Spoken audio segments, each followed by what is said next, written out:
I should say, I guess, a little bit about myself, since this has sort of, over the years, turned into a kind of a one-man band. I grew up in a small town in Colorado under extraordinarily ordinary circumstances. And for some reason, I don't know, genetic or something in the water or something, I was always very prone to obsession. And one obsession gave way to another, so that rock collecting gave way to butterflies, which gave way to rocketry, which gave way to girls, which gave way to drugs, which gave way to politics, on and on and on. Fascinated with the world, and as a rock hunter and butterfly collector, it was fairly aesthetically driven and irrational. What interested me was the iridescence in certain agates, certain pyrites, certain tropical butterflies, certain kinds of reef fish, something about the light, the visual thrill of the world. And this took me through many places by the time I was 14 years old and read Aldous Huxley's book, The Doors of Perception, where he gives a very restrained and gentlemanly description of a mescaline experience. And I took it at face value and said, you know, if this is even partially true, it's immensely important. And I began to pursue this vast area of interlocking disciplines that really has no name, but we can name the disciplines, and you know what I'm talking about. Botany, ethnography, chemistry, DNA function, cultural dynamics, shamanism, linguistics, theories of natural magic, relationship of man to the environment, so forth and so on. The nexus of concerns that clusters around the question, what are we? Where did we come from? And where are we going? And as a 14-year-old, 16-year-old, when these questions first form in your mind, a reasonable response is to seek the cultural database. Surely there are answers to these questions. Who are we? Where did we come from? And where are we going? Well, if you have any kind of intellectual filter at all, you quickly can satisfy yourself that our best efforts are nothing more than half-completed stories told around the campfire. We don't actually know what our predicament is. I mean, we are up against a phenomenon which we can barely bring into focus in our cognitive sphere, and it's the phenomenon of our own existence. You know, what does it mean? What does it mean, first of all, to be a biological creature, to be as an animal? What is that? And then, what is it to be that embedded then in a culture with histories and languages and aesthetic canons and literatures and scientific hypotheses about the cosmos and so forth and so on? And my personal journey, if you want to put it that way, lay through a successive series of, I almost said disappointments, but awakenings could be another word, as I realized that nobody has their finger on what's going on. These religions that are so freighted with their own pomposity are no better than inspired guesses. And science works its miracles by turning its enterprise into a kind of parlor game confined to the category matter and energy. So you can live and die inside these intellectual structures if you choose to. But people of curiosity, people of unusual or traveled circumstance, usually find themselves unsatisfied with the conventional answers. And then, on top of all that, you can add the fact that over the last 100 years, what has come into the toolbox of thinking Westerners is a whole array of consciousness-altering substances that were not there before. And they accelerate, accentuate the dissolution of sanctioned paradigms, basically. In other words, all these things you might cling to, Catholicism, democratic ideals, Hasidism, Marxism, Freudianism, all of these things are exposed as simply quaint cultural artifacts, painted masks and rattles assembled by people of good intent, but clearly not great grasp of the situation. Well, I thought that process of deconstruction of cultural reality would end in a kind of liberation of cynicism, where you become sort of really street smart. Nobody can put anything over on you. You've been there. You've done that. It turns out that existential phase, which I reached at about age 18, is itself simply a place along the way. And that persisting then with pushing into altered states of mind and alien cultures, I began to see that there was a landscape of meaning, but it was not the meaning that I had ever been told. And this was fairly shocking to me, because part of my intellectual journey had been through the psychology of Carl Jung. So I was very prepared for the idea that all dreams, all religious mythologies are seamlessly connected to each other under the surface. And liberalism takes the generous position that everybody has a piece of the action. The Buddhists understand something, the Taoists understand something, the Kabbalists understand something. I was getting a different message.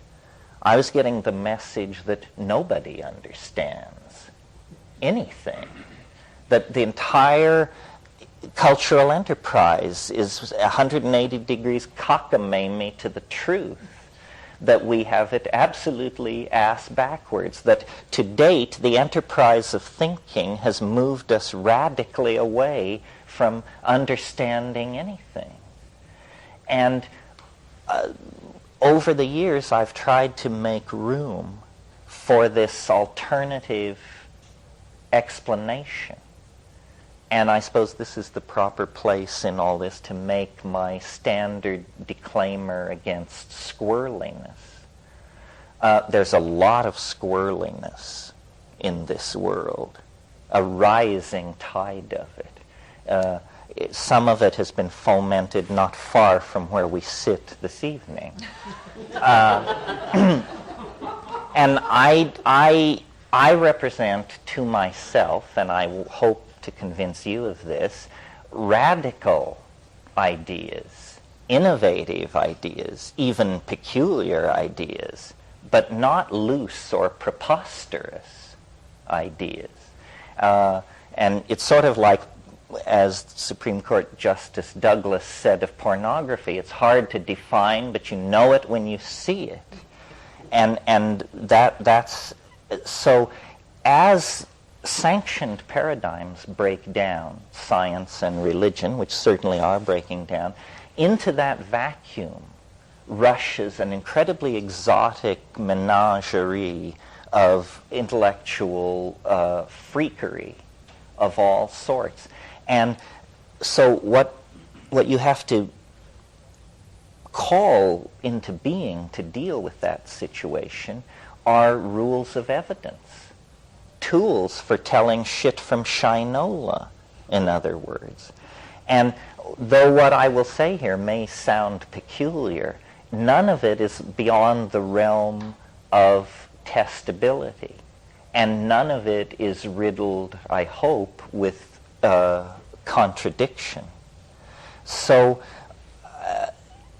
these weekends serve different functions for different people. Just in the course of doing what I've done with my scene, I know a lot about plants and anthropological use of psychoactives and chemistry and anecdotal stuff, and I'm very happy to share all that with you, right down to recipes and how to do it, because that's very important to empower people's personal toolkits and technology. At first I had great enthusiasm for that part of the teaching process because I felt I was alone in trying to get people to take high doses of psychedelics and pay attention, that this was not a party experience. This was something at the edge of metaphysical profundity. It now appears that psychedelic exploration is alive and well, enshrined in the culture as a 3% minority to be tolerated approximately with the same level of toleration granted to advanced S&M practitioners. So that has been taken care of. And so what interests me more now is, for me, what all these years of psychedelic taking came to was a new model of how reality works, a new model of what the world is. And several people in Going Around the Circle referred to it tonight as the time wave, or talk about time and the I Ching. I represent, remember when we were kids, or it still continues today, but there is a genre of cartoon of the bearded, corpulent man in the robe carrying a sign which says something, usually "the end is near and repent." Well, how a rationalist, a Platonist, and an admirer of all kinds of evidentiary veracity could find their way into that position, I don't know, but that is the position I'm in. I really am quite convinced, I wouldn't say 100%, but that what we are experiencing here at the end of the 20th century, which we call chaos or cultural speed up or globalization or just the concatenation of multiple social crises, is in fact something far more profound than a mere crisis in our politics or our management styles or something like that. That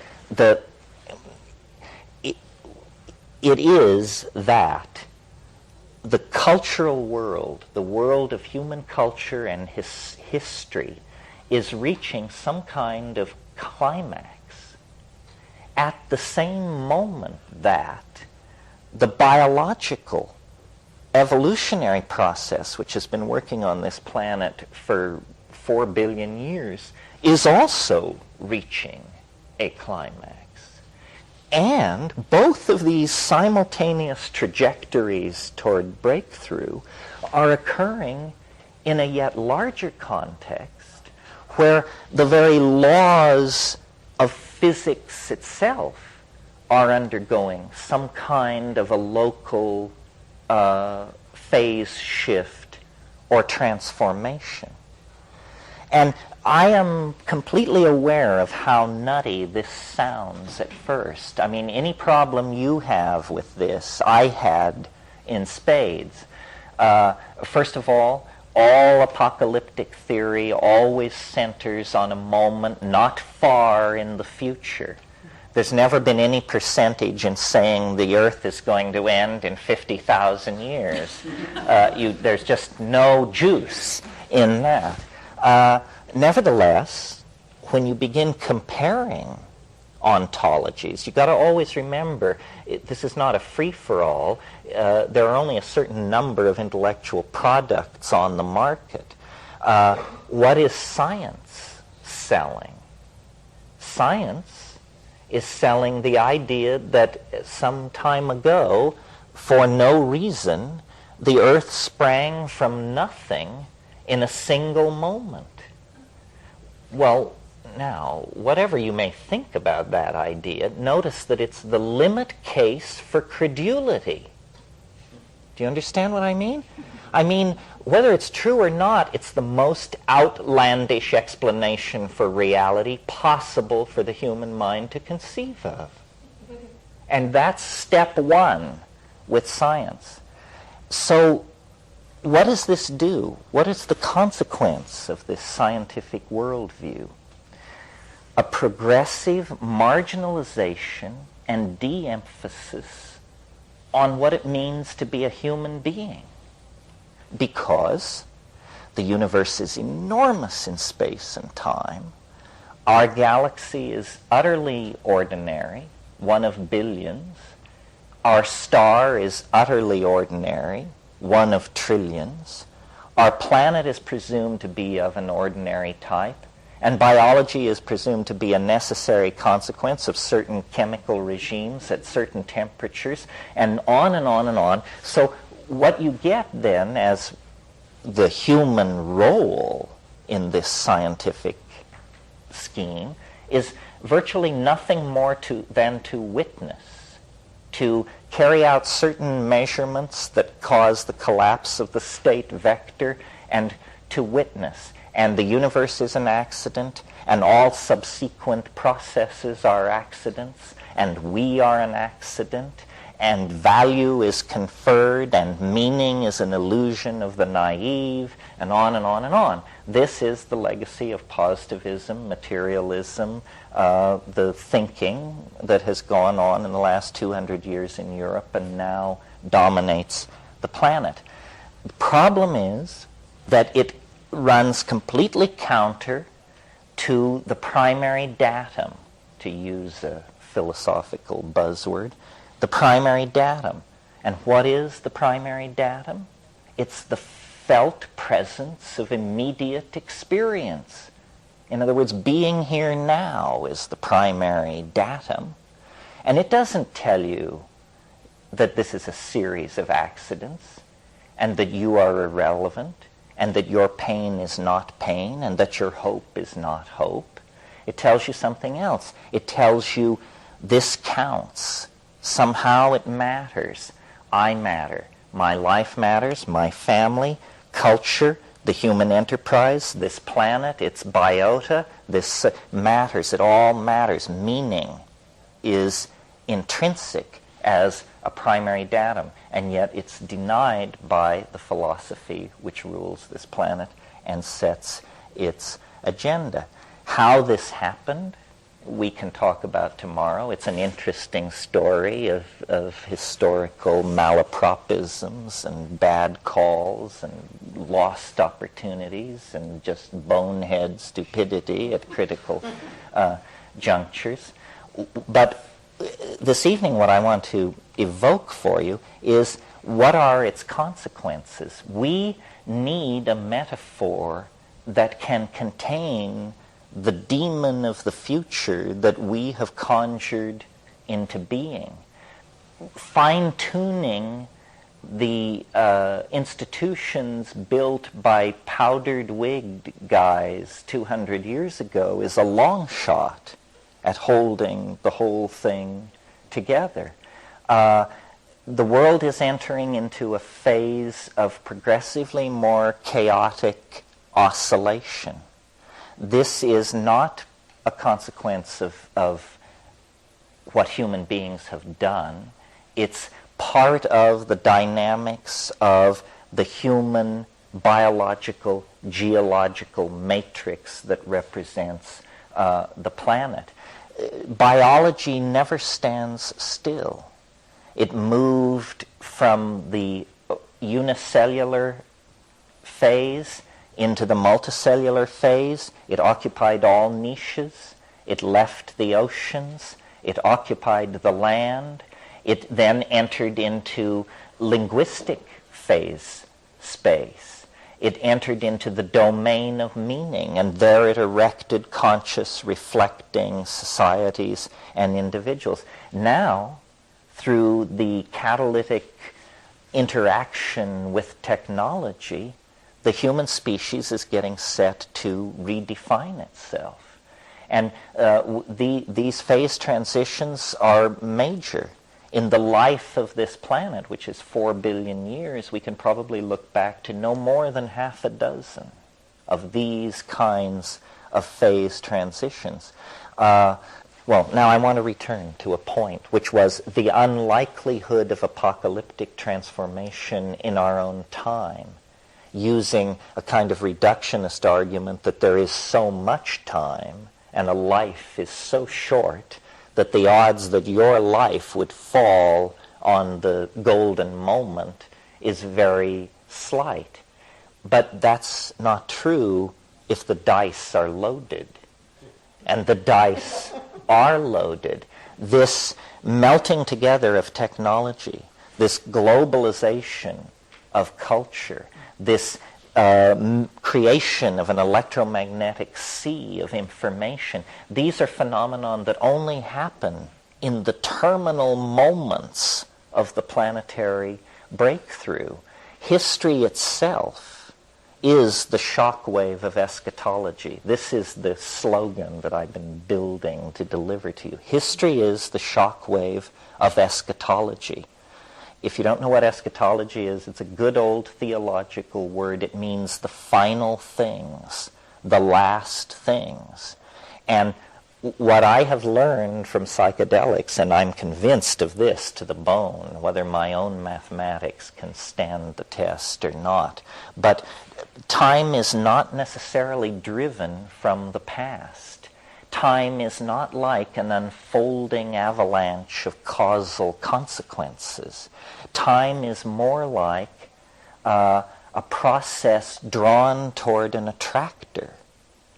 And the reason evolution happened on this planet in such a short amount of time, the reason the emergence of consciousness happened without following all the blind alleys that were open to primate evolution, is because it isn't a random walk toward nowhere. It is, in fact, a trajectory defined by the field through which we are moving. And the way to think of this is like a topological surface, that time is not featureless. It is not invariant, as Newton insisted and assumed in order to build his calculus.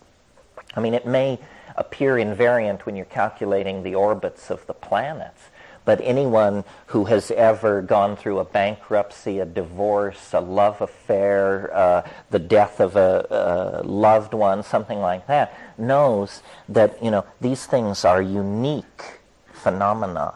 Millions of people have died, and nobody has ever died the same way twice and left the people standing there feeling the same way. The things that matter are imbued with uniqueness, and that uniqueness is imparted by this invisible medium that science, in order to function, has had to deny. That's what it basically comes down to. And as we unpack this weekend, we'll talk some about the I Ching, talk about how cultures become obsessed with certain aspects of nature, and then in the act of exploring that obsession very creatively, Other aspects of nature are completely overlooked or forgotten. For instance, in the West, we are the masters of matter and energy. I mean, when you think that 100,000 years ago we were chipping flint, and that we can trigger fusion, the process which lights the stars themselves, that we can trigger fusion in our laboratories as an experimental process, that's absolutely hair-raising. I mean, that is a long, long journey into the heart of matter to be able to pull off a trick like that. Meanwhile, our understanding of time is infantile. We have no theory of time. We say that it is, in most cases, to be treated as invariant, and if you're working with special relativity, then in the presence of massive gravitational objects, you impart a very slight curvature to the space-time continuum, and that's it for time. And yet time is the dimension that hammers at us most persistently, because, you know, it's upon the back of time that you ride into the world, and it's grasping for more of it that you sink into the blackness of death itself. Somebody had a question? Yeah. My English is very poor, so I have to ask, do you believe in evolution or development? Oh yeah, one of the words that hasn't escaped my lips tonight by accident is novelty. Novelty is the concept that I've elaborated over the years, taking it from Alfred North Whitehead. But as I see it, being, the cosmos, whatever you want to call it, is a struggle between two implacable forces. Novelty on the one side and habit on the other side. And let me describe them for a moment, and then you can see that this is true, I think. What is habit? Habit is doing things the way you've always done them. Habit is tradition. Habit is circular behavior. Habit is following the creodes that have already been laid down by past activity. It's what Sheldrake calls the morphogenetic field. What is novelty? Novelty is self-explanatory. It's what breaks the pattern. New connections, new possibilities. And the universe is in a state of dynamic tension between these two tendencies. Novelty surges forward. New art movements, new technologies, new inventions, new social mores, new classes. And then habit reasserts itself. Close the theaters, kill the Jews, reestablish the old order. And this goes on over and over and over again. But the good news is, this is not a Manichaean struggle. This is not an eternal struggle. Novelty is winning. Novelty is winning, inch by inch, iota by iota. Over millions and billions of years, the universe grows more novel, more connected, different temperature regimes, new forms of physical, new domains of physical law. Because at first the universe was very hot. You couldn't have organic chemistry. You couldn't have societies. Well, now, if novelty is, in a sense, what I've described to you is what we could call a novelty-conserving engine.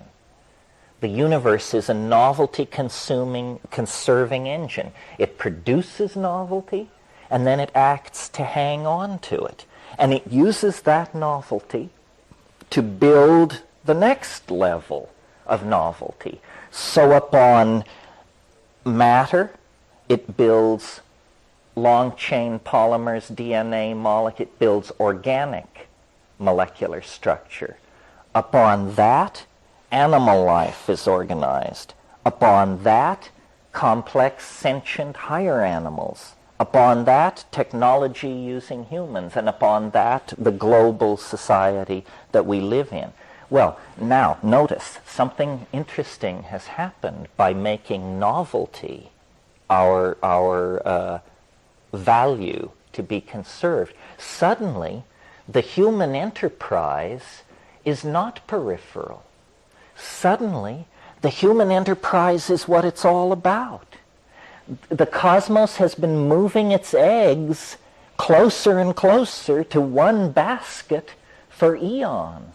You know, the action is not now in the bryophytes or the coelacanths or the reptiles. The action now is in a single species of primate. All of nature has halted its activity to turn and watch as Homo sapiens sapien, the double-thinking monkey, takes the stage and begins to work with novelty on a scale like nothing that has ever been seen before. And this tool-building function, and I use the word tool in the broadest possible sense. Language is a tool. Social organization is a tool. But this is what we do. We build tools. And McLuhan very wisely observed, these tools are extensions of who we are. They are only distinct from us in our opinion. But in fact, they represent extensions of our humanness. And now, well, for some time, let's say, obviously for about 10,000 years, something really weird has been going on. Because before that, time had an entirely different character. Even in an era when there were people using fire and practicing rituals and chipping stone, my God, the monotony of it. I mean, try to imagine 10,000 years where what happens is you go from flaking on one side to flaking on both sides, and this is hailed in the archaeological record as a staggering cultural advance. I mean, we're talking major boredom on one level. About 10,000 years ago, it began to quicken, and people moved into cities, and they began to elaborate specialized and social forms, so forth and so on. Well, then, about 100 years ago, this went through an order of magnitude of acceleration. And about 15 years ago, it underwent another order of magnitude of acceleration. So we are now living in an entirely different kind of time. Our cultural toolkit is being replaced approximately every 18 months. There was a time when it was not replaced every 18,000 years. What do you mean our cultural toolkit? The tools by which we make our way into the world. For instance, in August, I was told, the earth has moved. Mosaic is the most powerful tool ever created for moving human minds around on the web. 3 weeks ago, I was told, junk mosaic, who needs it? Netscape is the most powerful tool ever created. And you play with Netscape and you compare it to Mosaic, and you have to admit, yep, it's better, orders of magnitude better. But the rate at which these tools are being replaced is phenomenal. The other thing which is going on is that all kinds of specialties are making breakthroughs that are not being integrated to other specialties. The cultural enterprise is not being managed. It's out of control, which is good news, I think. Because if it were under control, it would probably be under the control of someone with plans not terribly pleasant for the rest of us. I think the great good news is that the cultural process is expressing its own dynamic. I'm absolutely phobic of conspiracy theory. I just think it's a silly way to think about reality. God help anybody who tries to seize control of this tiger, because, yeah. What, I don't understand why you believe in development. Or this is a premise of you that there is time, that there's a development for and evolution. Why you believe in that? Well, because I think the historical record shows a progressive movement from simpler to more complex form. And then the question is, how does it happen? And there are different theories about that. But to my mind, it's pretty clear that as you go back in time, the universe becomes a simpler and simpler place. Yeah, but I think we should make clear if you're thinking if there's time or if there's not time.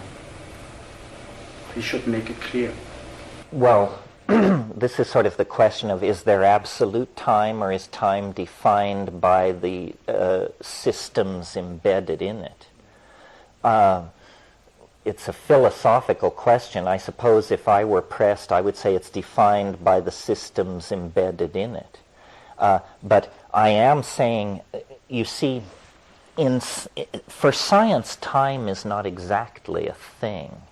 It becomes somewhat thing-like in relativity because it's mated with space, which is more thing-like than time. But I'm suggesting that time is a real thing, as real as electricity or electromagnetic fields, that time, well, I didn't really intend to get off into this, but briefly, here's the bit. Science uses probability theory. That's actually what science is. It's a kind of expansion of probability theory. And probability theory says that the first thing you learn when you study probability is that chance has no memory. They drum this into you.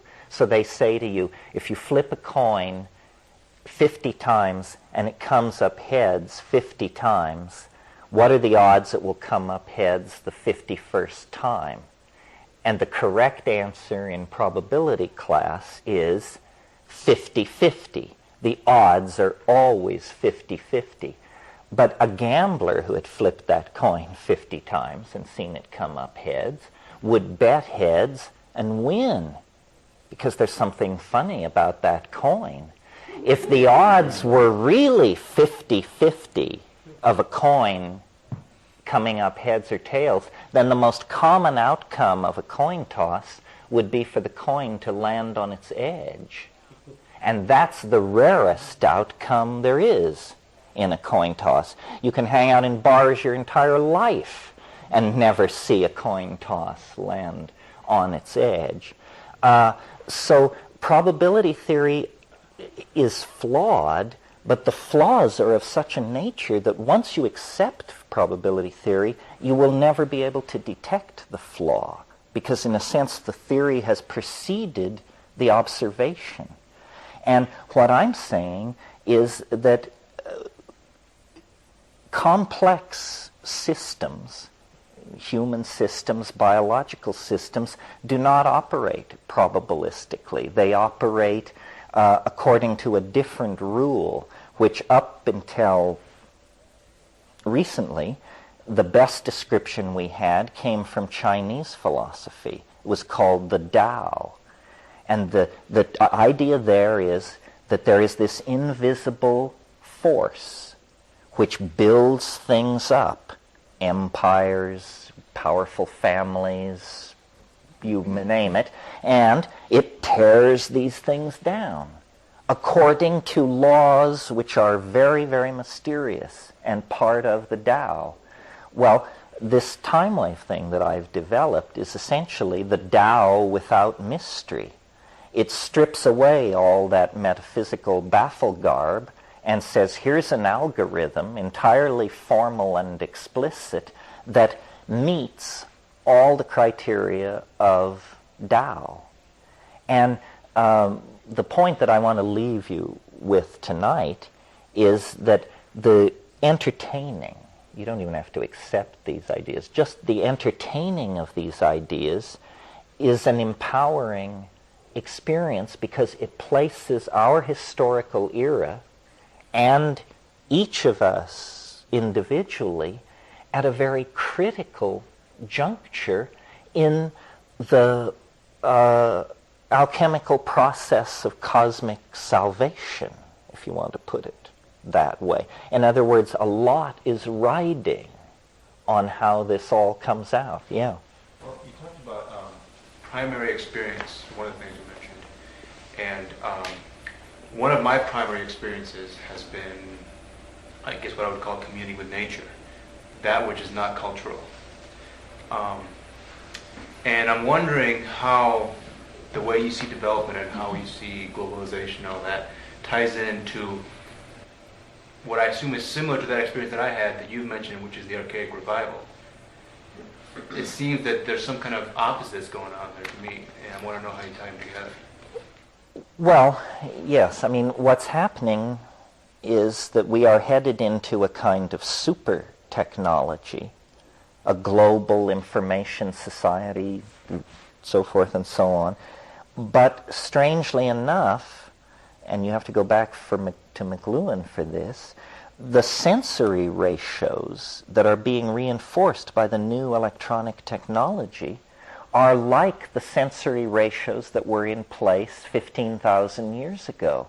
In other words, if print is in fact a cultural disease, or I don't want to, no, a condition, print imposes a condition on the human mind which is now lifting.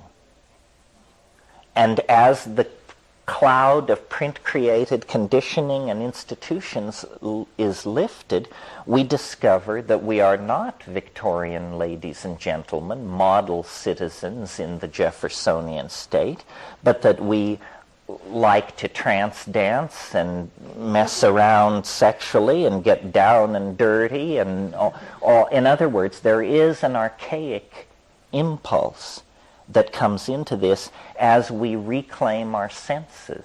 Some of you may have read Morris Berman's wonderful book called Coming to Our Senses. Well, I've never met Morris Berman, but I absolutely subscribe to everything said there. History was an incredibly damaging experience, and now it's over, in a sense. And we're like the victims of a very long and prolonged bombardment of some sort. And now it's over, and we can begin to pick up the pieces and say, well, what Christianity did to our sexuality, what monotheism did to our gender relationships, so forth and so on. Now we can fix all of this. But it takes it is this paradoxical enterprise of a neo-archaism taking place in a cyberdelic, hyper-global society. That's why body piercing, tattooing, trance dance, drug experience, drumming experiences, all of these things are, I take to be very healthy signs of this archaic impulse coming out in society. I mean, what was created by the era of the proper gentleman was, excellent table manners and genocide over most of the surface of the planet. However, all of these changes that are going on, each one must give way for the next. Like, we are never going to reach any kind of equilibrium between here and the concrescence, this point ahead of us, some 18 years in the future, where all these biological, cultural, and physical vectors move into phase and create a phase transition. Because, in a sense, history is being forced to repeat itself at an incredibly accelerated rate. And I mean this not as a metaphor, as is ordinarily said. I mean literally, that as we approach the omega point, there are a series of recursive reflections, almost like passing through shock waves, where we reiterate past historical episodes. Right now, I take us to be somewhere in the late 800s. Rome has fallen, and the hard claw of the Christian church is just about to close itself over our jugular for about 6 years or so. If you're of our persuasion, your best bet now is to probably move to Tartary till the Renaissance, which comes in 2004. The point being that we are living through a kind of mini dark age that is actually related to the dark ages that descended over Europe at the fall of Rome. We could not have one without the other.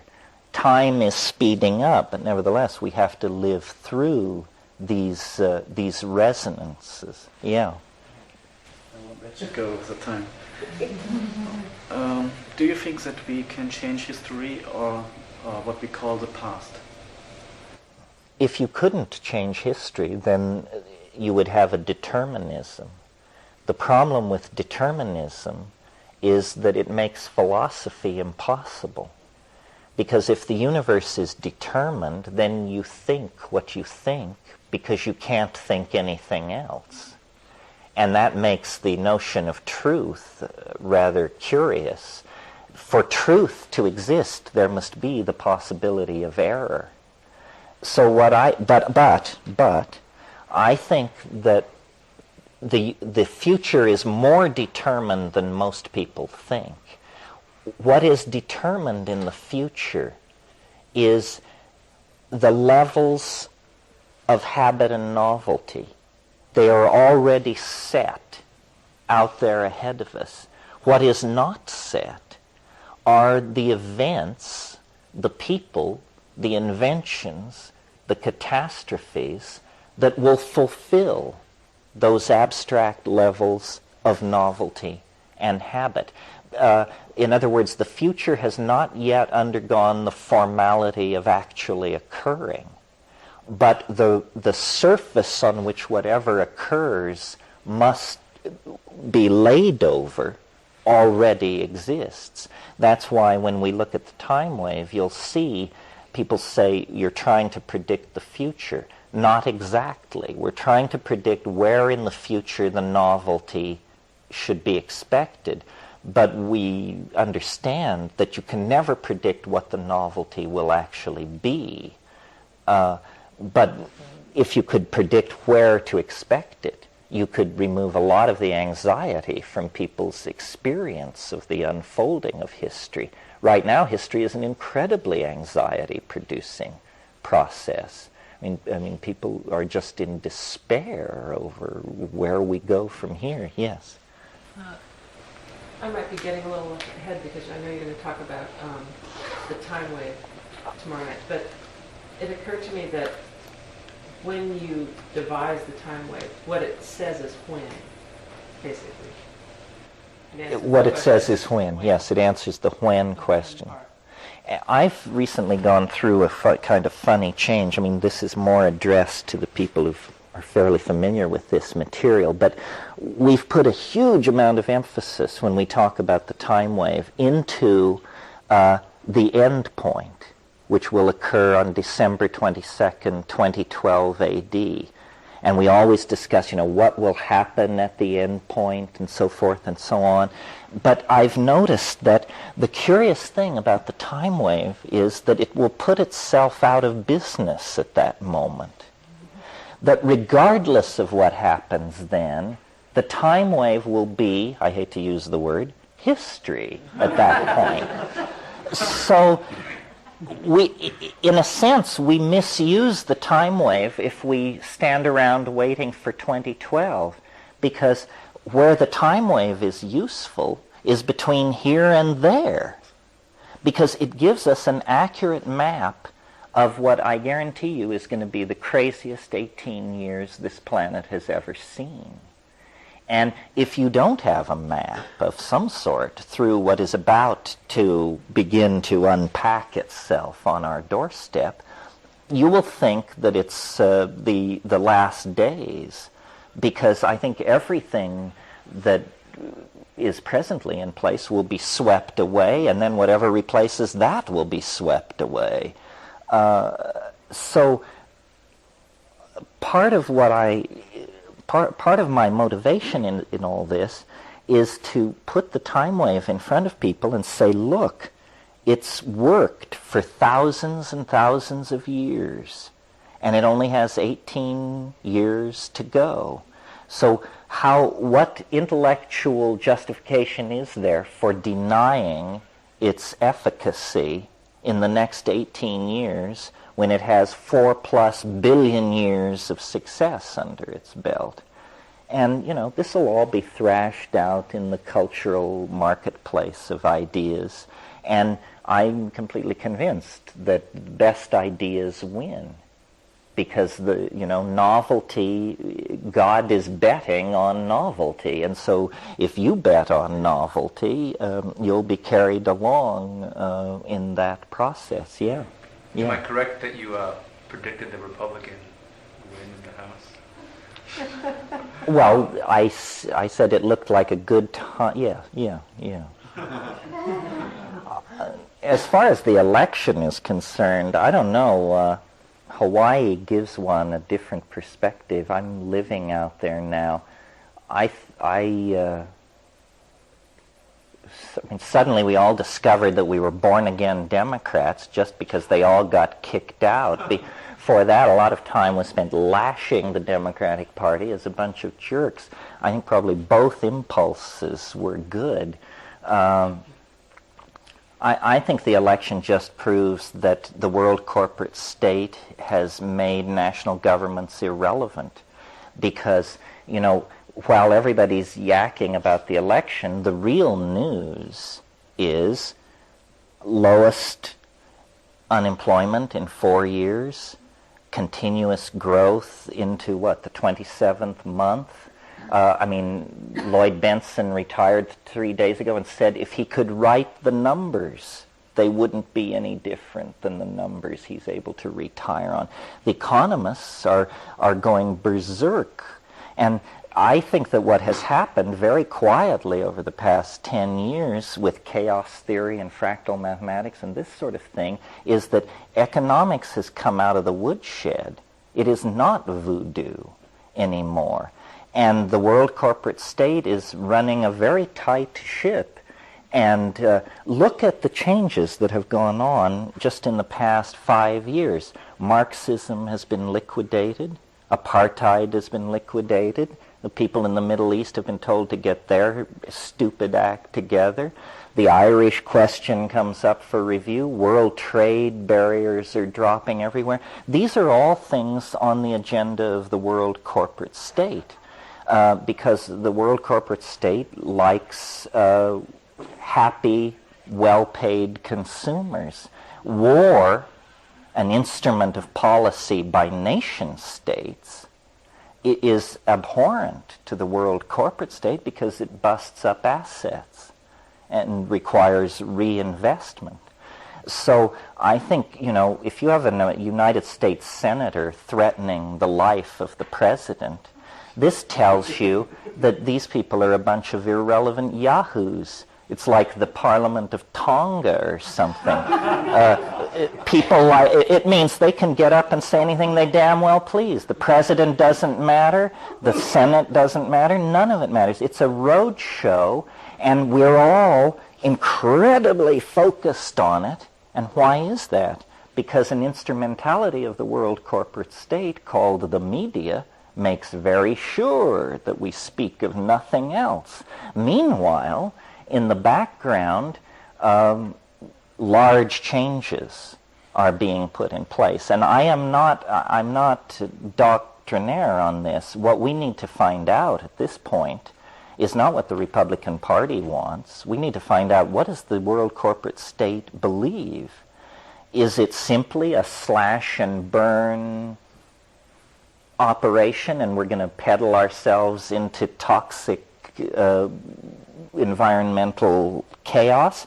Or are there smarter heads in there somewhere who realize that the whole thing has to be managed, otherwise it will turn on itself and be inoperable?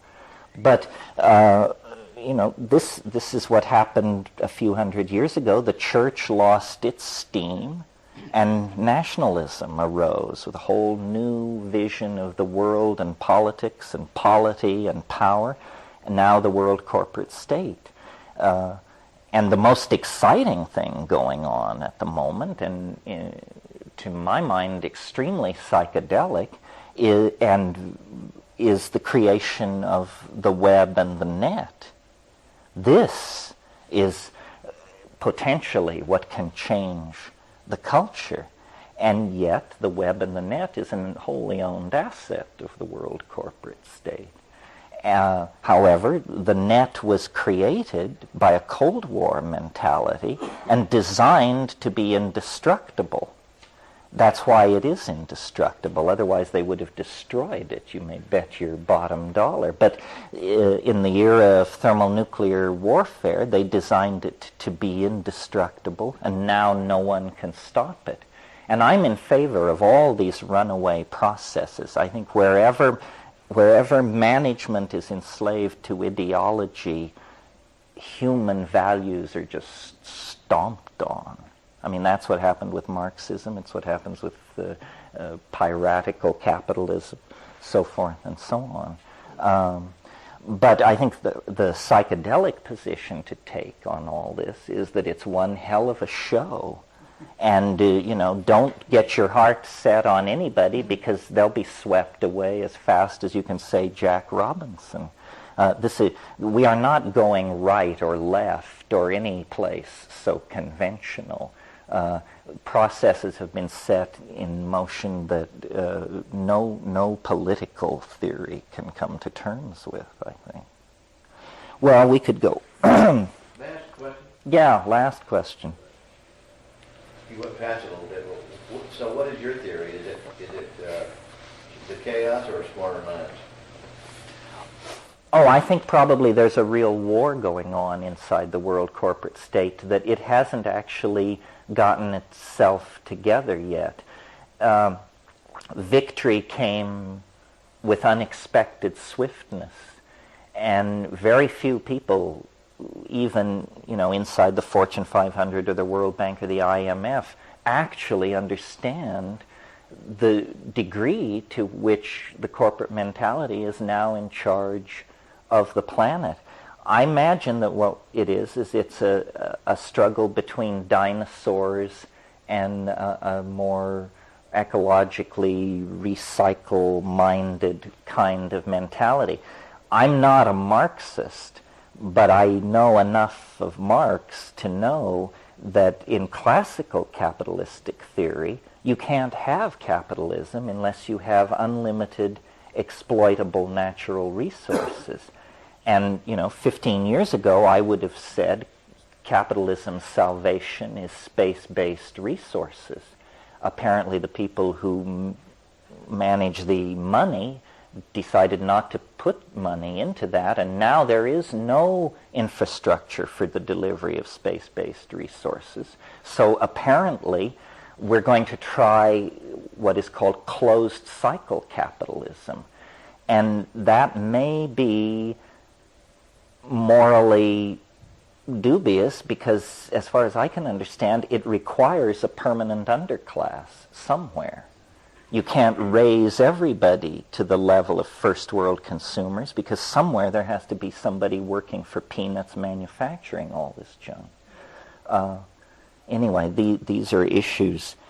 To me, none of this is far afield. I mean, to me, the psychedelic experience is the experience of trying to make sense of reality. And it used to be, although I can't remember when, that psychedelic self-exploration was presented as a kind of do-it-yourself, courageous psychotherapy. It was a personal voyage. It is only if you don't take it seriously. If you take it seriously, then this is not your personal stuff. This is the stuff. And that's how shamans approach it. They wouldn't be able to conceive of what you mean by a personal vision. I mean, there are only visions. And if if psychedelics are on any level to be taken seriously as catalyzers or expanders of consciousness, then we need them, because it's an absence of consciousness that is making this historical transition so excruciating. And to the degree that we can raise consciousness, our own and other people's, we can go through this without a lot of yelling and hollering. But people who do not understand what's going on, and their numbers will multiply as the chaos spreads, are going to require a great deal of reassurance. Well, on that thought, I'll send you to bed. Let's get together tomorrow morning here at 10 a.m. Thank you all very much. It's a good group. I'm happy to be here.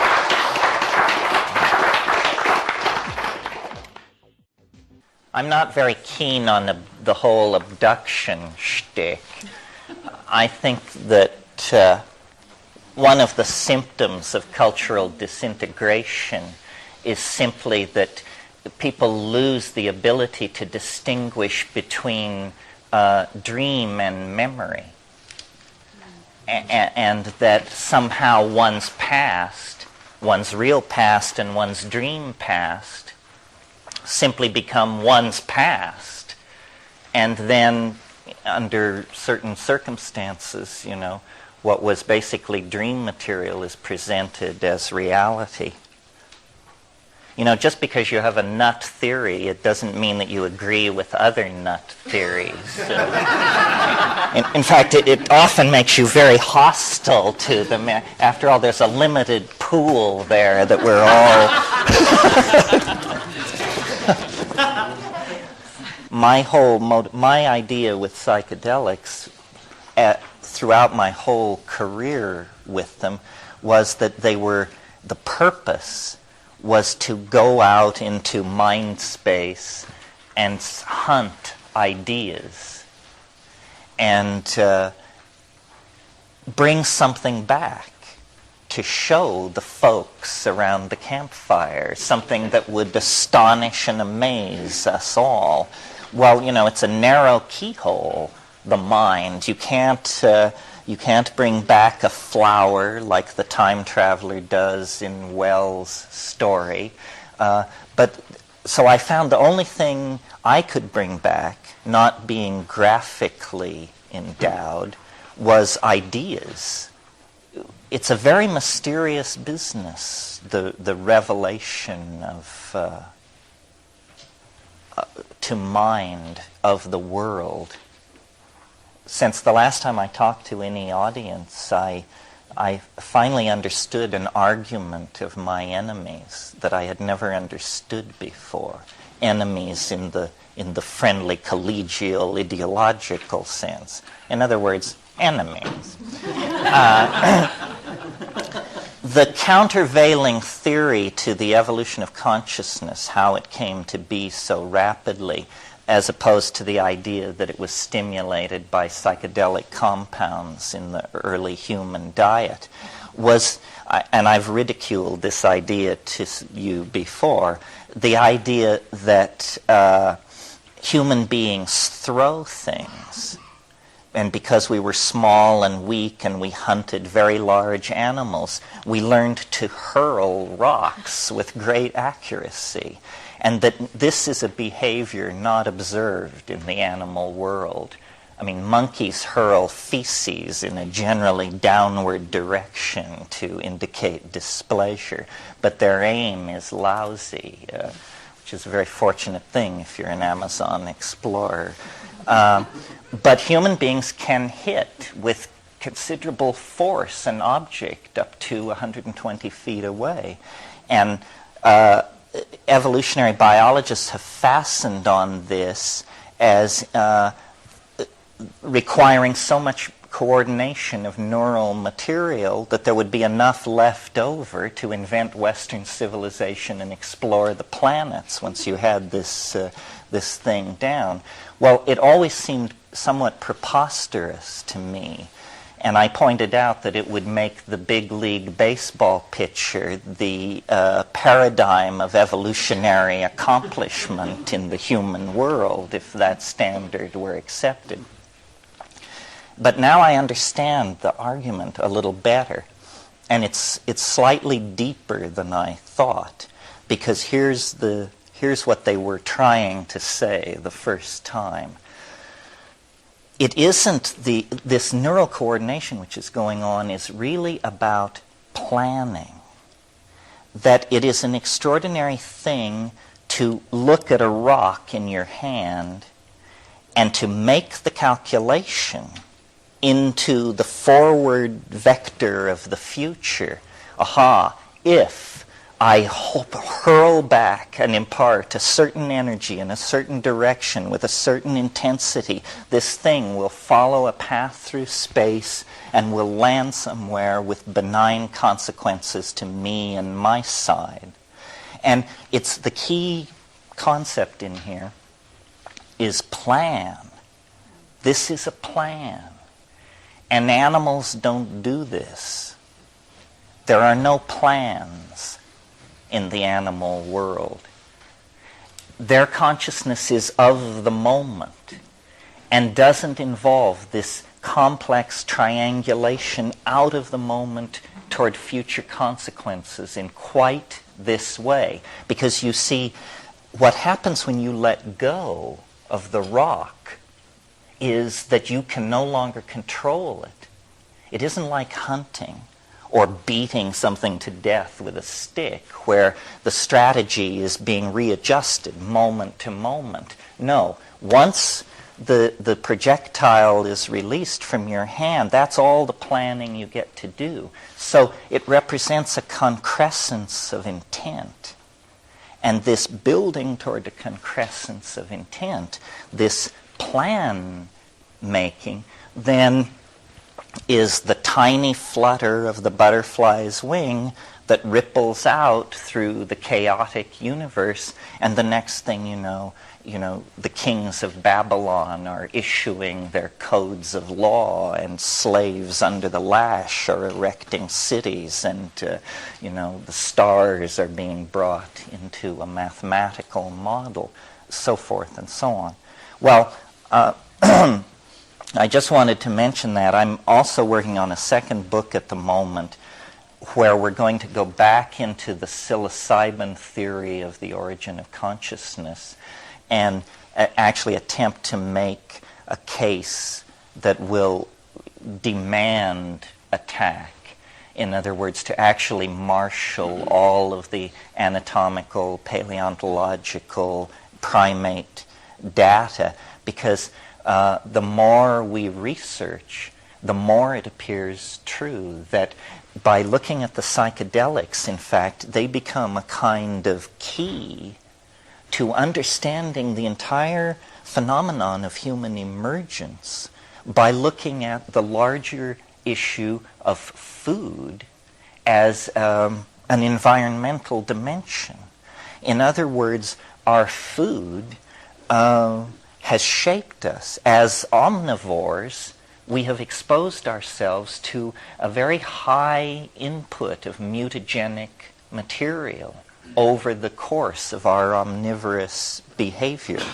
And this has accelerated the rate of mutation in our species. This is why there are so many cancers. Those cancers are maladaptive mutations. Most mutations are non-productive. But by being a creature of the jungle canopy, who underwent a forced migration to an entirely different nutritional environment, the grassland, we opened ourselves up to this mutagenic influence. And it's only the spectacular effect of the psychoactive compounds impacting on neural organization, cognition, and social organization that I focused on originally. But now the realization is beginning to ripple out through the evolutionary community that yes, this is the hidden factor, the mutagenic diet and the forced shift in environment. There are also ideologically unexpected twists and turns in all this. I've recently met a very interesting person. He's going to be my co-author on this evolution book, Philippe de Vaugelet. Some of you may know him. And he is a lover of animals. This guy has made a fortune in publishing books on reptile care. And if you have a broken iguana, he's the man to see. But he pointed out something to me very, very interesting, which goes against prevailing political correctness for sure, which is that browsing ungulate animals have absolutely no interest in the behavior of other animals. They couldn't give a hoot. Who's interested in the behavior of other animals are hunting animals.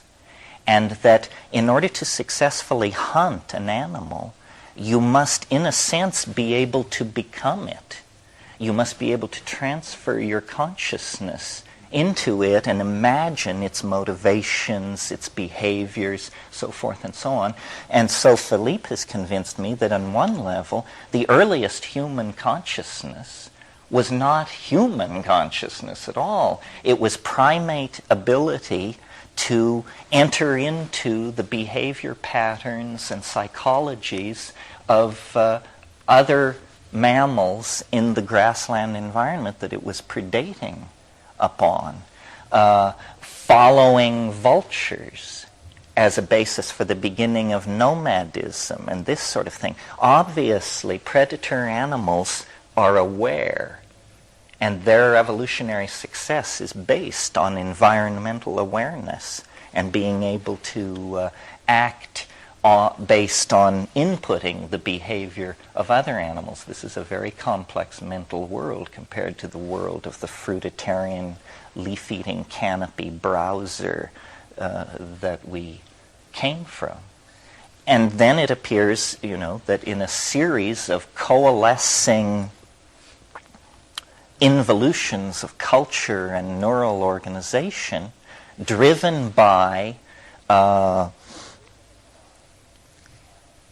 spatial coincidence of human beings, cattle, mushrooms, our original primate programming was restructured.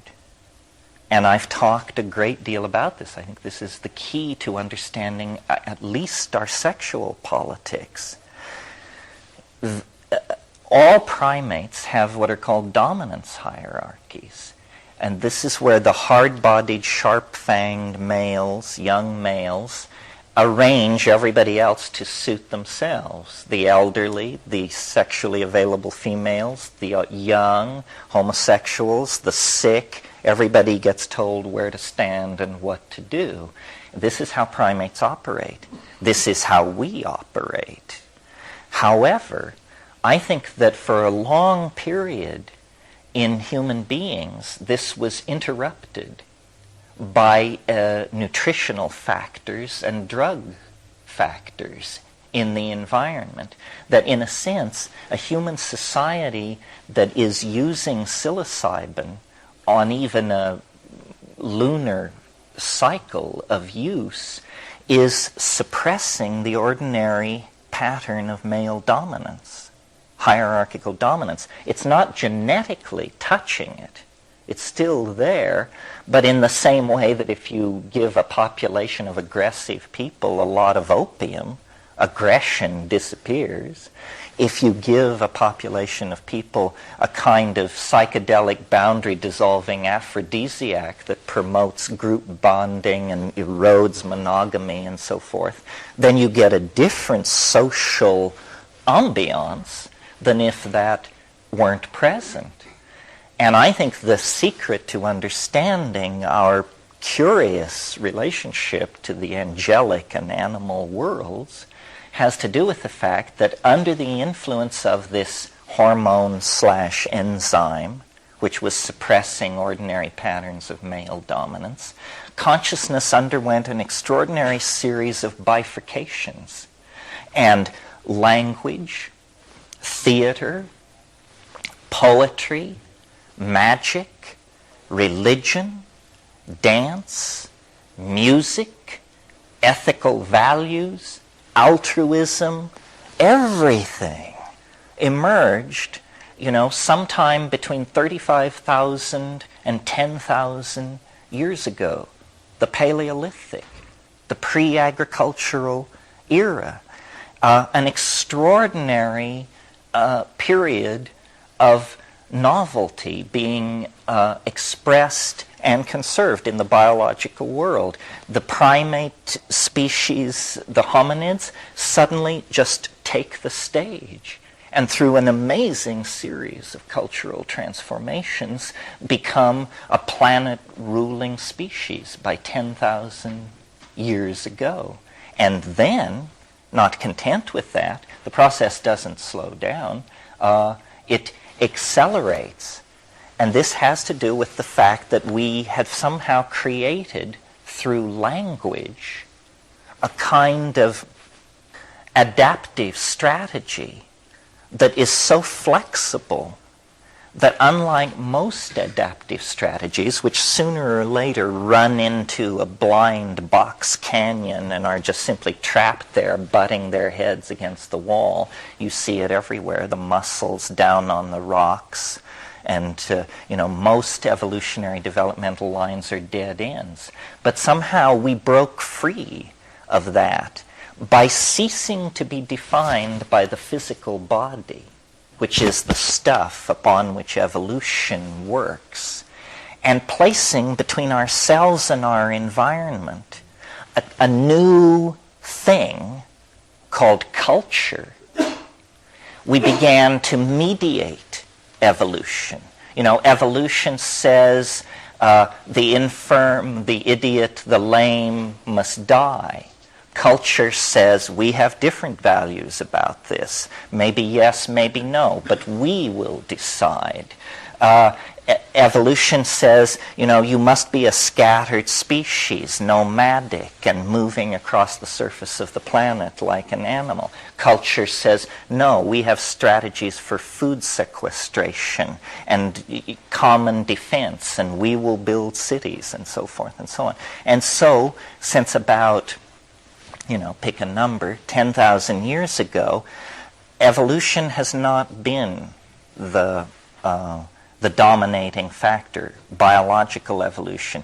Instead, there is something else, which the word epigenetic has been suggested, meaning change not driven by genes.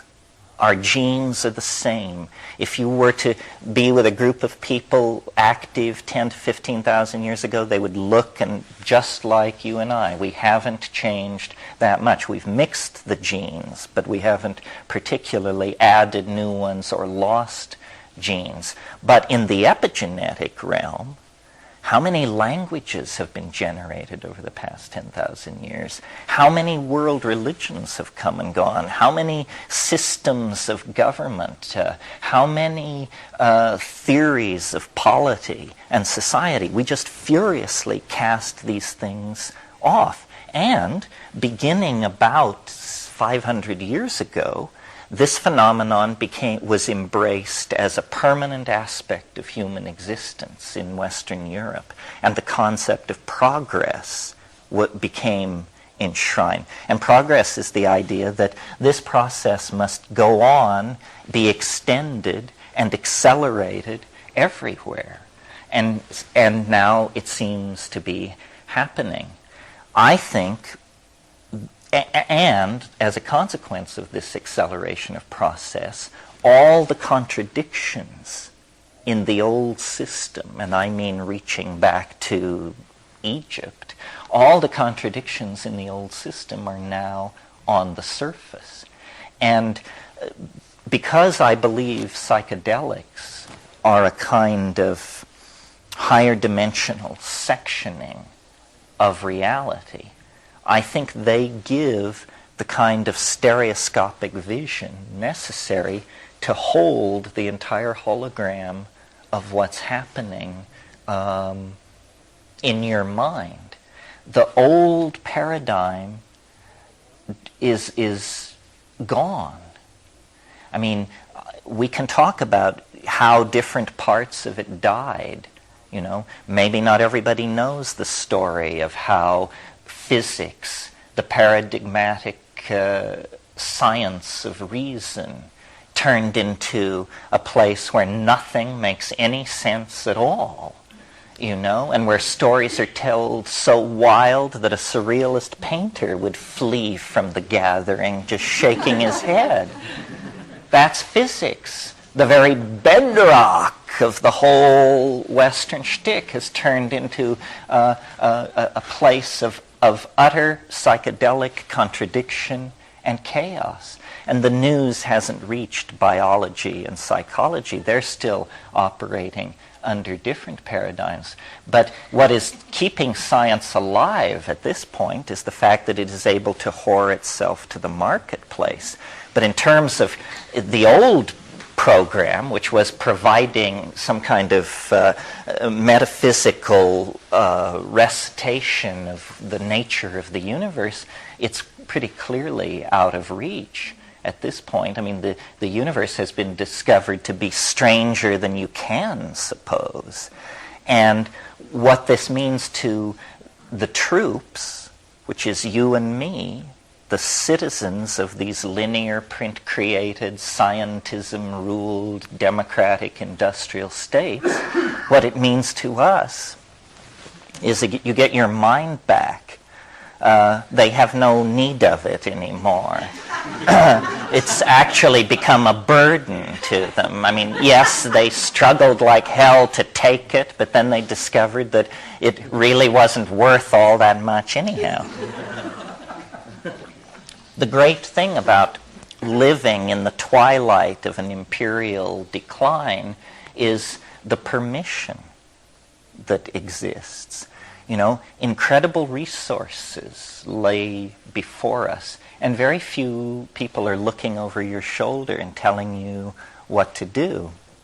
I mean, the fact that this community has been able to persist and exist, I mean, this is the Orphic community. This is the tradition of descent, ecstasis, sexual ambiguity, so forth and so on, that reaches right back to Chalcolithic Greece and beyond. And shamanism is about shape-shifting. Shamanism is about doing phenomenology with a toolkit that works. And no religion, no philosophy, I think, has ever gone very far down the road of understanding. Understanding is not really a collective enterprise. Understanding is an individual enterprise. And, you know, you can read Husserl and you can become a Hasid, or you can assimilate these group understandings that are forms of wisdom. But ultimately, those are platforms for intrepid exploration. And now, at the end, I think, of this entire enterprise, I mean, I don't know whether I'm changing or the world is changing or both, but it has gotten so rich recently that it's like an enormous meal at some over-reviewed restaurant where you just have to push yourself away and say, you know, the spectacle is endless and amazing, and apparently it's all going to come true. And my impulse is to distance myself from it all. I mean, it is... well, the mushroom said to me once, it said, this is what it's like when a species prepares to depart for the stars. This is not unusual. I mean, the earth quakes, the oceans boil, the planet came into existence for this. All life for over 1 billion years has been pointed toward taking this step. You know, leaving the oceans for the land was dress rehearsal for what will now be done. And, you know, it's chilling because it's so huge. I mean, you don't even know, well, it's just enormous. And yet, apparently, when you look back through the history of the universe, this is how it proceeds. Incredibly gradually, over staggering scales of time, but then every once in a while you come around the corner, and there it is. A continent sinks, an asteroid impacts, a star explodes, two intelligent species meet somewhere out in the cosmos. And these things then, set ripples going for eons. Yeah. I'm curious what this has to do with psychedelics, because it seems to me that, when you use psychedelics to break down perceptual barriers, that's one thing. But there's such momentum going on in the world today that things are breaking down without psychedelics, although it may appear psychedelic in terms of the way you see it. Do you see what I'm getting at? Yeah, I do. So at this juncture, have we transcended psychedelics? Well, my idea is, that the psychedelic recapitulates on the personal scale this universal meltdown that is going on without the need of psychedelics. But this universal meltdown is very frightening to people. Most people are pattern-oriented and nostalgic, and it scares them. And I think psychedelics are a way it's sort of like doing calisthenics in preparation for the marathon at the end of time. People who have taken psychedelics should be in a better position to reassure everybody else. They'll just say, well, people will say, the laws of physics are breaking down. You said, look, I've seen it before. So, and in a way, this event which wants to emerge, we think of it as quantized in a single moment where the shift will happen, and it's like the glory or something. But in a way, our job, if we have a job, and I'm not sure we do, but if we have a job, then our job is to anticipate this and to live it out before it happens. Somebody very dear to me said to me 25 years ago, my God, I don't know how they... Actually, it was in the same conversation where they said, history is the shock wave of eschatology. How anybody could say that in 1975, I do not understand. Anyway, he also said we should live as though the apocalypse has already occurred. That's the only way to transcend the historical hysteria. Because the historical hysteria is about this thing which it might happen, it won't happen, it will happen. No, you say, it did happen. It did happen. So enough about that already. And we are building, each thing that we do anticipates this deeper fall inward into the dream. The dream is what awaits us at the end of history. The dream, and you can call it hyperspace or cyberspace or the trans-death realm, but what it really is it's a going into the dream. And what is the dream? Well, the dream is a place where the laws are set by the imagination. The imagination is God in the dream. And if there is a way for us to mirror our highest aspirations, in other words, to inculcate the God image in ourselves, then it's by becoming the masters of our dream and then creating through drugs, technology, magic, who cares, the details come later, creating a way to share that so that we each then are a God with an open office doorway to all the other gods who wander through looking at the cosmogonies that we produce as art. I was thinking about this morning because I was thinking, what am I going to say to these folks? And I was thinking about the Platonic triad of the good, the true, and the beautiful. And sometimes people have dissed me and my obsession with hallucination because they say, well, LSD doesn't really cause hallucination. It causes insight and complex thoughts. But why are you so focused on visual hallucination, which I am? I mean, if it doesn't do that, I'm not interested. And then I thought the way into it is Plato talks about the good, the true, and the beautiful. But the key concept is beautiful, because good, it's abstract. True, it's abstract. But beauty is felt, perceived with the senses, as music, as painting, whatever it is. And so the bridge to the metaphysical absolutes of truth and the good is through the palpable realm of the beautiful. And to my mind, this is what these psychedelics achieve. They, as Huxley said, they dial open the valve of consciousness, or as Blake implied, the window of perception is cleansed, and then you see through into an infinite, holographic, recursive world of mind and affectionate intelligence. And somehow this mystery is in the body, and therefore outside of time, and therefore beyond, in some sense, the reach of culture. Sex is like this to some degree.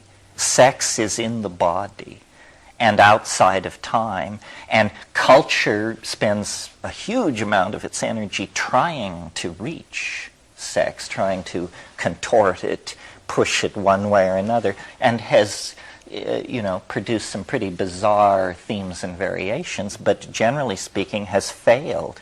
I mean, no society certainly has ever gotten rid of sex, even though, there have been societies ruled for 1,000 years by men wearing dresses, but it gave us some of the most ribald minstrelsy around. So there is this mystery in the body. I'm now returning to the subject of psychedelics, beyond the reach of cultural manipulation. And discovering this and exploring it is somehow the frontier of maturity. Culture is a form of enforced infantilism.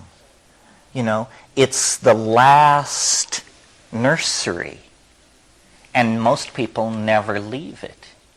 And they are perfectly happy to interpret the world through the reassuring nonsense of their cultural values, whatever they may happen to be.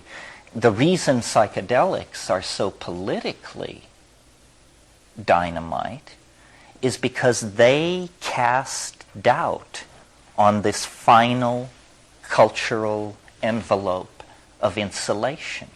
And they do it very democratically. It doesn't matter what your cultural conditioning is.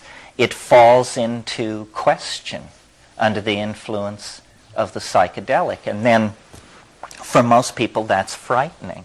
Frightening enough that they not only don't want to do it, but they are also keen to see that other people don't do it, because they realize this is some kind of a doorway through which demons come. Disruptive ideologies, strange forms of music, bizarre behaviors, unpleasant fashions. It's all coming from this place where these people are messing around. And so there is an impulse to close it off. And so there is, a tradition 50,000 years old of shamanism / bohemianism. People who are deputized to be weird and are told, okay, you be weird. We'll give you a hut at the edge of the village. You be weird, and if we need you, we'll call. That's basically the role. No, don't buy, we'll call you, you know. I mean, the political position of shamans is fascinating in these societies because they share it, but they are not of it, you know, and they're only asked in when things are really desperate. And I think, you know, Bohemianism, this Orphic tradition I've talked about, this that goes back, way, way back, is the continuation of that. And so we here represent, to some degree, a self-selected group of these Orphic eccentrics, who carry this charge of otherness. In many languages, the word shaman means go-between. Go-between. Shaman moves between levels, and the mythologies differ, you know, either into a spirit world or an ancestor world or an animal world, but the go-between. And now let me see if I can tie this all up. Oh, I know. I wanted to follow this thing out about the suppression of male dominance through chemicals and diet and psilocybin and all that. The reason that is fascinating to me, aside from the fact that it answers some real conundrums in hominid evolutionary arguments, is that it then has an implication for the present, because we are the damaged heirs of a damaged cultural style which has been practiced now for about 7,000 years. And, you know, there have been various corrective measures, all failures, I think. Christianity, Christ, a corrective measure, somebody who comes who says, you know, don't do it that way, you know, and they get rid of him, and within 50 years the church he founded is dealing real estate. And, you know, then you get it in Islam, another corrective effort. But these things have not worked. The cultural style has been too toxic. And with the rise of modern science and the acceleration of the toxic consequences of bad ideology, we now come to the 20th century. And throughout the 20th century, there has been an impulse, What means bad ideology? Ideology that has consequences that are bad for the environment and the gene pool. Who knows what is bad for the environment? Well, nobody knows absolutely, but when you think about things like plutonium and nuclear weapons stockpile, I mean, I agree with you that in the largest picture, moral relativism makes it impossible to say anything about good and bad. But I'm not that morally relativistic. I think biology should be preferred over its absence, and that intelligence should be preferred over its absence. So I'm and because I think the universe wants to preserve novelty. I mean, that could actually be the basis of a kind of ethic. Bad is that which destroys novelty, and good is that which promotes it. It sounds awfully progressive. I remember the first time I was in Pakistan and I caught this rickshaw into Lahore, and this guy was being pulled by a human being, you know, muscle power.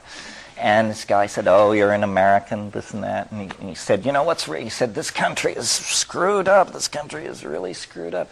And I said, well, what's wrong with it? And he said, you want to know what's wrong with it? Progress. Too much progress. And this was a man who made his living pulling people around in a rickshaw. So, you know, it's a relativistic thing. But what I wanted to say was, there is an intelligence in the species that is deeper than the societies and the systems that we erect to rule us. And this wisdom of the species can make enormous changes in the evolution of the mass psyche, such as the Renaissance, for example. And in the 20th century, this has taken the form of what I call the archaic revival. And one of my books is called The Archaic Revival. The 20th century, which is a vast stage crowded with different kinds of competing social phenomena, art movements, so forth and so on.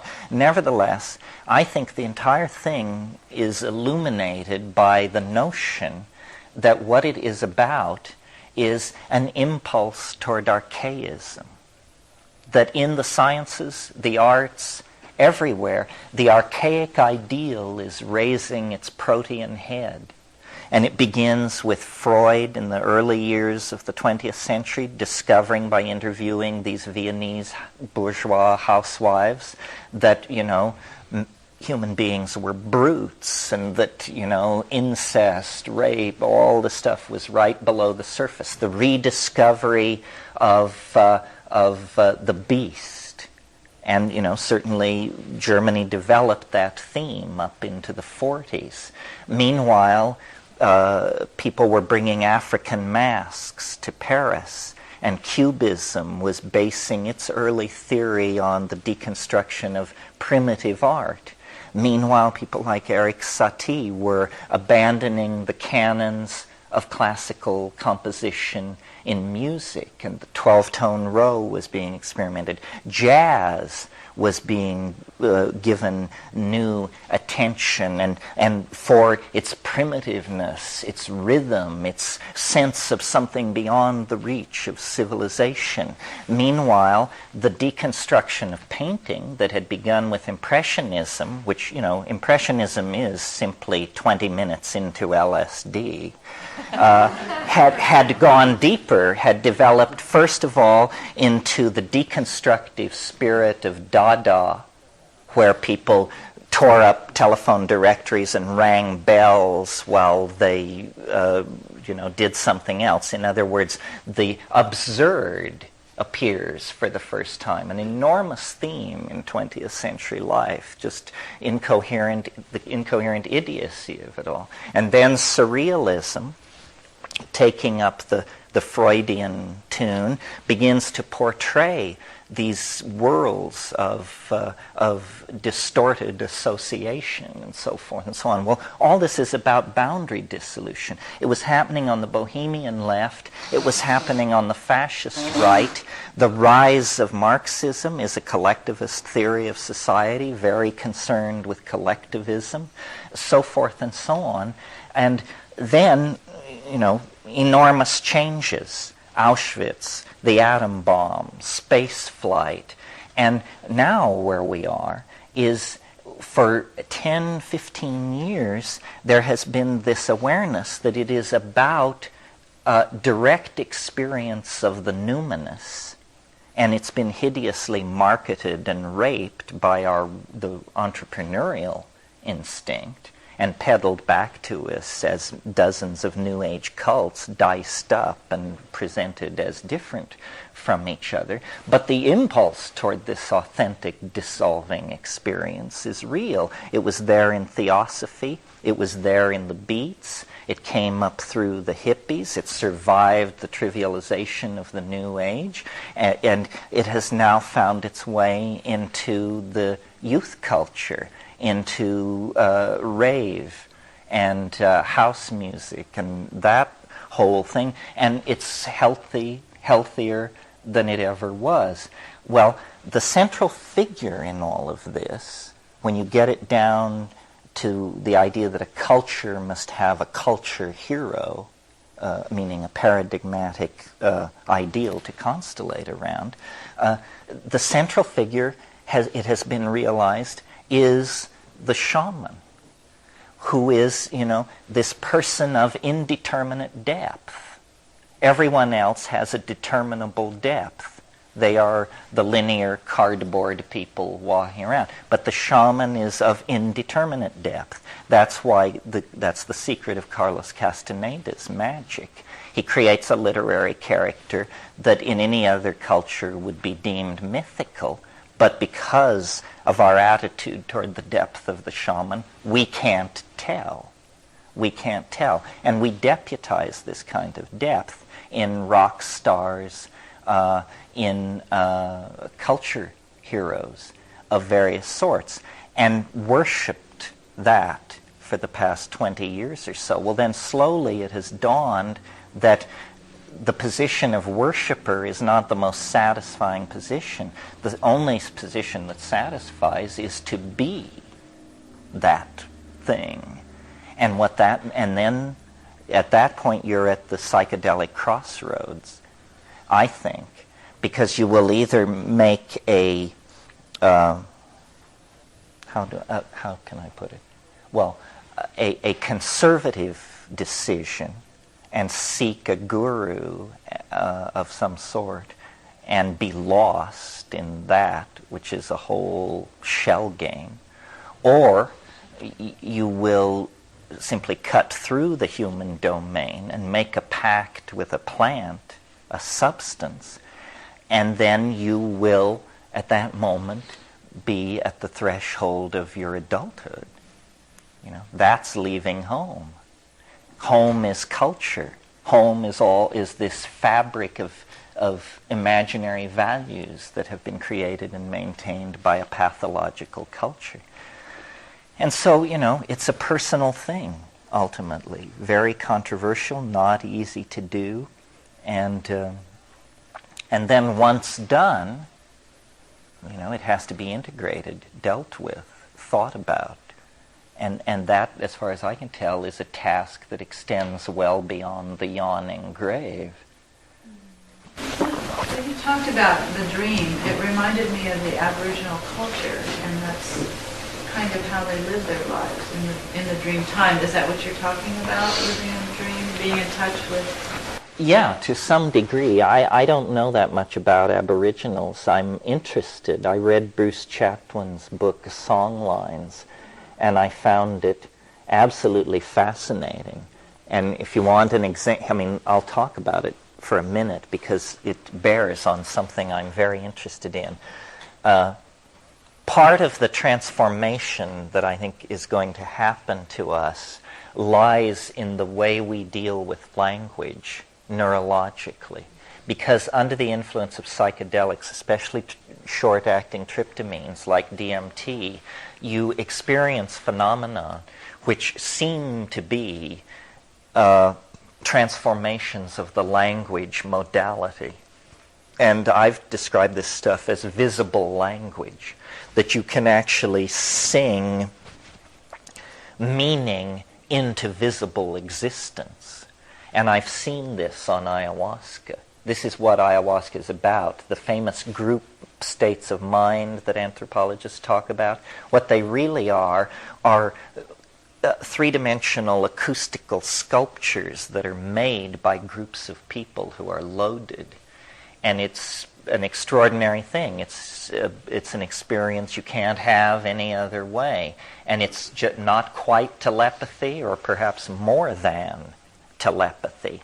And the key concept in communications is bandwidth. Bandwidth. The more bandwidth you have, the more detail, color, tone you can impart to your signal. Well, a very low bandwidth channel is the small mouth noise channel.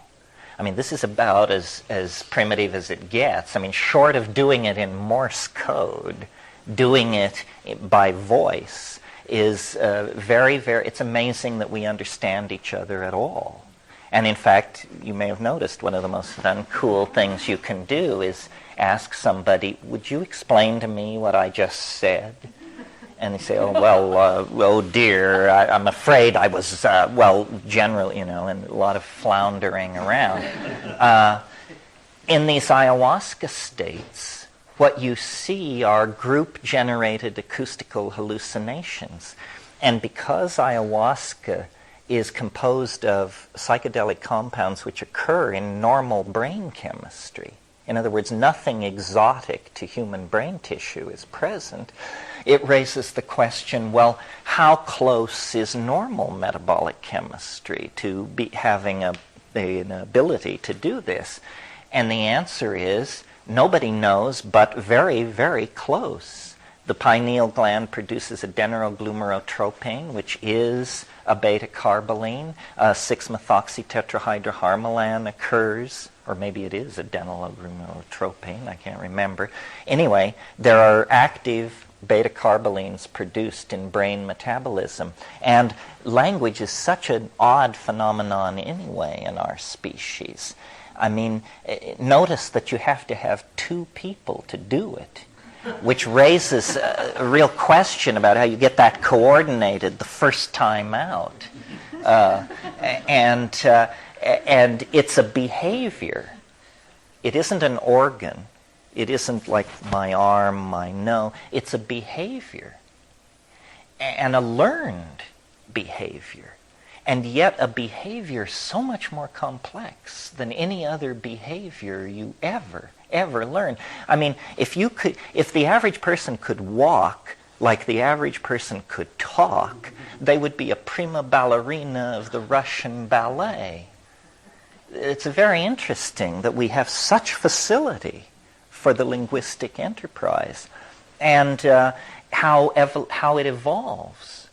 It's changing all the time. And well, is it just changing in a kind of forward lateral direction, or is there some kind of vertical gain here? I mean, can we actually describe things better to each other than the ancient Greeks could describe things to each other? Can we say things which they couldn't say, or anything of consequence? And I maintain yes. I maintain that culture, freeways, international airports, and so forth and so on, that's just the trailing edge of evolving language. Well, so here's a story which relates to this, that is in Bruce Chatwin's book, Songlines. There are these things called songlines which cross Australia, and they can be thousands of miles long. And if you're a shaman and one of these things crosses your territory, then you are the keeper of the song of that part of the line. You must learn and keep this song. There are 137 Aboriginal languages in Australia. So these people did the following thing. They went to a place near one end of the song line, and they recorded a shaman singing his song of that place. And then they went 2,000 miles to another part of the same song line, and they found the songkeeper of that place. And they played the guy's song for him. And it was in a language he didn't speak, and he had never been away from his own home. He had never been to this place. So he listened to the song, and after a while, he began to sing with it. Not the words, but the melody. And he sang with it. The way you could sing with green sleeves if you didn't know the words, but you heard the melody. And then, after it was over, he said, the man who sang this song, his place is a butte with 3 mountains, and eucalyptus filling the valley, and a red rock like a lizard over here. So then they tried to analyze, what is happening here? Is this telepathy? Is it magic? What is it? And I think the key to understanding it lies in, I've recently seen, you can actually buy for about $600 a piece of software where you glue electrodes to your head and sit down in front of your computer, and you see an undulating landscape of neural readouts that look, lo and behold, like mountains, valleys, escarpments. It's like a visit to Utah. And I am convinced that what's happening is that when the shaman listens to the first shaman's song, he does not process the sound the way we do. He processes it the way this computer is processing this neurological input, and what he's seeing is an acoustical environment of sound, and he can see the place. The song is the way it is because the song is not a song. The song is a hologrammatic acoustogram of the topology of the land through which the song line passes. These people are called the most primitive people in the world, remember? So I just recently became aware of this. It's very exciting to me. I'm interested in this software, but this is the kind of thing that lies out there. Because you see, the world arrives at the surface of your skin as one thing, but the senses bifurcate the incoming signal. The light goes to the eyes, the acoustical signal goes to the ears, the tactile signal is conveyed through the skin, and so then when we reconstruct the world, the wells are showing rather prominently in the model.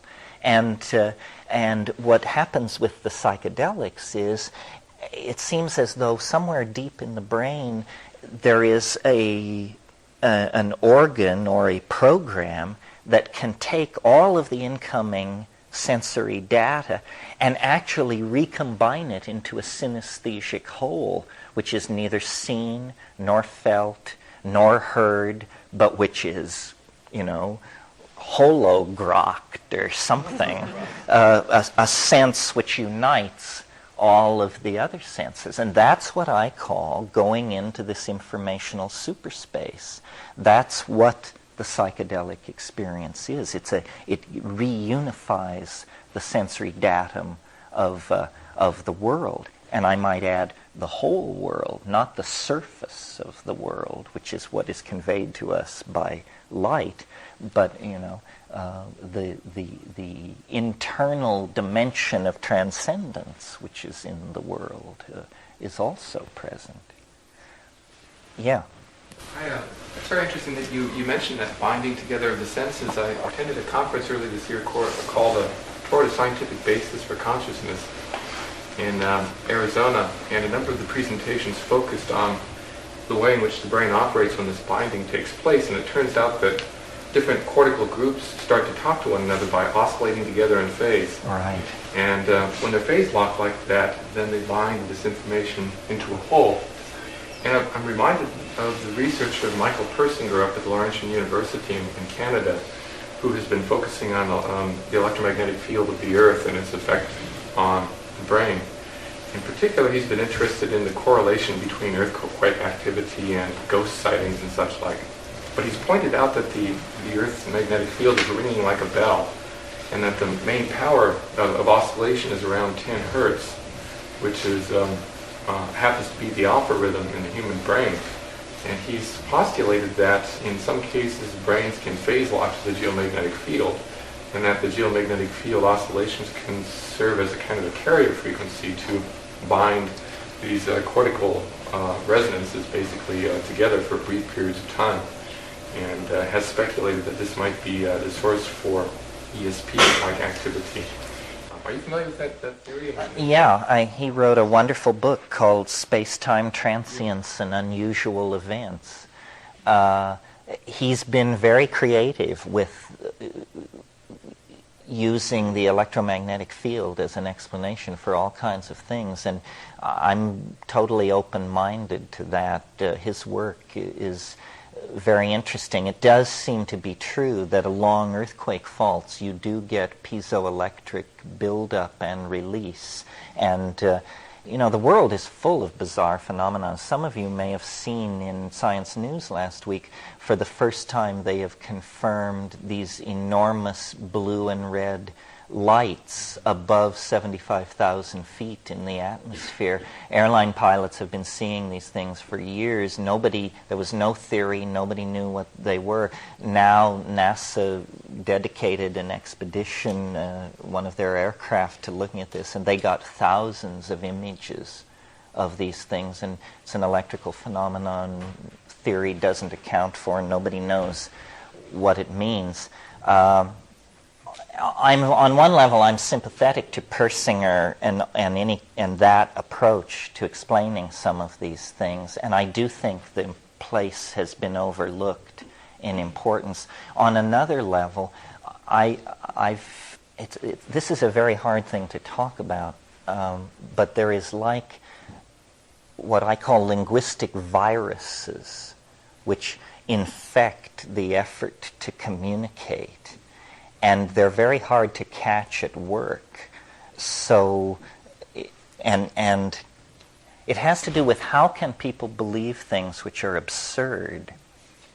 And it's very interesting to spend time with people who believe that things are something which is absurd.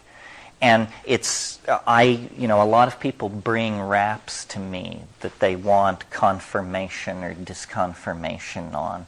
And I passed this way last night when I talked about the rules of evidence. The standard of discourse has decayed to the point where it's very hard to get any kind of consensus about anything because most people participating don't know how the game is played. And linguistic viruses really are responsible for much more of reality than we suppose. I suppose I can't really talk about this without stepping on somebody's toes. So let me pick. Well, for example, crop circles. Crop circles are important, and what was going on at the England end was these things were absurd. I mean, you had only to see one to understand what was going on, and to see that a confluence of British eccentricity, ripe grain, a certain ambiance in the air was allowing these things to come into being, and then the media was fanning it into existence. Well, now, how does this work? Talking of coupled oscillators and Persinger and all that. Pardon me? Would you repeat that law? Oh, that the paranormal phenomenon has an impact in an inverse square relationship to the distance you are from the event. You see? Because here's how it works. The media is reporting the onrushing phenomenon of existence. Stock markets, wars, diplomatic meetings, gangster killings, so forth and so on. Then something weird happens. Now, I have a job, you have a job. We note that something weird has happened. But it doesn't affect us. But scattered through the society, there are people who, when they open their paper and say, strange pattern in Wheatfield near Wiltshire, they look and say, aha, I knew it. This is what we've been waiting for. This is the sign. And they jump in their car and they drive to Wiltshire to look at the crop circle. And they get there first. Well, then comes the press. And they say, well, what is this? Say, well, the farmer doesn't know. And everybody's standing around. And finally, the weird person takes courage and says, well, actually, I've been studying a peculiar form of biological energy for some 30 years, and my theory, and you're off and running at that point. And so weirdness attracts weirdos, who then interpret the weirdness very weirdly, because they came with sharpened axes to grind. You see, and the crop circle thing was a test case for this. This is why I spend so much time on it. It did no credit to anybody. The occult just went sailing over the edge, and science hardly behaved any better, because there was this guy, if any of you are interested in this, there's a wonderful book called Around in Circles by Jim Schnabel that goes into all this. But there was a fellow named Terence McKenna who was a meteorologist. And when the first crop circles appeared and the weirdos began talking about telluric forces, messages from Atlantis, and so forth and so on, he jumped into the fray and said, nonsense, nonsense. This is a meteorological phenomenon. In the warm days of summer, on the lee side of these certain kinds of hills, a kind of circular low-pressure wind can get going, and this is nothing to get excited about, and we've got the statistics and so forth and so on. And the press loved him. They loved him as much as the screwballs. And they would put him on, and first they would interview the mad people, and then Terence McKenna would come on and poo-poo it away. So that was the first year of the crop circles. The next year, the crop circles became considerably more elaborate, with arrows coming off of them and zigzags and so forth and so on. Bring Terence McKenna on to the scene. And he says, well, you know, the new field of dynamic instability indicates that the mathematical solutions to these breakdown states are very complicated and unusual patterns. And so then the next year, it was inconceivably complex, the crop circles. Meanwhile, you know, crop circle time is in the springtime. It's dead in the winter because the fields are empty. So Meaden had used the winter time to go to the Institute of Electrostatic Physics in Nagoya and came back full of talk about roving plasmic fields and this sort of thing. And armed with the roving plasmic fields, no crop circle was too bizarre to not be proclaimed the product of natural forces. And this went on. And finally, BBC Two, and you know, you can think about this what you like, but they made a crop circle in frustration with this whole thing. They made a crop circle. And among the crop circle cognoscenti, there are certain moves that are the favorite moves, that are the authenticating moves, the no human being could possibly do it moves. And so the BBC Two people made a very good crop circle. And they brought Terence McKenna out and said, you know, Terence, we've just spotted one over here, and we'll get you right to the scene before the tourists get there. And they toured with him, and he pointed out, you know, the distinguishing characteristics, no doubt about it. And then they sat him down in the center of this field, and they said, Terence, we made it.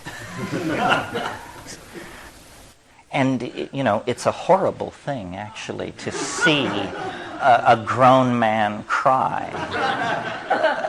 Because, you know, I mean, he is devastated. And then, you know, and this is just one of moments. You know, Rupert, my comrade in arms, Sheldrake, was one of the people who sponsored the contest that basically put the crop circles out of business, because the claims were fantastic, you know.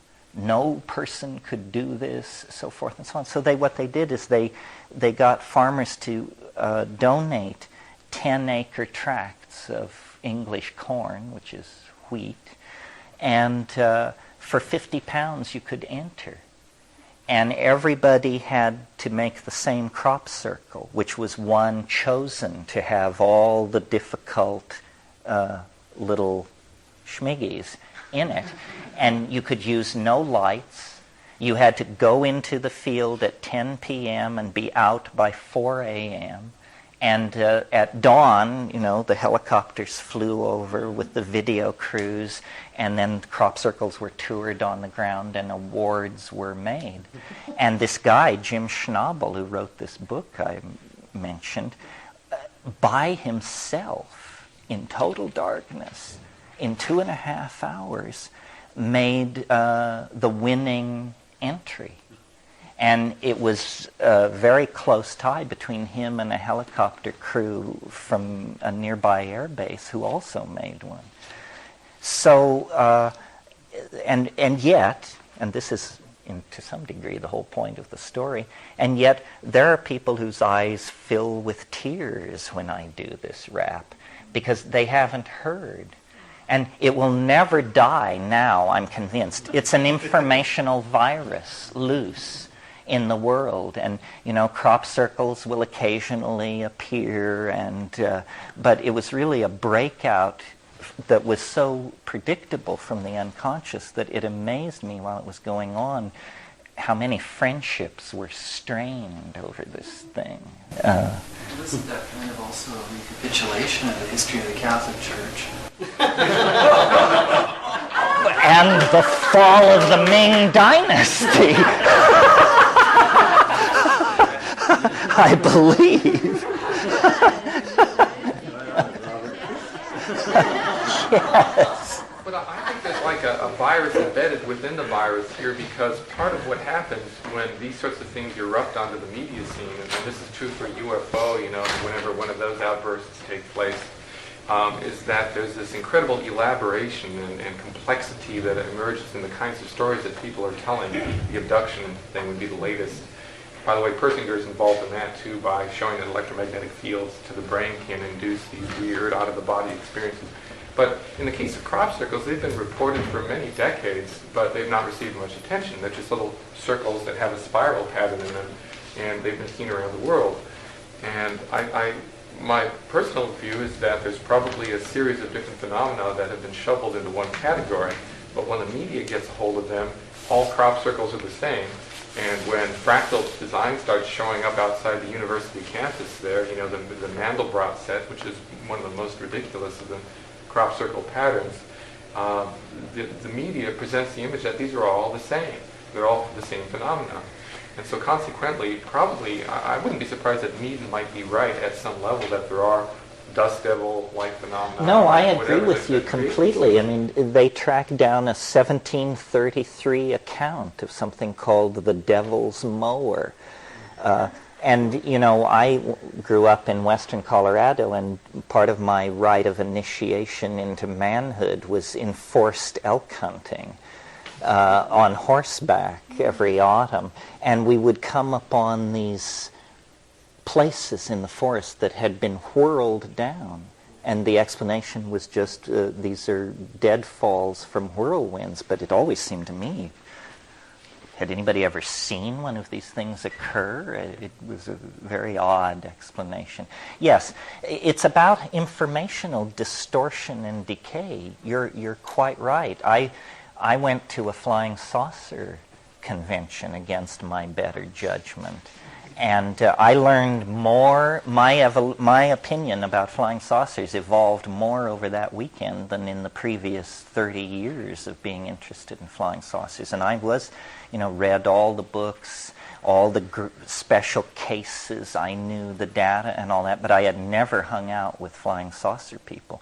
And it was so obviously a private Idaho that I just couldn't wait to get away.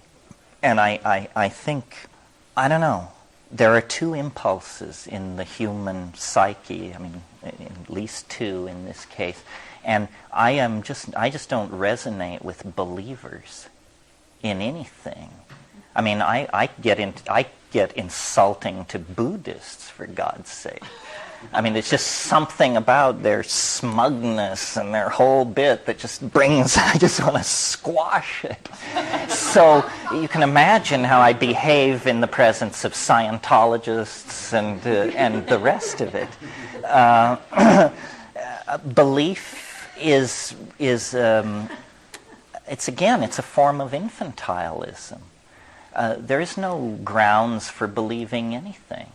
And the flying saucer thing, I went to this conference imagining that what I would meet would be a whole bunch of really interesting, sincere people who wanted to discuss the phenomenon of unexplained things in the sky and contacting human beings.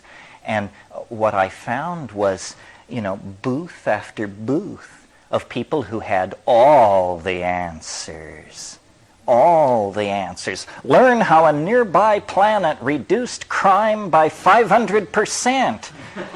I got news for you. Not even God can reduce crime by 500%. Once you've reduced it 100%, you've got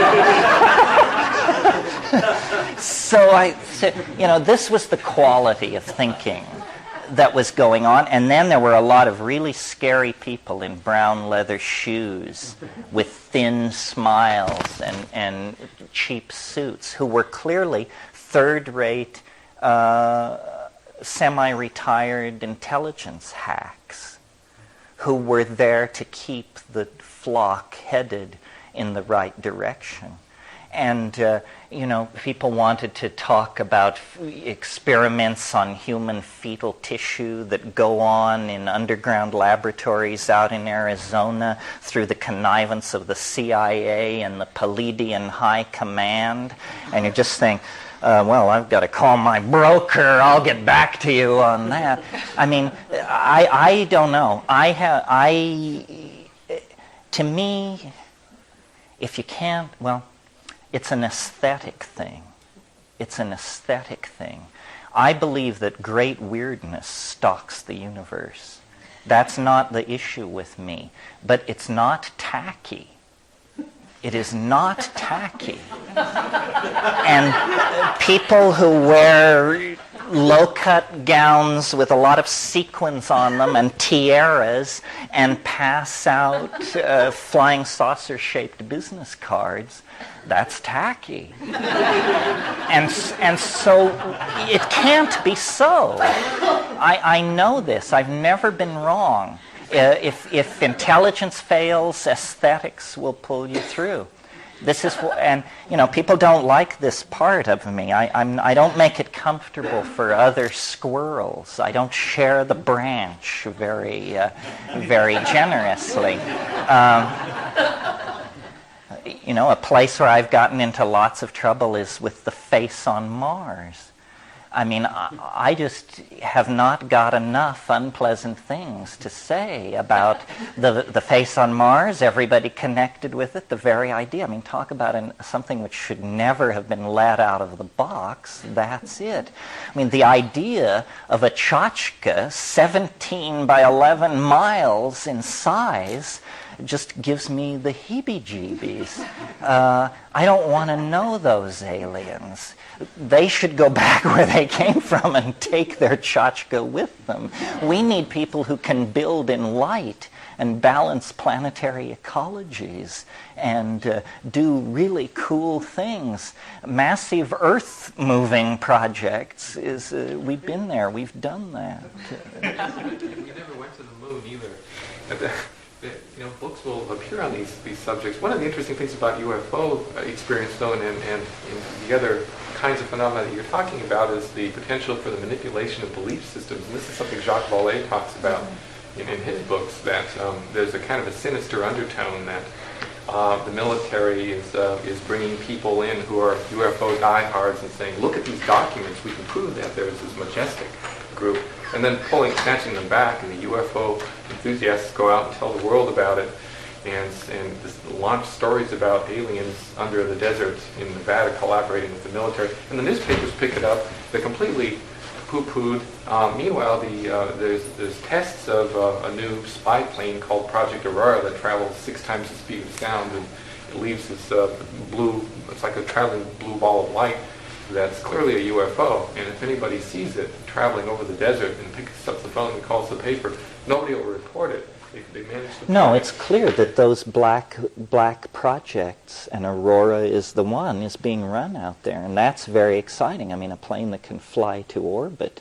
Yeah. Terence, what is your opinion on the biosphere? Did you get into that at all, and John Allen and the whole stick there? I didn't. I knew those people in the early 80s. Yeah, I knew all of them. 83, 81 in the Amazon. They said they were headed for Mars. I don't know. They are derivative of J.G. Bennett's school of Gurdjieff. And I have a rule, which is I'm against any group that keeps secrets. And Gurdjieffians keep secrets. I'm not against Gurdjieffians per se. In fact, it's kind of too bad they get into the category. But secret keeping is a bad habit. And if you tell me a secret, I'll probably tell it. Nobody ever told me not to say anything. So I've followed them with interest over the years.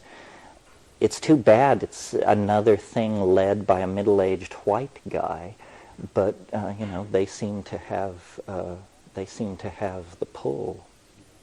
But I want to return to something you said. I mean, this can be the last thing about flying saucers, but let me give you my conclusion from this weekend of how the whole flying saucer thing worked. I mean, this is just one person's opinion, but this is how I explain it to myself. As you know, in 1947, the Rainier lights appeared, and if you that was the first big modern flying saucer sighting and set off the whole modern flying saucer phenomenon. Well, cast your mind back to the ambiance of 1947. The atom bomb was in 45, the defeat of Germany. The H-bomb was under development. Einstein was advising Truman. I mean, people were on the brink of things they could not understand. Nobody knew what the H-bomb really meant. What does it mean that we can do this? And they said, well, we don't know. Maybe the universe is monitored, and what we're doing is so outrageous that maybe it will bring those who do the monitoring. And then they began to get these reports of these things in the sky, and they said, my God, this must be it. And there were very high-level government secret commissions set up, and they began to study the flying saucers furiously, and they penetrated all those groups. And they penetrated this flying saucer thing from one end to the other, and I'm talking 47 to, say, 54. And they studied it, and they studied it, and Carl Jung was brought in, and all kinds of people were brought in. And at the end of that period, they concluded that what it was, they actually understood it. They concluded that it was the cosmic giggle. They concluded that it was that unreducible nub of nuttiness that haunts reality, and that it was not a threat to the security of North American air defenses. That was their question. Is this a military problem for us? And by 54 or so, they had decided whatever this is, a linguistic virus, a mass hallucination, or whatever it is not a problem for the military defense of North America. But they had spent millions infiltrating and completely taking over the weirdest group of screwballs you can imagine. The flying saucer, hardcore cultists.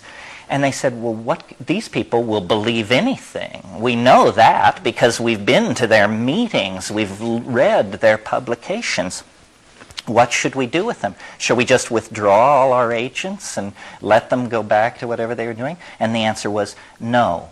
These people will become a pool for experiments in manipulation of information, control of belief systems, response to propaganda. A whole bunch of black box psychological and programming and informational kinds of research will be done on this pool of people because they're so weird.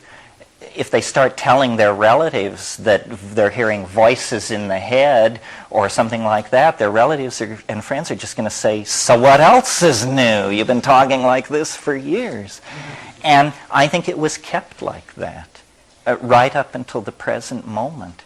But I think it's very low budget. This is not high priority for the CIA. They're sending, as I said, semi-retired guys in scuffed brown shoes who are definitely over the hill, but they shepherd the group along, and as you said, they release these outlandish documents and then they pull them back, and some guy comes forward and says it's all a fraud, and I know because I was on the inside and I was the one paid to tell you all these things, and then somebody else comes forward and says no, he's a walk-in and has an implant and it wasn't that way at all. And it's sort of like the JFK assassination. There is no bedrock there. There is no ground zero. And I find these things sort of spooky. I think it's bad mental hygiene to spend too much time with squirrels, and that yeah, you don't know, put down that groundhog, baby Elizabeth, you don't know where it's been. What is truth, Terence? Oh, that's an easier question. What one is sure of, very little, I would think. Well, I'm getting ready to say nothing. I guess that's what it is. Everything is provisional. What I believe in is what I called, and I mentioned it last night, the felt presence of immediate experience, the primary datum. I'm very aware that everything else is a construct moving out from that. And so the primary datum is the first level of being. But to say I believe in it, in Western philosophy, Descartes, and that would be in 1625, said, cogito ergo sum, I think, therefore I am. And that seemed to make sense for 200 years. It was an effort to get back to the most basic statement you could make. I, the given, think. The datum of immediate experience. But then the therefore is an enormous abyss of assumption that may have made sense to Descartes, but it does not make sense to modern people. I think what we can say is, I think. If you're not thinking, then you are no more than the onrush of your metabolism and not greatly different from your cat or your dog. Well, thinking, we're not making here a distinction between thinking and feeling. What I mean when I say thinking, or the felt presence of immediate experience, is more like what most people call feeling. It's the awareness of being, in its most simple sense. Now, then there is this curious congruency, which is not well understood by anybody, between mathematics and nature. So we have now a couple more things to play with. We have the felt presence of immediate experience, the I which feels, and then we have as mental objects in the given datum of experience both mathematical structures and the given natural world. And there is some deep and profound congruence between these two, and the relationship is not understood by anybody. To me, this is really the question. Why does mathematics describe nature? That's a deeper question than most. And so I live by questions. I don't see how you can live any other way. You have to remember we're animals, we're meat, we're specks of replicating organic chemistry on the surface of a planet. If we can make a model of our environment that seems to us a sufficiently clear mirror, that is probably about as far as you can go. The idea that we can actually cognize the dynamic of being is it's a noble hope. I try to do it. I actually try to create a complete explanation, but I always call them models because you have to throw them away. You have to keep adding to the model and then throwing it away. The real justification for psychedelics is that they feed new data into your model. What we're doing is triangulating points in some kind of phase space. And if you go to Paris, you know more about reality than people who don't. And if you smoke DMT, you know more about reality than people who don't. And so the idea is to triangulate a sufficiently large number of data points in your set of experience that you can make a model of the world that is not imprisoning. That's why, second to psychedelics, I think travel is the most boundary-dissolving educational enterprise that you can get mixed up in. Yeah. Yeah, but I think one problem is with everything we experience in outside or with psychedelics is that we're experiencing only more or less what we are believing, with some variabilities. So, maybe we can see, there's a possible other world. There is something more, and maybe that's all. Maybe I can understand the experience in my personal life, but I can't take it for real. It's in some way real, but I have to check out if I'm producing this. If I believe that, for example, the world is bad, then I will experience a bad other world, something like this. So I never can be sure of this because of my belief system. I'm producing this. Well, in what you say, there's a strongly expressed dichotomy between self and world. I mean, this question of reality, non-reality, and so on. But you can perform a kind of philosophical reduction and satisfy yourself that the self and world distinction is not primary. That who looks through your eyes is the world. Yeah, I would probably buy into that. That it shows us that there is something else. Although I do think that the way ideas emerge into culture, which happens naturally without psychedelics, is probably accelerated by psychedelics. I think the experience over the past 1,000 years is that ideology is poisonous. You have two kinds of ideologies that we've experimented with over the past 1,000 years. Unsuccessful ones, where I would nominate I suppose Christianity, and successful ones like science. And it turns out whether they're successful or unsuccessful, the consequences for the rest of us are pretty horrendous. The world seen through the lens of ideology is a very limited world, and the great catastrophes of the past 1,000 years have been brought on by ideological errors. That's why, I'm very suspicious of this thing I talked about last night that I called the world corporate state.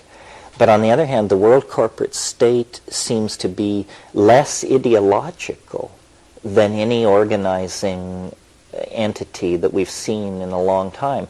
It has no real ideology other than it wants to do business, which is hardly, a cosmic vision.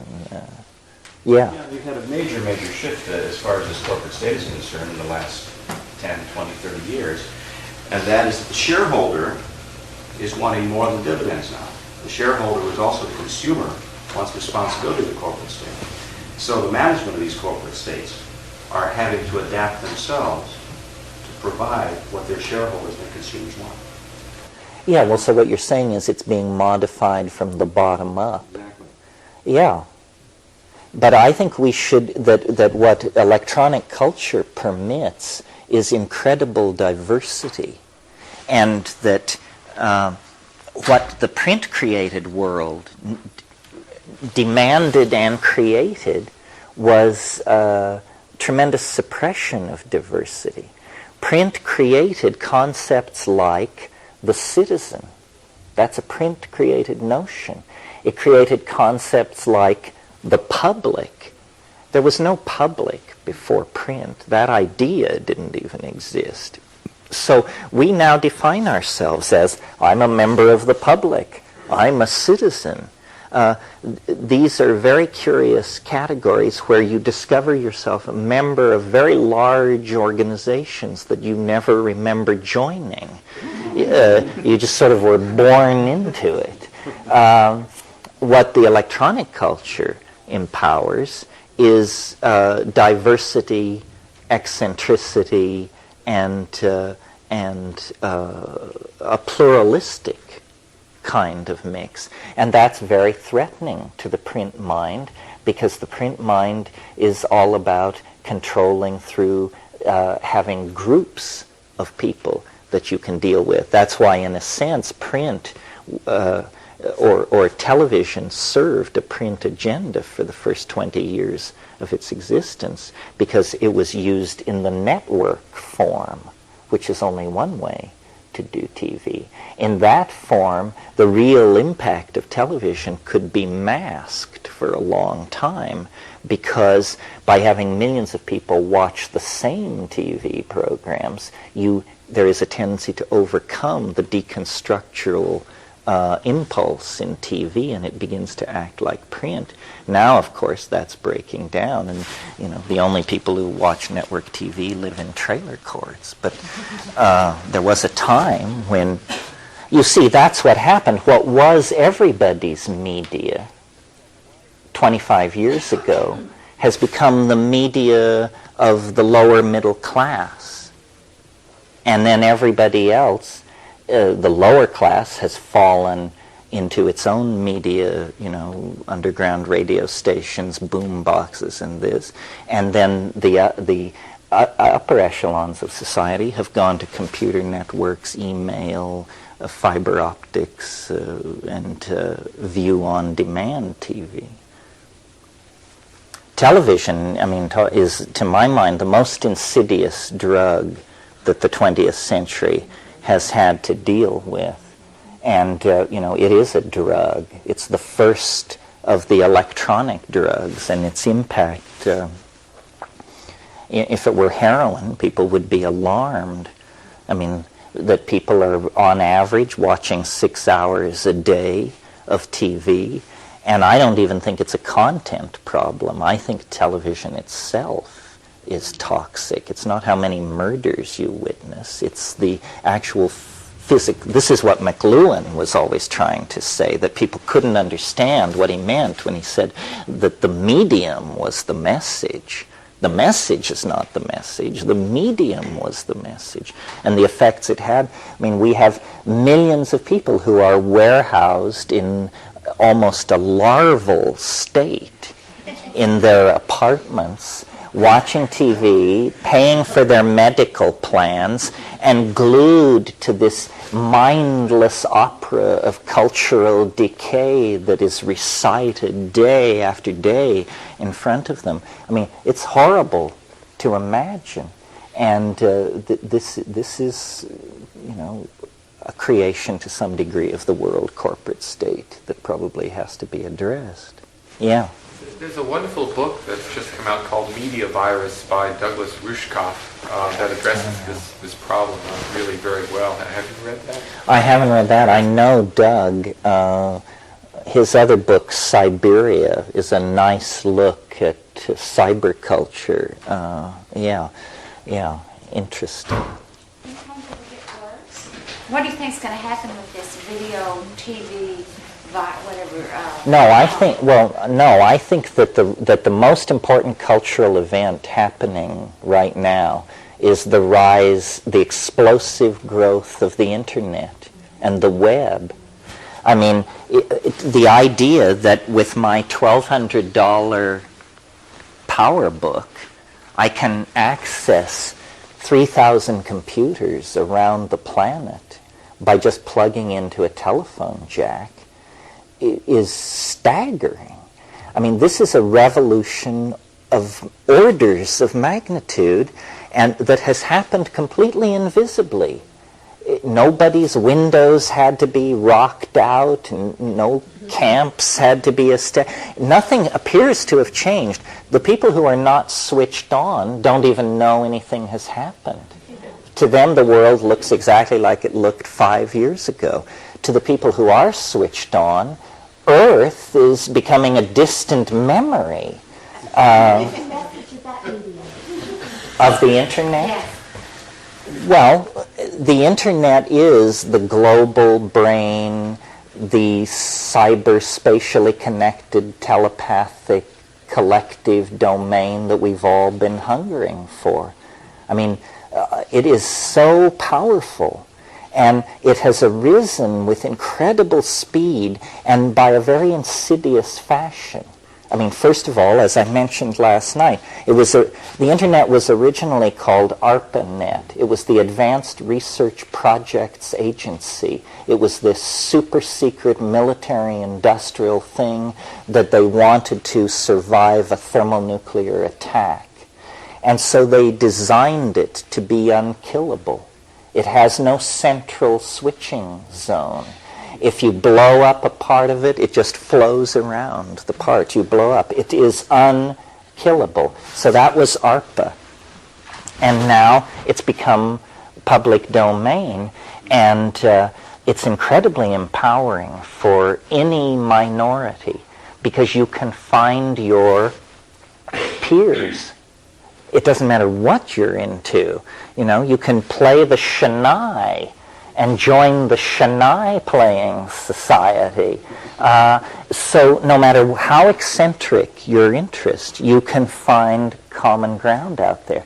Then the other thing is information that, I'm not kidding you, 10 years ago, the director of the CIA sitting at his desk in Langley, Virginia, didn't have the information processing capacity that you now have plugging into your PowerBook at any phone jack in the world, because these databases are there.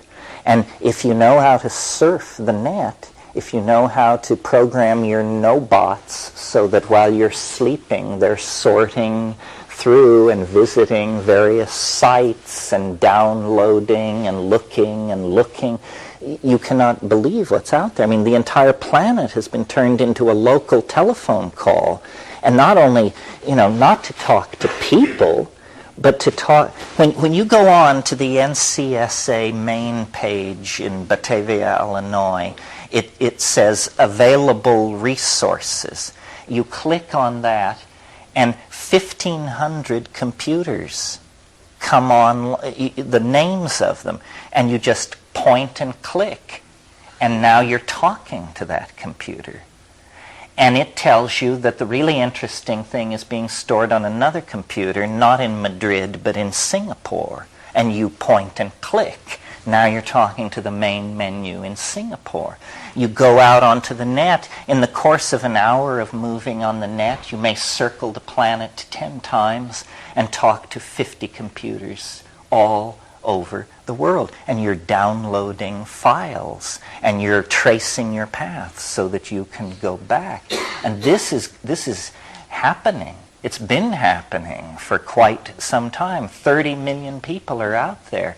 And because it requires literacy and technology and money, those 30 million people probably are probably only 10% of the people who rule the planet are not on that net. And it's where the cultural architecture is being put in place now. And it's this invisible space, which is where we should have been building all the time. So I think this is the doorway into the new dimension into which we're going, and that these technologies, put in place for no reason other than to facilitate bank transfers and do incredibly mundane things, are turning out to be the seeds of our electromagnetic body in hyperspace. Yeah. Can you elaborate on your understanding of virtual cities being designed using computer nets? Well, it's simply that you want to create an interface with a bunch of data. And a very crude way to do it is to have a page with a list of computers. and you click and you go to the computer. That works, but it's not very sexy. Well, but what if we made a three-dimensional landscape and put buildings in that landscape so that the large red rectangle is the AT&T database, the low violet group of integrated triangles is the National Medical Database. In other words, you simply make the icons three-dimensional and analogous to buildings, and then you can build Data Town, where, you know, instead of a list of computers, they appear to be a long line of skyscrapers lining a broad avenue in which you're driving down in a Ferrari or something. All this will come. I mean, the engineers will do it. How it looks is immaterial. It's that it can be done anyway. Yeah. Well, from what you're saying, then it feels like this is going to be a very intellectual, snobbish, it's going to be elitism.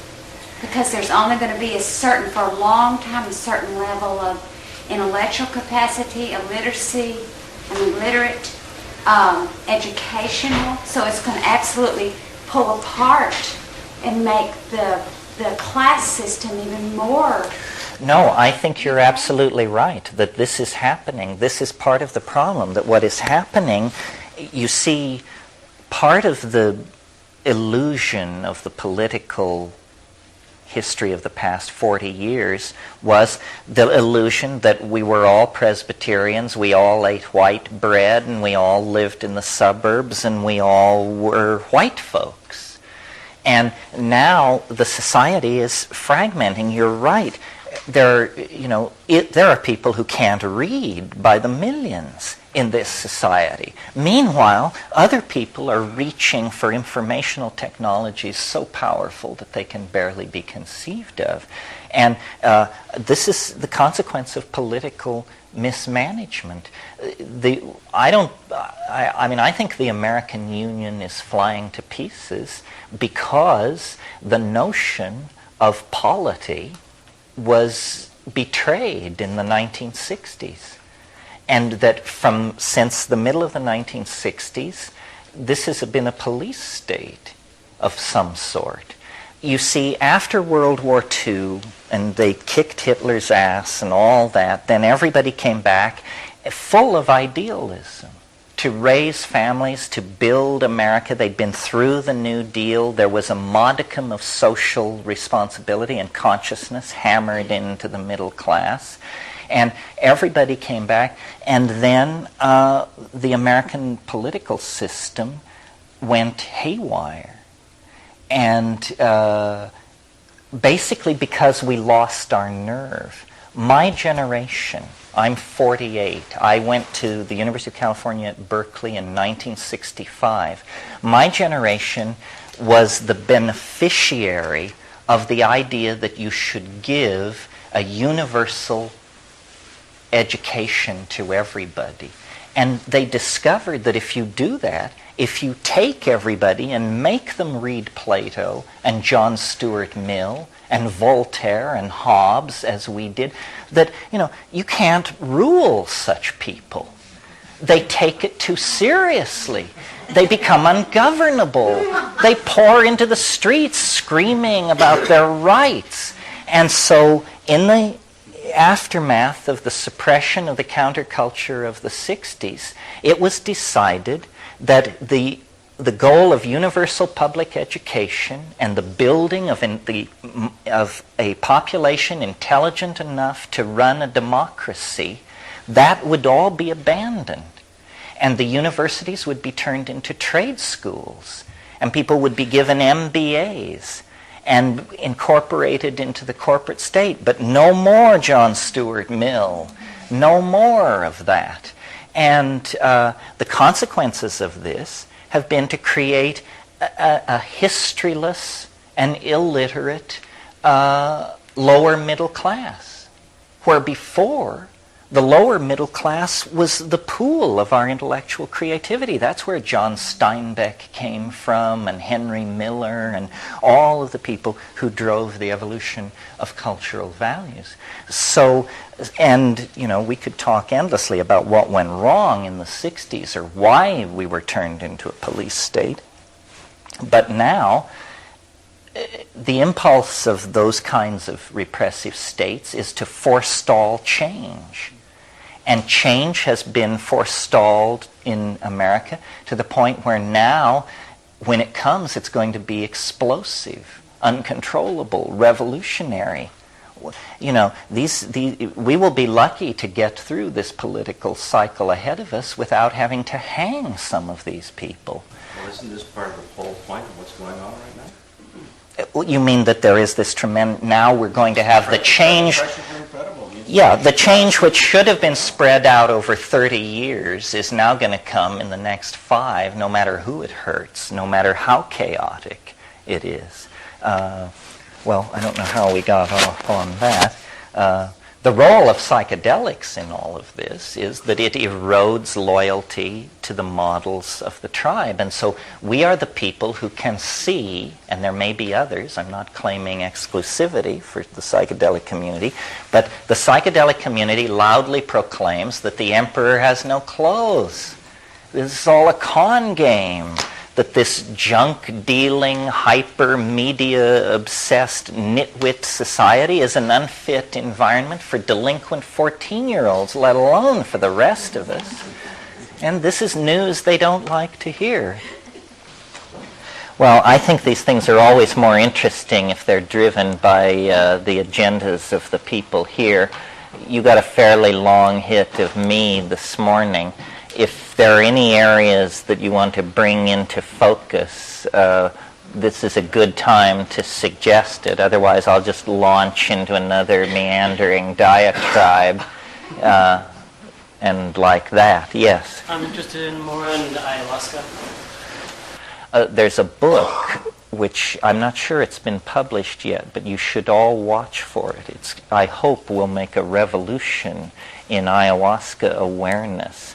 It's called The Three Halves of Imo Mosho, and it was translated by a good friend of many people in this room, Ken Symington, translated it, and it's by the Peruvian poet Cesar Calvo. And it is a book about ayahuasca that could easily win the Nobel Prize for Literature. It's not some panting anthropological reportage. It's art and incredibly rich. And if you get a chance, you should read it. If you're interested in this subject, another book about ayahuasca that is no easy read is a book with the unlikely title of Shamanism, Colonialism, and the Wild Man by Michael Taussig. And it is an intellectual journey to places you never thought you'd pass through. Could you spell the title of the first one, The Three Halves of what? Imo Mosho, I-M-O space M-O-X-O. The Three Halves of Imo Mosho. So, I don't know how much more there is to say about ayahuasca. From a phenomenological point of view, what's interesting is that it seems to hover on the edge of being a telepathic drug of some sort. And in fact, for the first 30 years of the 20th century, the active principle was actually called telepathine. And these German chemists and Theodor Koch-Grünberg and people like that were very interested in this. And then it was realized that it was actually harming a previously discovered substance. But it isn't the kind of telepathy where you see what other people are thinking. Or hear what they're thinking. It's more that you actually see what is meant. You have an experience of meaning related to seeing that is like wisdom. I mean, it's hard to explain, but whole societies are guided by people who are intoxicated by this material. Yeah. Terence, have any experiments been published that actually demonstrated those telepathic powers, or was it purely subjective? Well, no, I think it's slightly in a different realm. I don't think it will show up on like a card turning test or something like that. It is not telepathy. It's a different modality of mind is what it is. Through song and sound, the boundaries are dissolved. But I don't know if you can set up a scientific scale that can detect this. Seems more like taking on the mind of nature rather than something. That's right. It's that there is a shared state of mind, but it is not a sharing of states of mind. I think I understand. You see what I mean? Yeah. Have you done any comparative studying on other substances in different other cultures? For example, the Haitians and the voodoo and the substances that they work with, and I suppose other people all over the globe? Well, see, it's a very complicated question because cultural values enter into the definition of what is an acceptable or desirable intoxication. And there's a whole smorgasbord of possibilities offered by nature, from things which are incredibly pleasant and, oh, I don't know, aphrodisiac and so forth, through a range of things which nobody would ever do more than once. But then there's a kind of an intermediate range. I mean, if you can recall your first shot of scotch, you know, this is a shocking thing to your system. I mean, your body does not readily take to that. And voodoo is operating on these substances called tetrodotoxins that come from puffer fish that are much closer to being poisons than to being psychedelics, where people are taken out in the bushes and given something, and their stomach cramps and everything turns yellow, and they fall down on the ground and they twitch and they vomit and they beg to die and they want to die, and then 10 hours later they're fine. And they're brought down to the river and slapped around and washed off and given a piece of white cloth and told, now you're a full-fledged member of society. That's an ordeal poison. And it acts, in some ways, very much like a psychedelic. Because if the purpose of a psychedelic trip is to get you back to your foundation, thinking you're going to die like a dog in the ditch is also wonderful for doing that. But see, I think different cultures have made use of whatever was available to them. And we, as a global culture, can look over the entire set of options and say, well, here's a plant which makes you see visions but also sterilizes you for 5 years, and here's something else which does something else, and we can actually choose the best of these tools. This is the great leg up that we have on the Aboriginal cultures. We are, as it were, a kind of clearinghouse for all of that information. And out of all of those many, many options, it turns out there are easy ways in. Not totally easy, but easier ways in. And so you have to learn which are the easy ways in, the paths which can be followed at all. Yeah, Jessie. I have...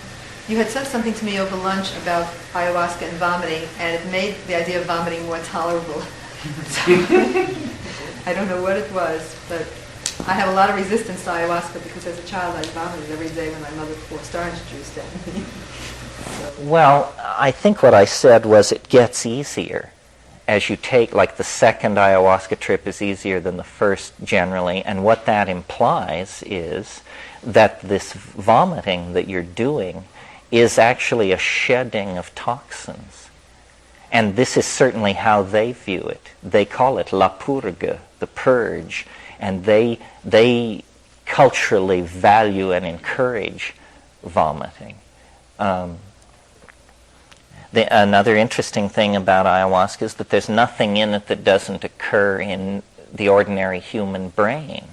There's just more of ordinary brain chemistry there. So that implies that these extraordinary states of mind, group-mindedness, three-dimensional hallucinations, and so forth, are nevertheless not that far removed from ordinary states of brain chemistry. And, in an enlightened environment of medical research, these things would be studied. As it is, it's all very messed up by politics. What's about the tradition? I know that in these cultures they have mythologies and they have a tradition. So if you transform or transfer these things to, for example, the States or Western Europe, there isn't any mythology, a common mythology. No, well, you can never escape your own identity. I mean, you can never experience what they experience. Conversely, they can never experience what you experience. I mean, I've been up against this where you're sitting around in a hut on your haunches covered with pig grease and waiting for something to come on. And inevitably, my mind would drift to Husserl's general phenomenology of ideas. And I would try to perform the eidetic reduction. And then it would just make me burst out laughing. The idea that, I wonder how many people in the room are performing the eidetic reduction at this moment. Not many. So people have criticized me because I don't ally myself with anthropology. I'm really interested in these things as tools for understanding experience. The cultures that have discovered them often have very narrow interpretations of them. Another thing is some cultures are afraid of the unconscious and encourage going only a very short distance in, And I think once you get the idea that it can't really kill you, and sometimes it's hard to talk yourself into this, but if you can convince yourself of that, then just the thrill of it. And in a way that's possible because we are deprogrammed from ideology. Anyone else except a secular late 20th century person would take a look at this and assume it was God Almighty and behave appropriately. We look at it and say, well, it can't be God Almighty, it must be something else, and then, explore it in an experiential fashion. Yeah. So you talk about ayahuasca as almost like a joyride on some level, like it's one of the question I have is, what are when you take ayahuasca and psilocybin acid, those three things, what does each one specifically, if you can take in a nutshell what direction each one goes, what would you say if you made a sentence for each one of those to understand the difference? Well, a sentence, a boundary I may not be able to tolerate. Well, just roughly, the feeling with ayahuasca is that it's Gaian, it's earth-oriented. You feel the river, you feel the jungle, you feel the drama and pain and nobility of life and death, and it's visceral, it's about the meat and the jungle, and it's feminine. And then the character of the hallucinations is, it's as though it's like a camera eye. It's largely silent, but it's just an eye that is moving through a vast matrix of visual information. And after a good ayahuasca trip, you just feel like you want to rub your eyes. You say, I've just been looking and looking. It's like a trip to Madison Avenue with money in your pocket. You've just been looking and looking and looking and looking for hours at this stuff. And it's almost invariably beautiful in a jeweled, filigreed, multi-leveled, transparent, glittering, flowing kind of way. And it almost always takes place against a black background for some reason. It goes on against a black background. Okay, then psilocybin, which is just an atom's twist away, is a very different creature. The most astonishing thing about psilocybin, and you're hearing this from, a materialist of some sort, is that it speaks. It has a voice. And if you don't think this is confounding to the rational mind, to come upon this in the detritus of your mind's attic, it can talk to you and astound you with its insight, humor, ability to connect and make insightful inclusions and so forth and so on. And the whole thing, the whole psilocybin experience is imbued with this eerie energy, which has different names, but elfin, gnomic, extraterrestrial. They're shiny-eyed and small, and there's chattering.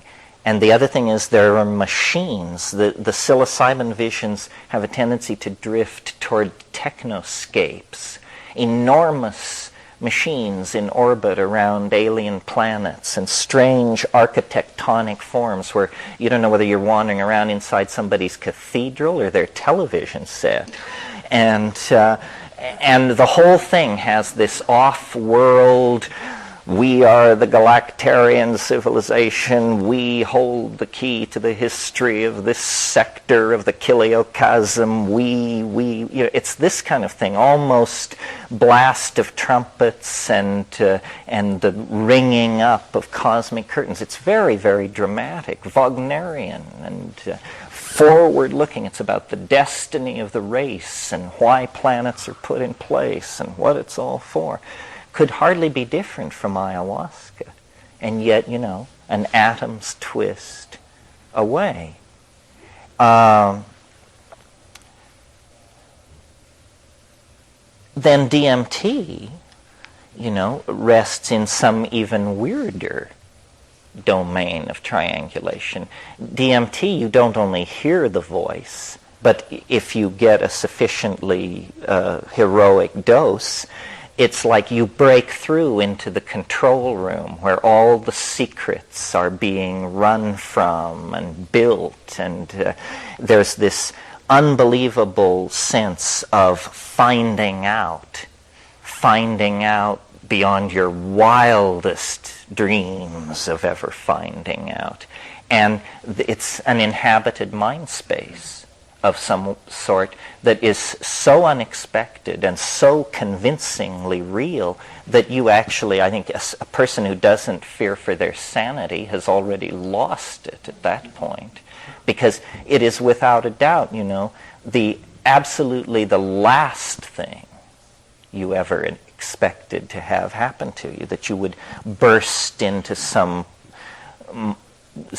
place somewhere where there would be these chattering, self-transforming, linguistic creatures that are made out of light and punning intentionality and are trying to get you to perform some unimaginable task that is somehow caught up with the unravelment of the space-time continuum and the destiny of the species and so forth and so on. And, this is at 30 seconds into a trip that lasts a minute and a half, and then you're returned to, you and your friends and your concerns. LSD is not animated in this way. It is more like the classical expectation people have, I think, who have not taken these things, of what a psychedelic drug should be. In other words, you think clearer, you see connections, you can hold very complex ideas in your mind and rotate them and look at them from many angles. You experience emotional abreactions, you recover childhood memories, you are able to straighten your karma out with people, you are undergoing rapid psychological growth under the influence of LSD, but it doesn't. The reason I am not so keen on LSD is that I'm really a plant guy, not a drug guy, and it's something about these substances that have been carried along in the genomes of these plants for, in some cases, hundreds of millions of years, and why? You know, what are these things doing for the plants?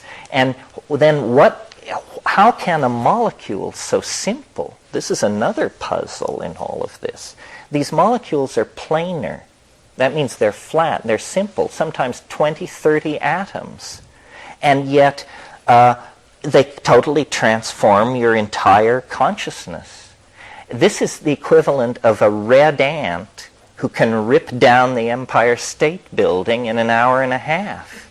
I mean, why is mind so delicately poised that such a tiny amount of pharmaceutical material can create such vast changes? And then another puzzle, as long as I'm listing my favorite mysteries, and this is the one that really got me into this in the beginning, because my early inclination was toward art history. And that is a very simple question. Where do the images come from? Where does this stuff come from? I mean, it is so unreferent to the ocean of commercially produced imagery in which we swim. You know, we are constantly bombarded by the images of television and Hollywood and so forth and so on. And yet the psychedelic species of visual beauty is not, we don't see it in our furniture styles and our architecture. It seems to be coming in literally from another dimension, and yet it is undeniably moving. It's beautiful. And I am puzzled why I, as an ordinary person, under the influence of, let us say, 30 milligrams of psilocybin, can see more art in an hour than Western civilization has produced in the past 1,000 years. And that tells you how little of we're getting from the art river back to the village where we can drink it. Niagaras of beauty are flowing by, untapped by ordinary consciousness. And, you know, would that we could send robots who could film these psychedelic realities. Perhaps, you know, virtual reality will develop into a technology where we are able finally to reconstruct and agree upon the content of the psychedelic experience. But to me, that's almost like the metaphysical stamp of approval on the psychedelic experience. Beauty is the presence of so much beauty is an argument to me that truth cannot be far away. Yeah. Are you aware of any spontaneous trips without the plants? Well, you know, there's a whole vast area of human endeavor called mystical religion, and there's a whole other vast area of human endeavor called madness. And many stories abound and come out of these areas. I think that what we're talking about here, whether we're talking about madness, mysticism, or psychedelics, is a brain state. For the schizophrenic, it is uninvited and terrifying. For the mystic, it's achieved by excruciating acts of asceticism in most cases, which certainly have profound physiological consequences on the neuroecology of the brain. And for the smart money, I think, you use a shamanic technology. I think religion, organized religion of the high classical sort, Buddhism, Hinduism, Christianity, and so forth, is very anxious about this whole issue, precisely because religion is always anxious about the issue of direct revelation. That was what shattered religious consensus in Europe. That's what the Protestant Reformation was about, doctrinally. I mean, there were many things going on, but the doctrinal argument was, is it the job of specialists called theologians to study Scripture called revelation in order to tell the rest of us what God's plan is? Or is it better for each of us to look within the confines of our own souls and have our own dialogue with God and figure it out? And that was basically the Protestant position, and it went against hierarchical theology. Yeah. I recently read about a mushroom called fly agaric, and can you comment on its role in history? Oh, these are amazingly complicated questions, or either that or I've overeducated myself. Could be, huh? Well, there is a whole domain of controversy and discourse about the role of mushrooms in human culture, because it was noticed by Gordon Wasson in the 1950s that there are invariably there are two kinds of cultural attitudes toward mushrooms. One is called mycophilic, and if you want to know what mycophilism is, go to Russia, go to Poland, go to Czechoslovakia, where people have hundreds of words for mushrooms. Several holidays a year are set aside to collect mushrooms. Children are named after mushrooms, so forth and so on. The Slavs are into mushrooms.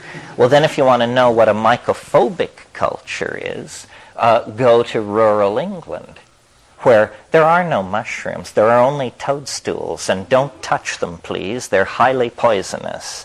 That's the general English attitude toward mushrooms. So Gordon Wasson wrote about this all through the 50s and 60s, and he decided that you all probably have seen, if not the real thing, a plaster cast or depicted in schmaltzig European illustrative style, the famous mushroom of fairy tales, the red mushroom with the white dots. Well, that is Amanita muscaria, and it grows in a symbiotic mycorrhizal relationship to spruce and birch trees, and is used by the shaman of the Irkut language group and the Amur River Basin. And now it just happens that those people in the Amur River Basin were the first people studied by the new science of anthropology when it wanted to study shamanism. By chance, this was. And so ever since, the science of shamanism, whether we're talking about the shamans of the Amazon Basin, Central China, South India, or Tierra del Fuego, has had to labor within the categories created by the people who studied the shamanism of the Amur River Basin. And the use of the Amanita muscaria was tremendously overstressed by Wasson, I think. He wrote a book called Soma, the Divine Mushroom of Immortality, in which he argued that Amanita muscaria was the Soma of the Rig Vedas.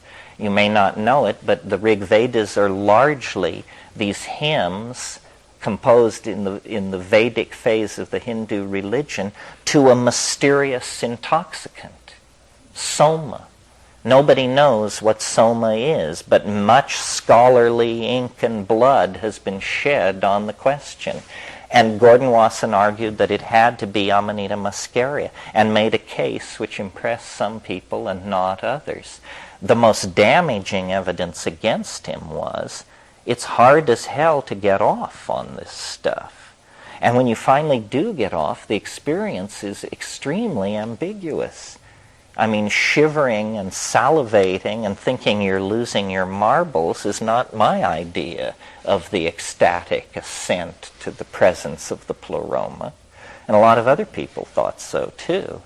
So then there was lots of hassle about, well then, it did seem that Wasson had secured the case that the Vedic hymns were about a mushroom. That was his breakthrough. But his mistake was he got the mushroom wrong and then created an entire false cultural history based on this error. And, this, I'm not interested in flaying you with my theory, but if you're interested, it's told in the book Food of the Gods. Because, as I mentioned this morning, I think psilocybin was the catalyst that triggered the emergence of self-reflecting consciousness in human beings. And so my mushroom story is not a story of a subarctic toxic mushroom cult that carried itself into India along with the Indo-European invasions. My story is an older story about a mushroom that contained psilocybin and flourished in the grasslands of Africa and was present as nomadism slowly evolved into the domestication of cattle and, as we talked about this morning, the suppression of gender dominance with the addition of psilocybin in the diet created a partnership society that existed up until the invention of agriculture, and climatological change made the mushroom difficult to obtain. And at that very critical juncture, after perhaps 50,000 years of mushroom-induced suppression of hierarchical dominance patterns, the withdrawal of the mushroom from the human diet allowed the old pattern to reassert itself. But at this point, we had language, we had agriculture, and what did we do? We quickly organized monotheistic religions, city-states, warrior castes, god kingship, the world of the lash and the god king, basically. And we are the unhappy inheritors of that circumstance to the present day. And that's why our situation is so bizarre and why we are so neurotic, if you will. It's because human consciousness evolved in an entirely different cultural milieu than we now exist in. It evolved in a world in which the Gaian logos was absolutely real to every man, woman, and child in the society. And I believe that the tendency in the hominoids to form monogamous pair bonding was eroded by the presence of psilocybin because it promoted an orgiastic sexual style. And the social consequences of that were that men could not trace lines of male paternity. And so you have an intense impetus toward collective bonding in a group like that, because the children are our children, the children of the group. The nuclear family is, I think, a somewhat maladaptive fragmentation from all of this. And this is important for us to understand because we have practiced a neurotic style of culture for a long, long time. It has permitted the conquest of matter, but that now is done. I mean, once, hydrogen fusion, you can put it in a bottle at Yale, well, then you've been there, done that. And now we have to swing the thing back into balance. The tools that we acquired on the journey of the prodigal son through the world of matter, you cannot redeem the moral cost of that unless those tools are brought to bear to now redeem the planet. I mean, if there is any justification for history at all, it must be that it secured a longer evolutionary life for intelligence on the planet. And as far as how the psychedelics fit into this in the individual scheme, psychedelics are not flashlights into the chaos of the Freudian unconscious. They are tools for mathematically unpacking your mind into a higher dimensional space. In the Newtonian and print-created social space that we're walking around it, you are like a self-extracting archive that hasn't self-extracted itself yet. And then you take psilocybin and you self-extract and unfold. And because think about it, I mean, I'm very serious about this. Think about what the shaman's functions are in the classical Paleolithic model. The shaman's functions are to predict weather, to anticipate the movement of game and enemies, and to heal disease. Well, now, how could you do those three things? Well, the answer is, if you could see into next week, that would be helpful. That would allow you to do all three of those things. Predict the weather, see the movement of game and enemies, and make very astute choices about who you accepted as your patients. You see?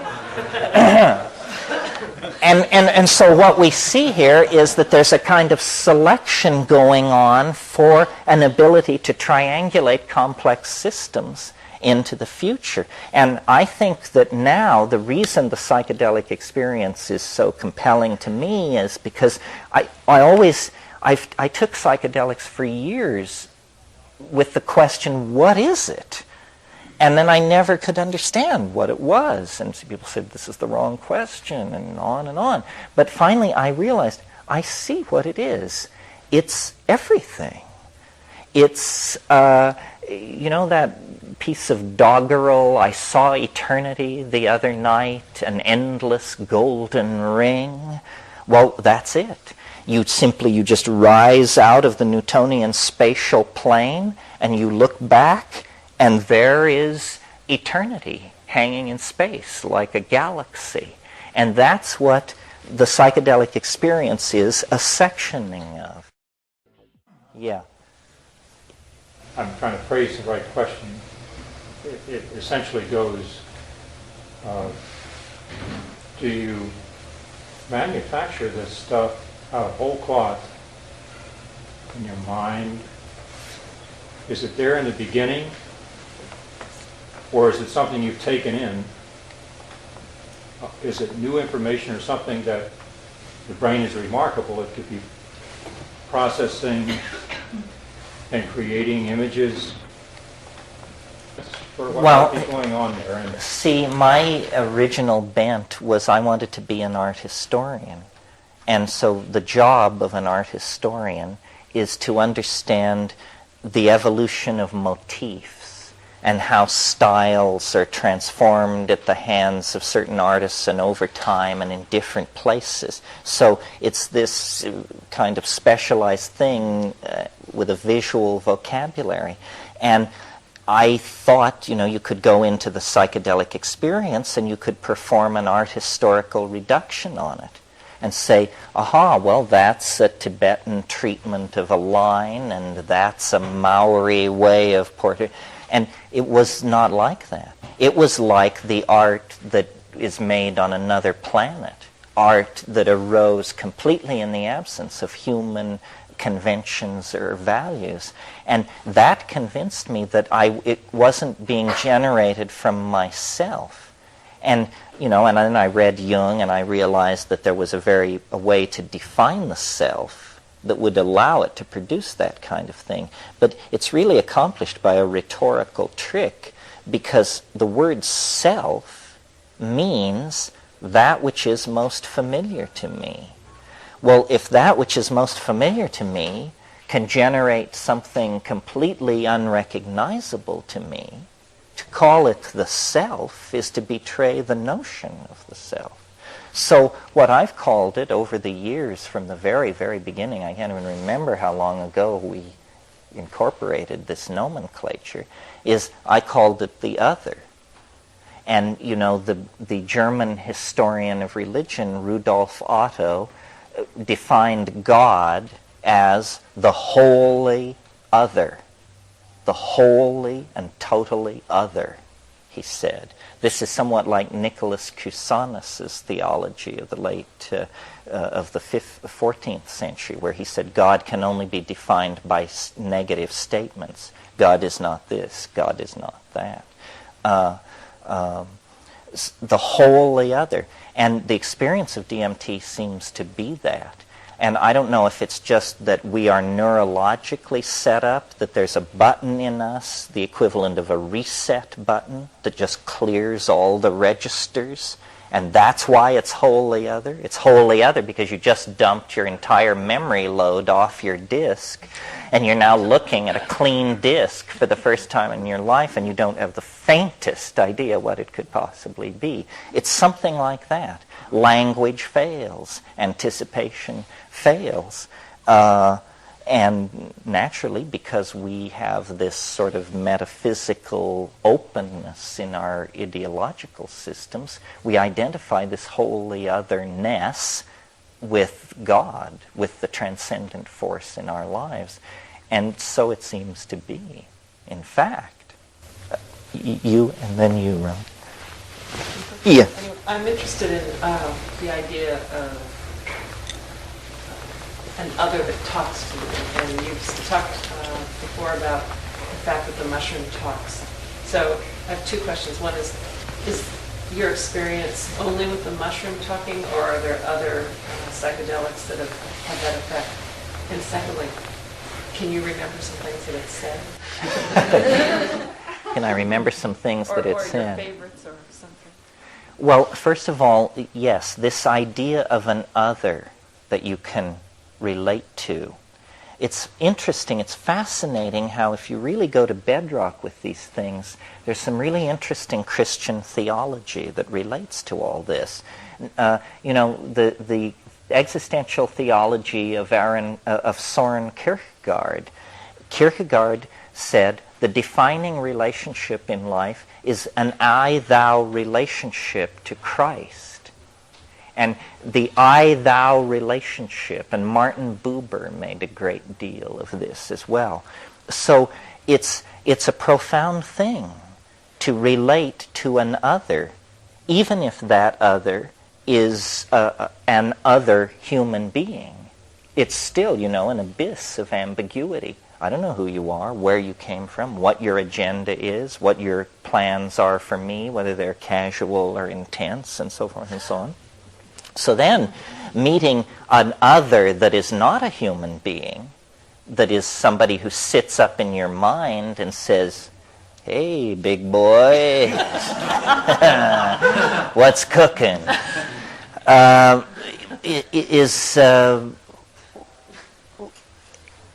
It opens up the possibility for a relationship, and it can be explored. And I always thought, that you could somehow trap it, that it was sort of like a game in a fairy tale, that if you were clever enough, you could ask a series of questions where you would then have trapped it into revealing, aha, so you are my amygdala, so forth and so on, this kind of thing. I have never, in the presence of the thing, been able to do that.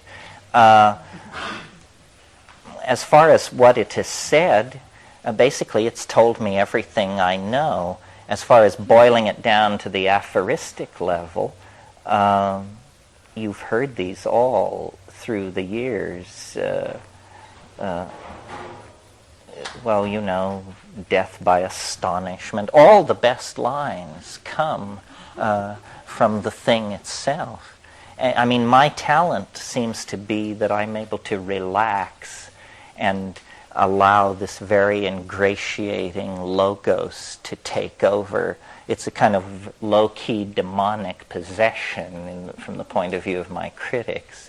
To speak about this other way of looking at things. In terms of what it has said to me, it's this revelation about the nature of time.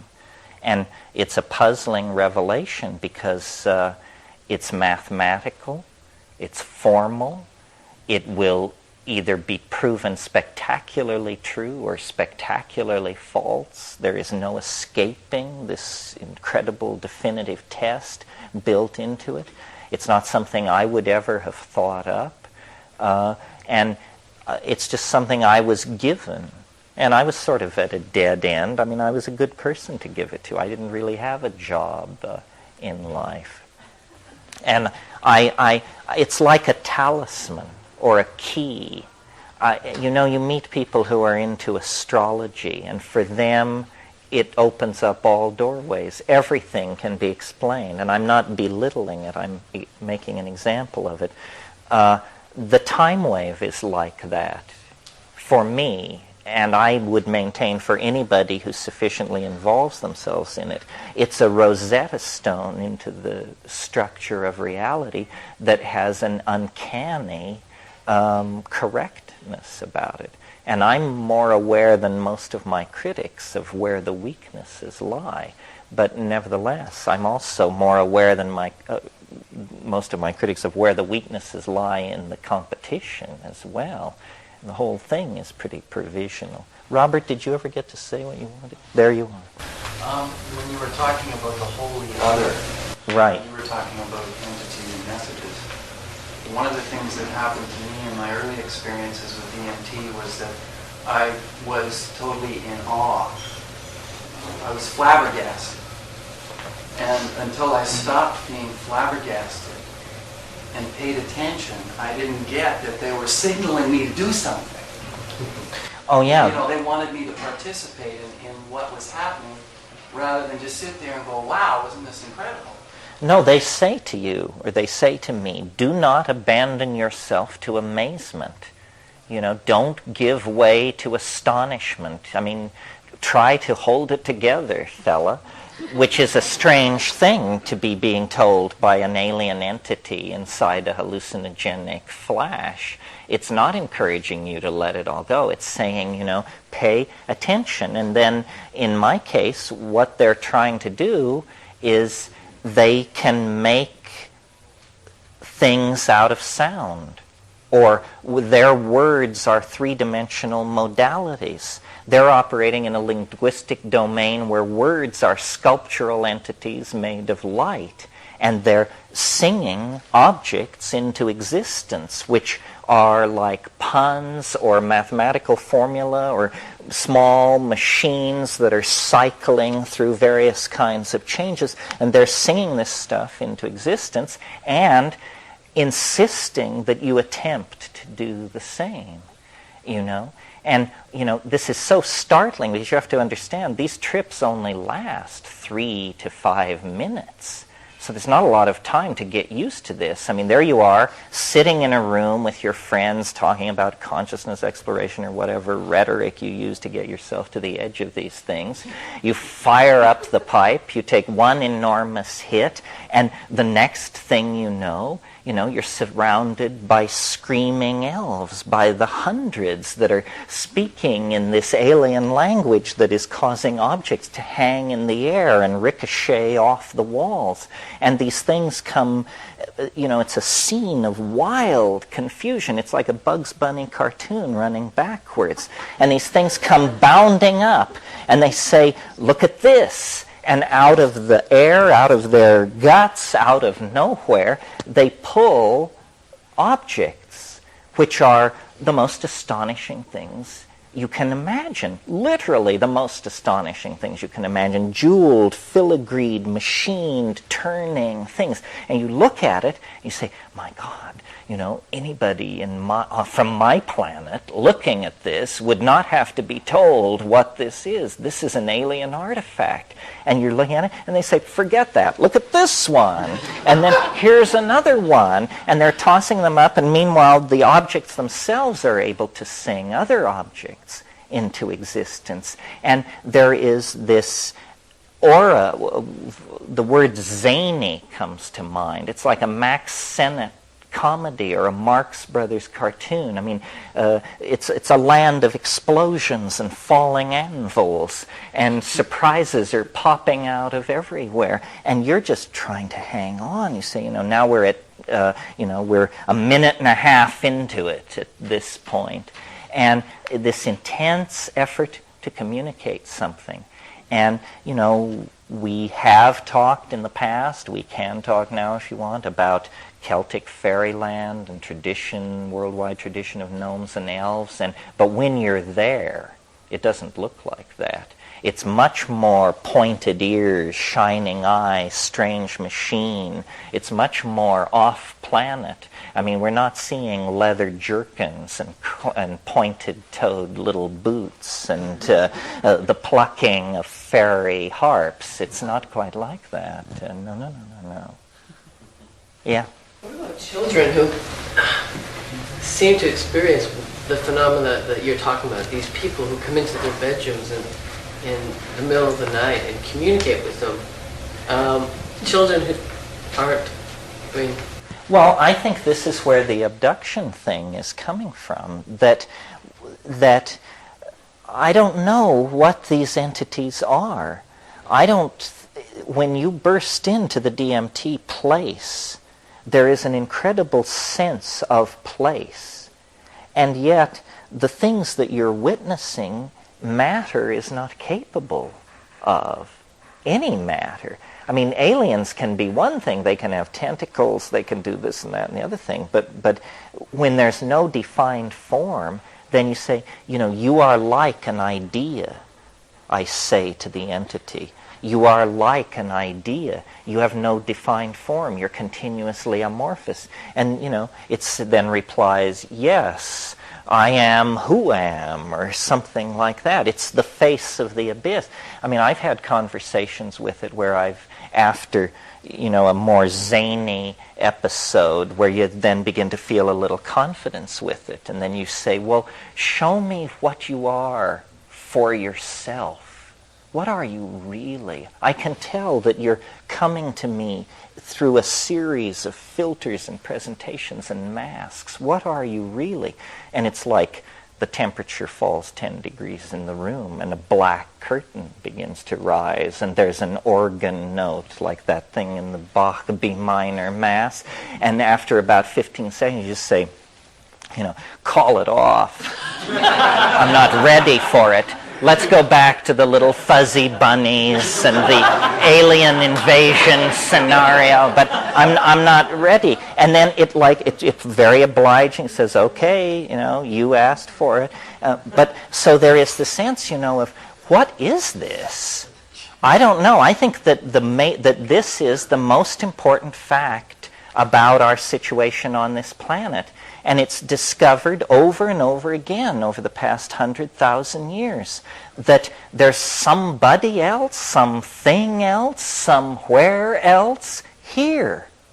And anybody who says they understand it is bullshitting. The Theosophists don't understand it, the Catholics, the Kabbalists, nobody understands it. But it is real. And I don't know what it means to find this out. You see, the amazing thing about psychedelics is it doesn't depend on a state of grace. It doesn't depend on allegiance to a leader. It doesn't even depend on a special diet or theological predilection. The astonishing news about these psychedelic experiences is you don't have to go to India for 10 years. You don't have to be chosen by Babaji. This works for most people and would probably work for you. And if you think the world has no surprises, if you think that you've got it all figured out and you haven't ever had an intense boundary-dissolving psychedelic, then you're absolutely out to lunch. You don't know what's going on. It's like the opinions of 11-year-old boys about sexuality. What do they know that they should hold such opinions? And, sexuality provides a good metaphor. We cannot forestall our sexuality. Eventually the roar of hormones through the bloodstream pushes most people over the edge, some sooner than others. This capacity for the psychedelic experience, which is built into our soma, our body, as well, you can actually go from birth to the grave and never experience it. If you are sufficiently sold out to a sufficiently idiotic culture, then it's possible to evade this experience of maturation. It's like having a Mercedes and there's a certain button on the dashboard and you never pushed it. You don't know, what it did. And yet it's as profound as sexuality, it's as profound as the forming of relationships, the birthing of children, birth, death.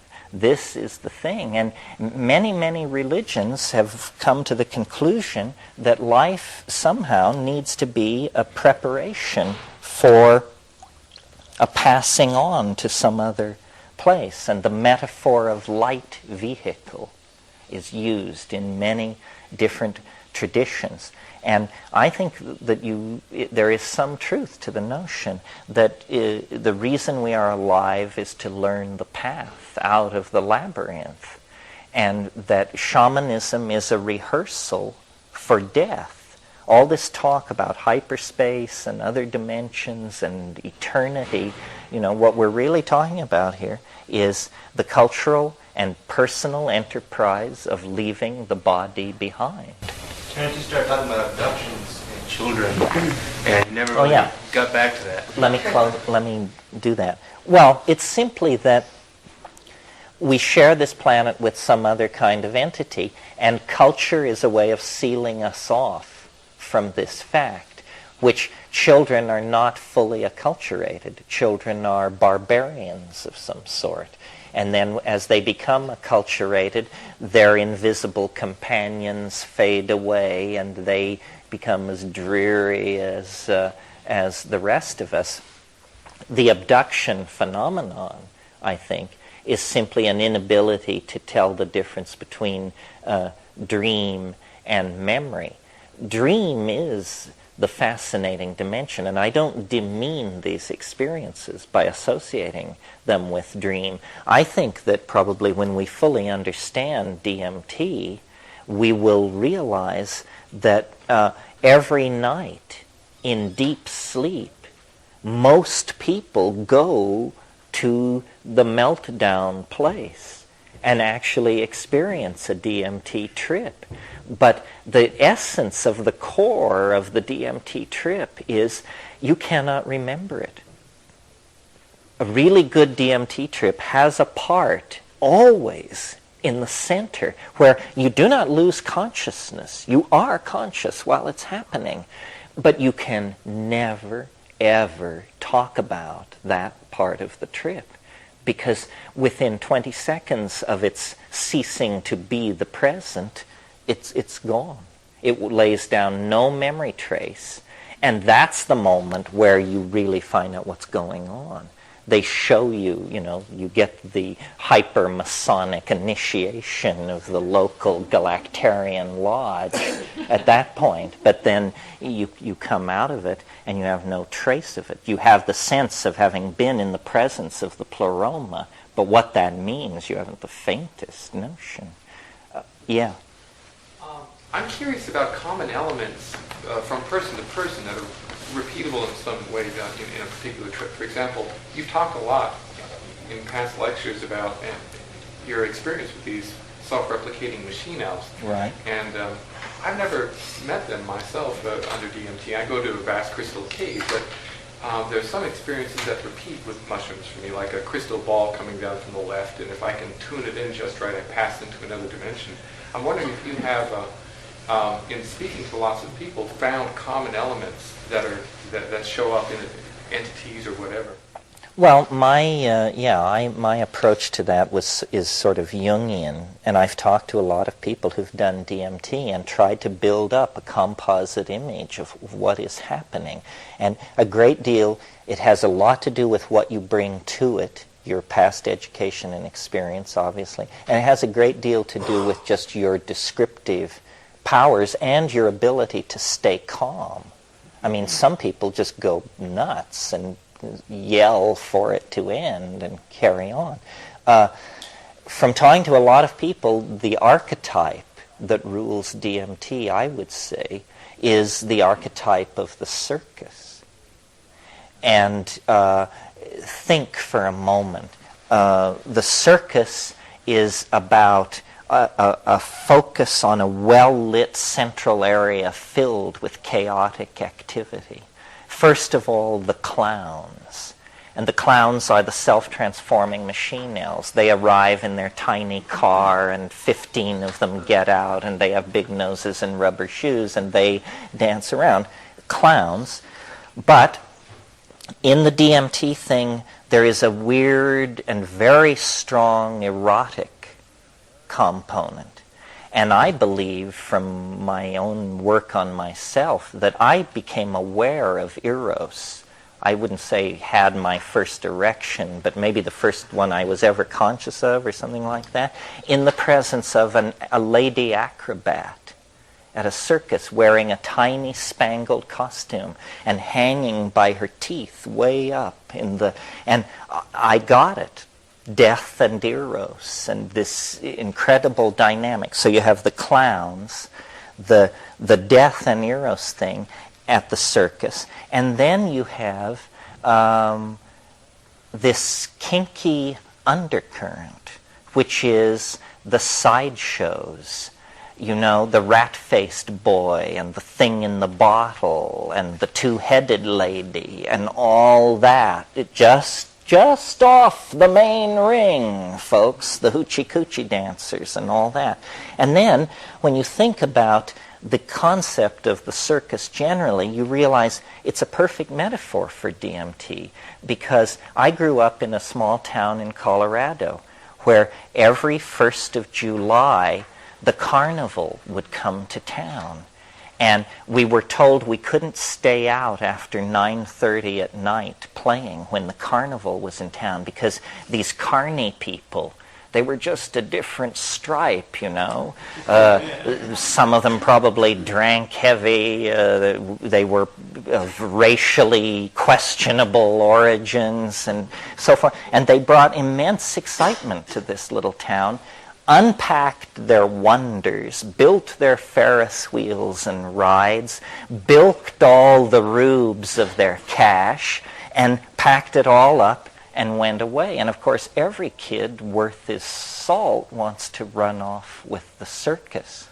And, you know, Ray Bradbury in his book, The Circus of Dr. Lao, used these motifs. Fellini in his films, over and over again, the circus is a motif for the unconscious. So over time, and I've had people say, you know, very interesting things. I saw a woman do a subthreshold trip on DMT, and unprompted and never having heard this rap, when she came down, she said, it was the saddest carnival I've ever been to. She said all the rides were closed and there were just those little square ice cream papers blowing in the wind and getting caught up, and I was the only person there. Well, that's about as down a DMT trip as you can have, and basically as you do more of it, you just dial it up until, you know, it becomes Barnum and Bailey, Ringling Brothers, and then it goes on to become the Star Wars bar, and then it goes on to become something from which English cannot even begin to wrap itself around. But I think that's the archetype, yeah. What do you consider the importance of venue or place when you're ingesting psychedelics? Do you pick up the energy that has been left in that place? Is that an important component? I think the main thing is to be in a situation where you're not interrupted and where you are confident. I do not take psychedelics outside very much because I've noticed that the synchronicity thing is uncontrollable. I mean, if you want to have adventures, take 200 micrograms of LSD and step out into, say, the Lower East Side of Manhattan. And it's just terrifying. So, and I learned that lesson very early. So I unplug the phone, bolt the doors, tell everybody I've left town, and then do it. Sometimes I do it outside, like in the jungle and stuff like that.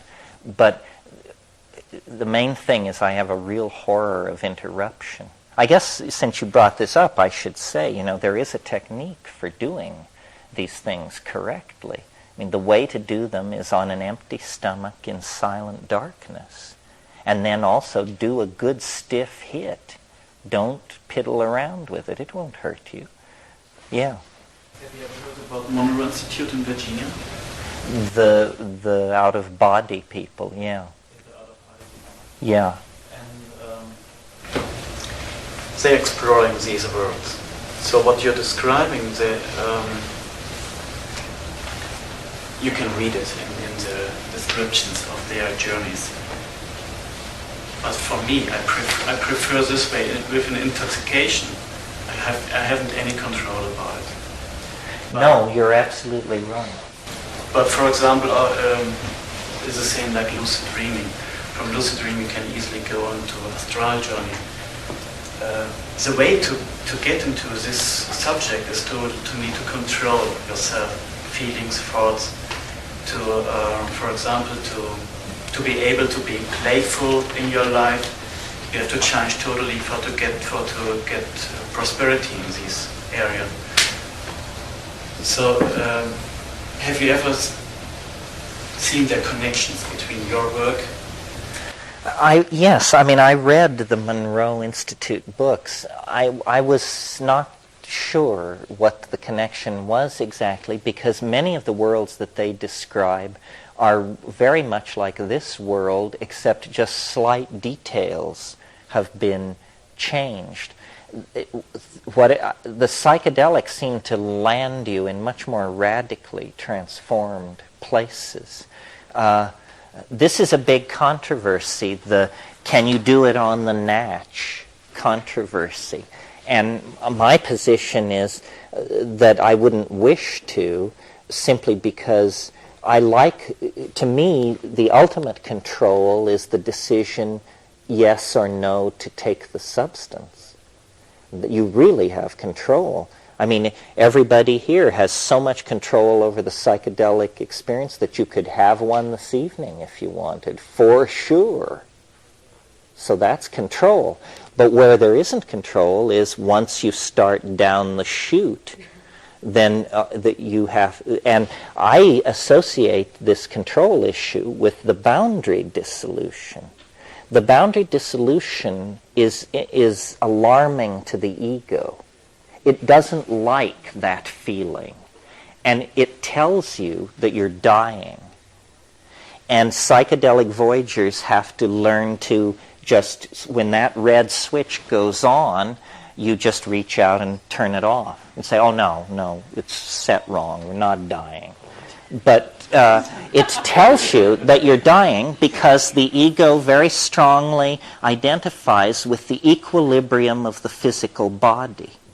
And as the physical body begins to slide into the intoxication, the ego is saying, what's happening here? Wait a minute, I'm losing coherency. This is not good. You made a mistake, Joe. We need help, Joe. It's coming upon. You say, chill. It's going to be all right. And so you have to discipline yourself that way. The dissolving of the ego, that is the dissolving of this maladaptive behavior pattern that has made our sexual and social politics so complicated. In other words, the ego is not a good thing. It is a its existence in each one of us in so expressed a form is a symptom of neurosis, a cultural neurosis. And the psychedelic dissolves the ego, but the ego protests noisily while this is going on. And then people who are very ego dependent, if they have a psychedelic experience, they usually only have one, and then they say, well, that was like going nuts. I hated it. I just hated it. It was awful, because they are very strongly identified with the ego. Another person who isn't so strongly identified with the ego could look at the identical experience and say it was a wonderful liberation. It was just the quintessence of freedom and light and openness. So when I say we are pathological and that we need to take strong medicine to fix ourselves, I don't mean the kind of medicine where you can't feel it working. I mean the kind of medicine where you can feel it working. And the suppression of ego has basically was permitted by monotheistic religions and promoted by the phonetic alphabet. And there were just a whole bunch of cultural decisions that had the unfortunate effect of reinforcing the ego. And this is why we have such a problem now, because intellectually we're united if we're, enlightened liberals or whatever. But we can't feel the agony of each other. If we could feel what we were doing, we wouldn't do it, and yet, because each one of us identifies with our own body very strongly and checks no further, so the attitude is basically, well, I'm all right, and if you're not, too bad. And it's a very abstract case to move people off of that. But in these early nomadic societies, which probably every new and full moon were taking psilocybin, and everybody who was capable was having sex in a heap with everybody else, and then the children were being reared in this environment under the sky with no material possessions, it was what we were meant for. It's when we were happiest. It's when our poetry was at its peak, and our dance was at its peak, and our drama, and perhaps our philosophy, and certainly our storytelling, and all of those things were at prime, 14,000 years ago. And, yeah. You mentioned the great attractor earlier in the conversation. I've been observing that there's a lot of interest in society, again, it seems, in popular science and so on, in hyperdimensionality, the superstring theories. Michio Kaku's book on hyperspace became a bestseller. And what these new theories seem to be predicting is that this universe that we're embedded in is actually just a cross-section in some sort of a hyperdimensional structure that may have originated with the Big Bang or whatever. And there's this proliferation of these hyperdimensional theories. And of course, in quantum mechanics, there's this many worlds hypothesis that's been floating around. So my question is this attractor that you're perceiving embedded in this space or in a hyperdimensional space, in which case that particular attractor might only be one outcome? We're steering our way towards or away from that attractor depending on what's happening from moment to moment. Well, I've always, before I adopted the vocabulary of chaos dynamics, which uses this term attractor, I always called it the concrescence, following out of Alfred North Whitehead's philosophy.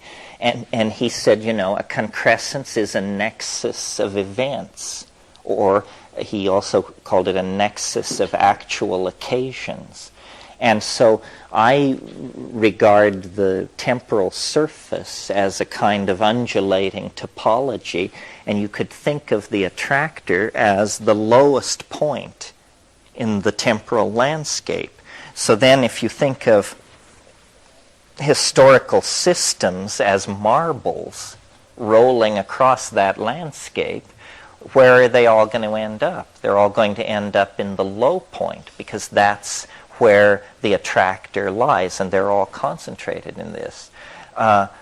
What I'm suggesting is that the space-time continuum has an attractor for novelty, and that for a very long time the universe of process has been circling around the rim of this attractor, and then, several 100 million years ago, it began to make its ever more rapid descent toward the dwell point, and now novelty is extraordinarily concentrated, and the collapse of the state vector that moves us into hyperspace is sort of this umbilical point in the historical process. See, the most evident fact in nature that science has overlooked, totally overlooked, is that nature is speeding up.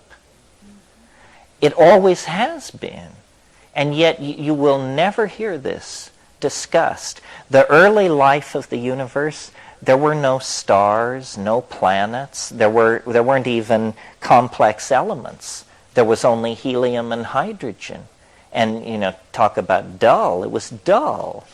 And over time, helium and hydrogen aggregated together and formed masses of such size that the temperatures at the center of those masses triggered fusion, and then outcooked iron, sulfur, carbon, and the process of star formation began. The point being, the further back in time you go, the less events there are.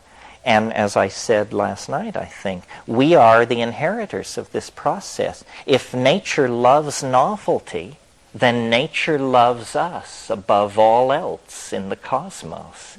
Because there's more novelty in our domain than anywhere else. And we work around the clock to elaborate novelty. Human society is almost a pure novelty production process.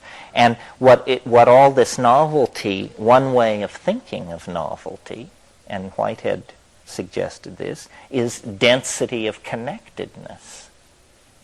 Well, then, if you define novelty as density of connectedness, then you can predict what the ultimate novelty would be. The ultimate novelty is when every point is connected to every other point. That is a mathematical definition of a superspace, where all points are cotangent. You have a superspace. So apparently culture, not only culture, but biology, and perhaps even simpler systems, seem to be imbued with a strategy, the result of which is the conquest of dimensionality. The earliest organic life was fixed on clays. It was like lichen-like. It was lichen-like and fixed.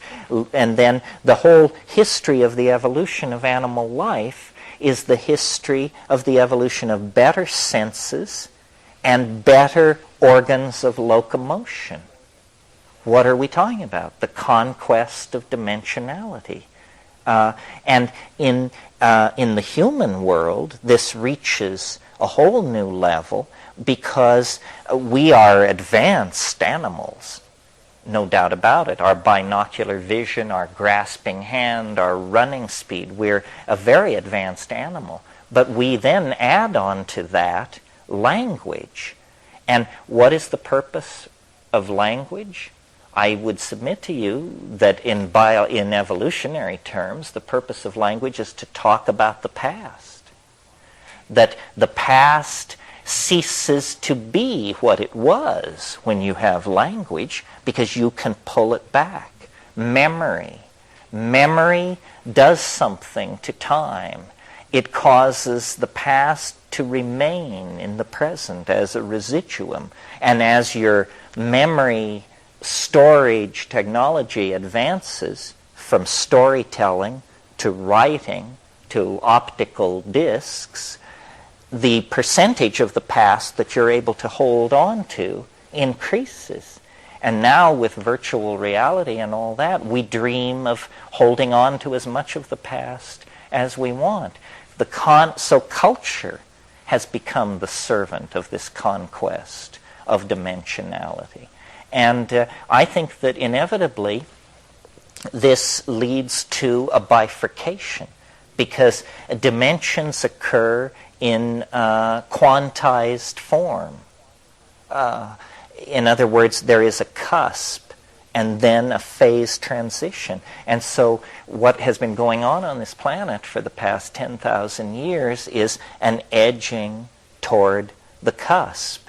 And the vector that is being sought is greater novelty. So the system keeps automatically correcting itself to seek ever greater novelty. The end result of this will be a kind of instantaneous phase transition where everything passes into another modality. And exactly how this will occur is not a problem at this point, because we're too far in the past.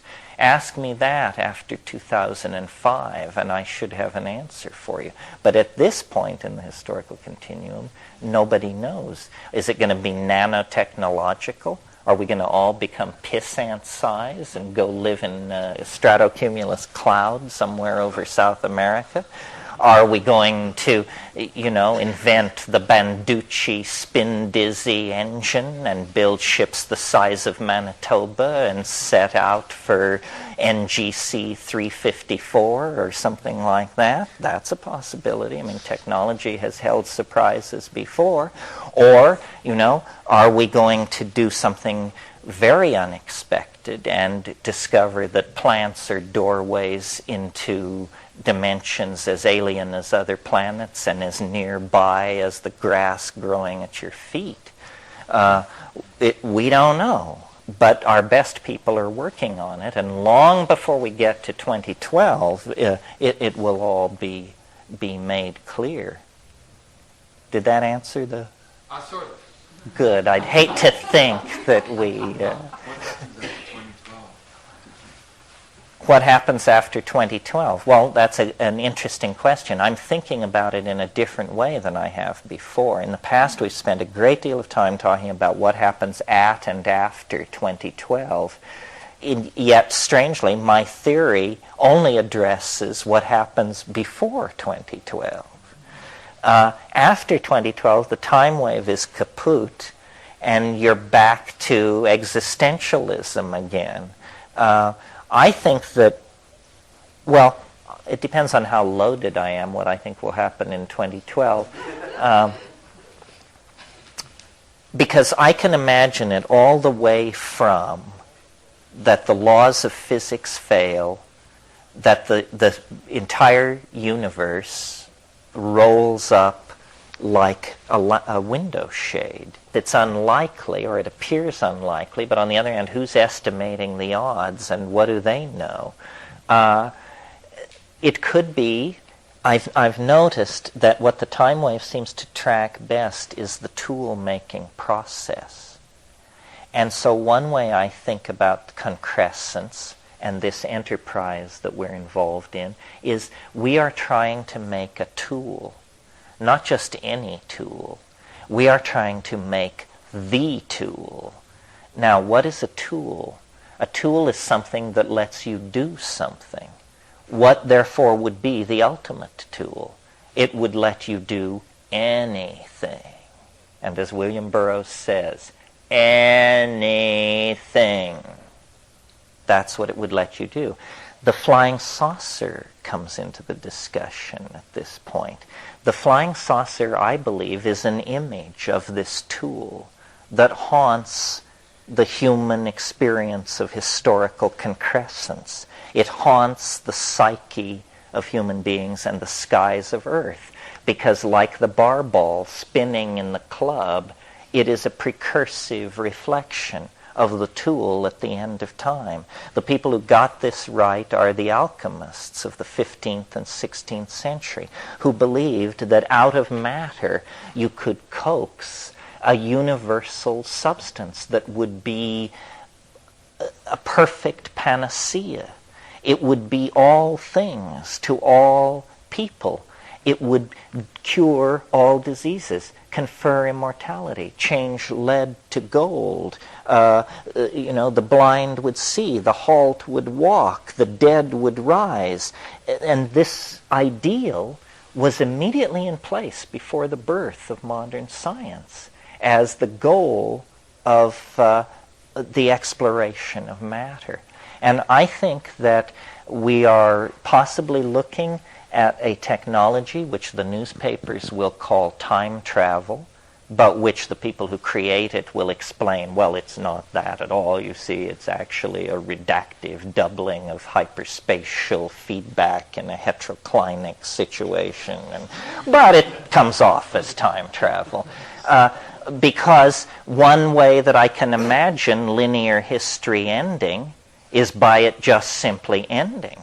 Linear history depends on the past staying what it is. If you have time travel, it's possible to imagine a cultural domain where the past is constantly being changed, in which case you can't describe the ebb and flow of novelty with a simple Cartesian graph. So it could be something like that. Or it could be something somewhat of a metaphysical type. I mean, here's the Stephen King version of what it could be. Imagine if on the day of concrescence the sun exploded. Well, now that would certainly put rainforest activism in a quandary. The explosion of the sun would kill all life instantly on the earth. We don't know what death is. Our secular materialists cheerfully assure us that it's a big nothing, but that's just their guess. Nobody knows. Nobody knows. But a mass die-off like that would instantaneously propel the entire biota of the planet into death, whatever that is. And that might be part of the dynamics of the solar system. I don't like that idea. It's rather morbid. But there are some problems with the sun.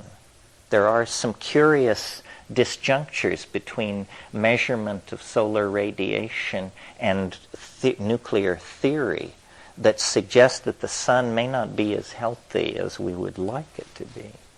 Yeah. Psychedelics catalyze the imagination, inform the population, and allow people to entertain larger perspectives than the completely pissant perspectives which they're being given by the popular media. I mean, the popular media exhibits no imagination at all. That's why we have no space program. That's why we have no advanced research project agency, no commitment to explore the solar system, and so forth and so on. It turns out that really was all being done to beat the Russians.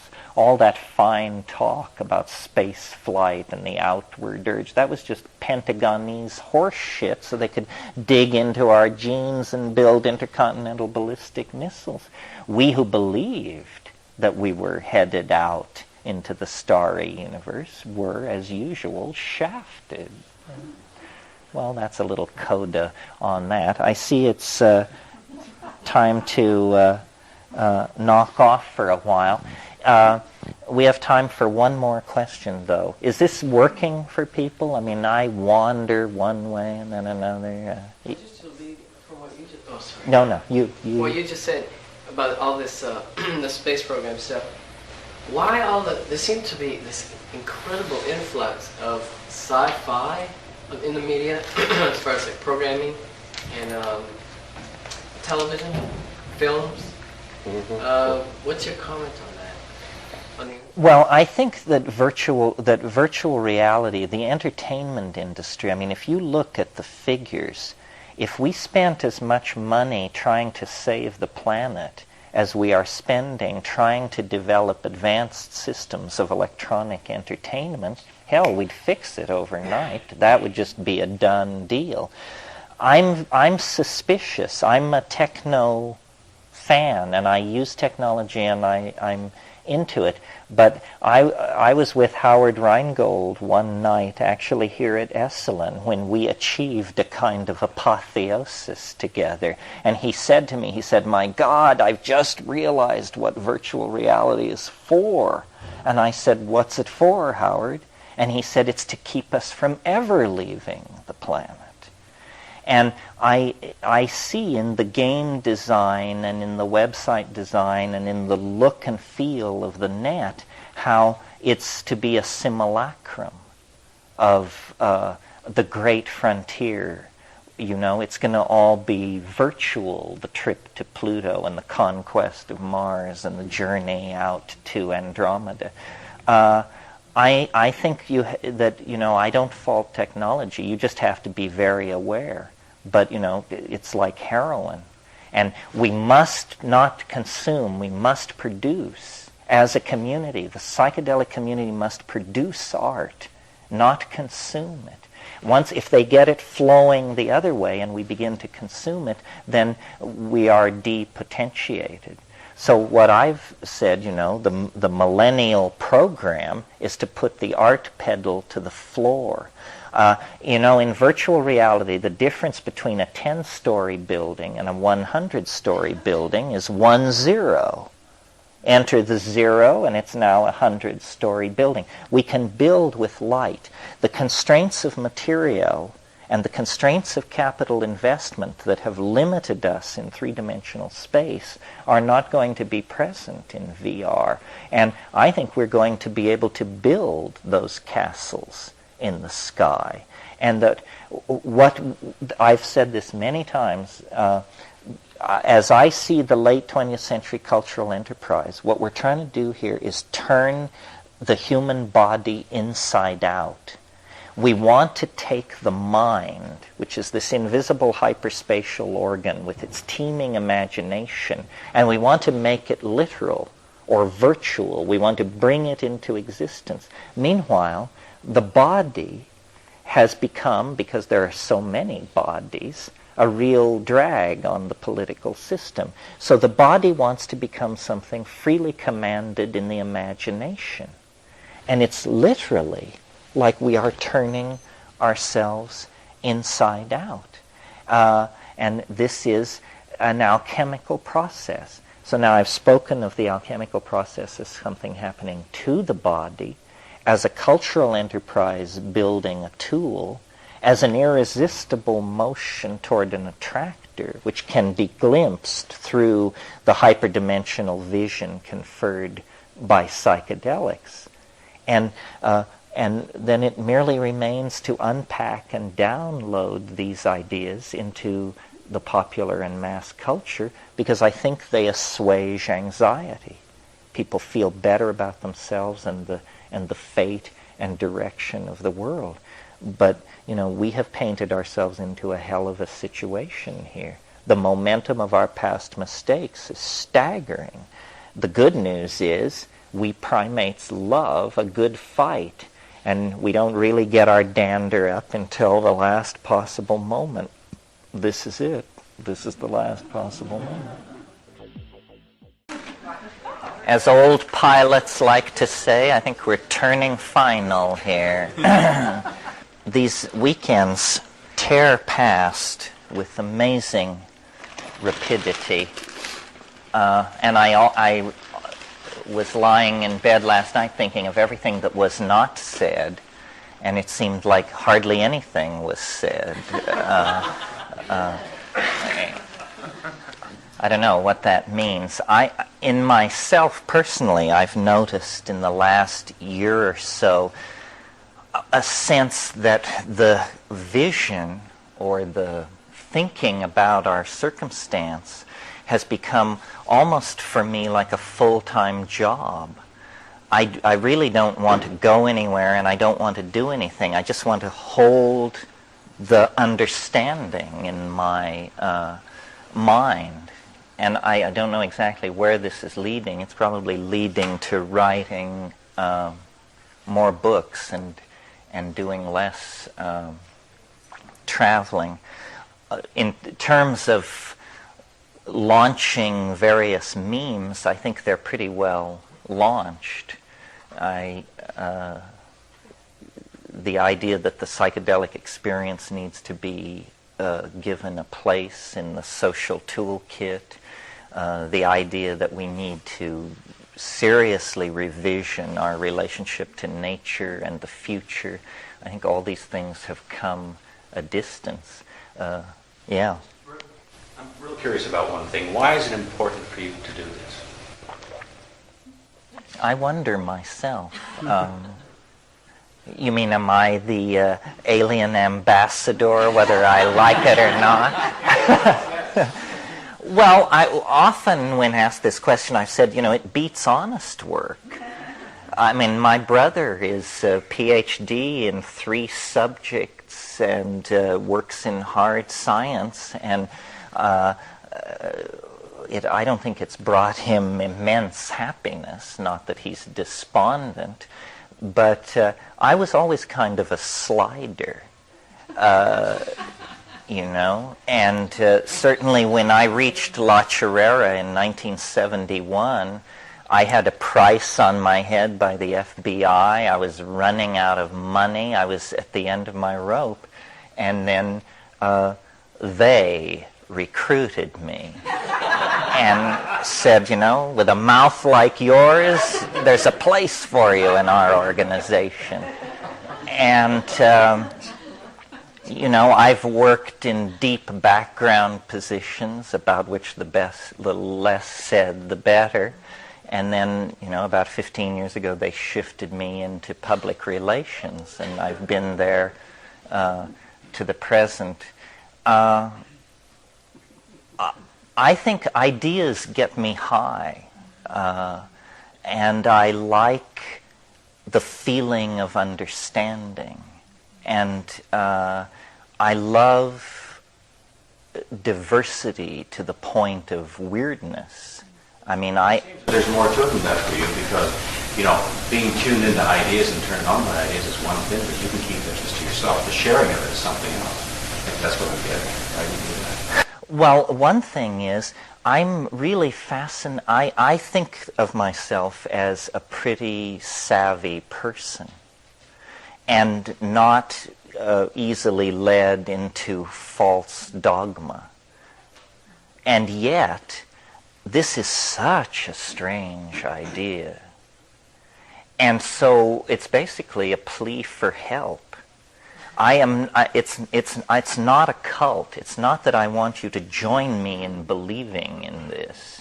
It's that this is so outlandish that join me as a scientist would join a research team, and let's cut it to pieces and show that it was simply a misunderstanding of information theory coupled with bad mathematics spliced onto a weak ontology or something like that,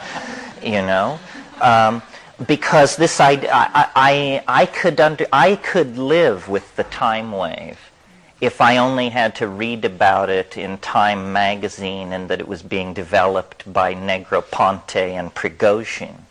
The thing that sets up the cognitive dissonance for me is that I, from the point of view of most people, thought it up. And I am so aware of my limitations that to me that's the strongest argument there is, that it's malarkey, and yet that's not a fair argument against an idea. In rhetoric, that's called the ad hominem argument, the argument to the man. That's when you get up and say, well, we shouldn't follow Jesse Helms because he's short and ugly. That's not allowed. That's a below-the-belt move. And then I read books like Thomas Kuhn's The Structure of Scientific Revolutions, and it says, this is how it happens. Some guy, marginal, not at the center of the field, and somewhat at loose ends, but usually with a broad education, gets it, I mean, it happened to Einstein. He was a telegrapher.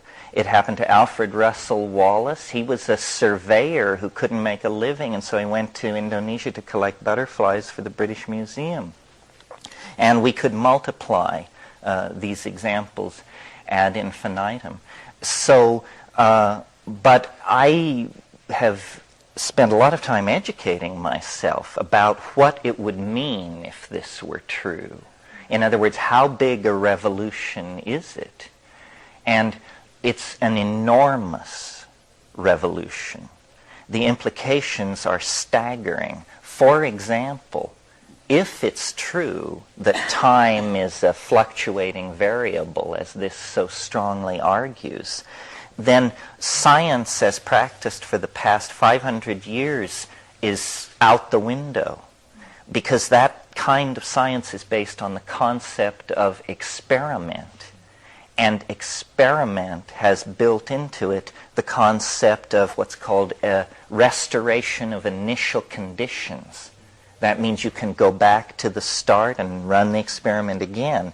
This is saying, as Heraclitus said, you never step into the same river twice.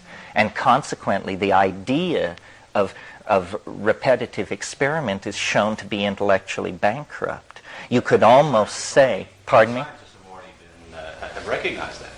Well, some have and some haven't. The idea that you would specify in a physics experiment that it should be done only when the moon is in Scorpio to obtain the correct results would get you... But those experiments are primarily Newtonian in orientation, are they not? I mean, well, give me an example of a time-dependent physical experiment recognized by science. I mean, dropping a ball out of the Tower of Pisa. Well, it doesn't matter what time you do it. That's my point. That's my point. That we could almost say of science that it is the study of those phenomena so crude that the time in which they occur does not affect them. And so falling balls, gas diffusion, simple things, it doesn't matter where in time they occur. But things like the building of an empire, the waging of a war, the evolution of a species, the conquest of a biome by a new set of genes, these things, timing is everything and dictates success or failure. Did you want to say something? Yeah, that's a very interesting point, because the Greek anthropic cosmological principle argues that life evolved at about the right time. If things had started up a little bit later, a little bit sooner, at least around this sun, it wouldn't necessarily have gotten a kickstart. The conditions were no longer quite right. The incubator was set to just the right temperature when the gases were at just the right concentrations and so on. And Stephen Gould has pointed out that we couldn't even play the tape over again if you started off with life at one of the early conditions 3.5 billion years ago and then ran it forward again. We wouldn't have ended up with people, and we wouldn't have ended up with the kinds of species we have. There are too many bifurcation points that can take place along the line. So there's actually 2 points there. Yes, well, this is essentially what this is saying. Ordinary science says that evolution proceeds by the random mixing of genes, then subject to natural selection dictated by environmental parameters. And out of that, you do get a creative advance, or an advance into morphological complexity, but very slowly. And I think that what the time wave shows is that the deck, the cosmic deck, is stacked in favor of novelty, so that it isn't a 50-50 every time you throw the dice, that it's going to go toward entropy or order. Actually, order is favored, and so order emerges and is conserved over time, or novelty. I prefer the term novelty because to me chaos doesn't signify disorder. I view it in the new way. Well, anyway, maybe that's enough about that. I didn't intend such a long opening statement. It must be this coffee. Yeah, what you were saying sounds like, I think it was just recently, a couple months ago, the Hubble constant, the Hubble telescope was throwing things in question, and I think, have you pursued that? Yes, I follow all that very carefully. I touched on it in my lecture by implication last night. It was in my mind when I said how so much of science recently has been about answering the question, when? When? There is huge controversy raging at this moment in astrophysics because, well, here's the background. In the 1920s, Edwin Hubble studied variable stars, and in an effort to establish what are called absolute or reliable candles for measuring cosmic distance, knowing that if he could very accurately calibrate the radiance of this certain type of star, that then he could calculate how that radiance would diminish at distance. And there is a number involved with Hubble's name called the Hubble constant. And if you set it high, the universe is young. Did I get it right? And if you set it low, the universe is old. And furious battles are now raging because there is data coming in both from the Hubble telescope, ironically, named after Edwin Hubble. There is data coming in there that is supporting the idea, I believe, that using standard mathematics, the universe is young. In fact, paradoxically, younger than some of the oldest stars in it, which doesn't make a whole hell of a lot of sense. Conversely, from a different set of instruments, looking at a different part of the radio or electromagnetic universe, low Hubble constants values are coming in, implying that the universe is 18 to 22 billion years old rather than 6 to 8 or 8 to 10. And as far as the time wave is concerned, I was looking at this and I realized I should issue a press release and make a prediction and say that according to my calculations, the age of the universe is precisely X, and then see where these other people come down. I think the time wave favors the idea that the universe is about 17.5 billion years old. And that is in agreement with the data that does not contain an internal contradiction. I find the idea of a universe 8 billion years old almost as unlikely as a universe 4,306 years old. I feel real cramped in a 10 billion year old universe. That is not enough. Well, I was just thinking that if the Hubble constant had a variation in time, that would probably describe it. Maybe your formulas might point to how it might vary in time. Or we have a locally varying Hubble constant. Well, yes, you raise a whole bunch of interesting issues here. Look at how presumptuous science is. First of all of modern physics is based around the concept of constants. The central, and some of these are non-dimensional constants, but some are not, like the speed of light. Well, the speed of light has been measured on this planet since 1906. Less than 100, just under 100 years of measurement in a multi-billion-year-old universe carried out on one planet. And from this, you make the grand statement that the speed of light in all times and all places will obey this law of velocity? Give me a break. It's just a kind of a joke. And yet, to admit that there is a problem here would seriously undermine the premises of science. Things are worse than that. Throughout the 20th century, of course, the speed of light has been measured many, many times. Now, the same value is rarely obtained. Now, all of physics depends upon this being a universal constant. So when you point out to them that the same value is rarely obtained, they wave their hands and say, well, this has to do with the limits of the instrumentality, a term which will not be further defined. This has to do with the limits of the instrumentality, and they're just hitting around it, right? So at first you, the uneducated layman, you think, well, that makes sense. I suppose they're just hitting around it. But then you go back and you look at these measurements of the speed of light, and you know what? They don't cluster around a point. Since 1906, successive measurements of the speed of light seem to imply that it's incrementally going slightly faster. The set of data points is drifting slightly across the thing. Well, now, how, if it's at the limits of the instrumentality, can you possibly explain that?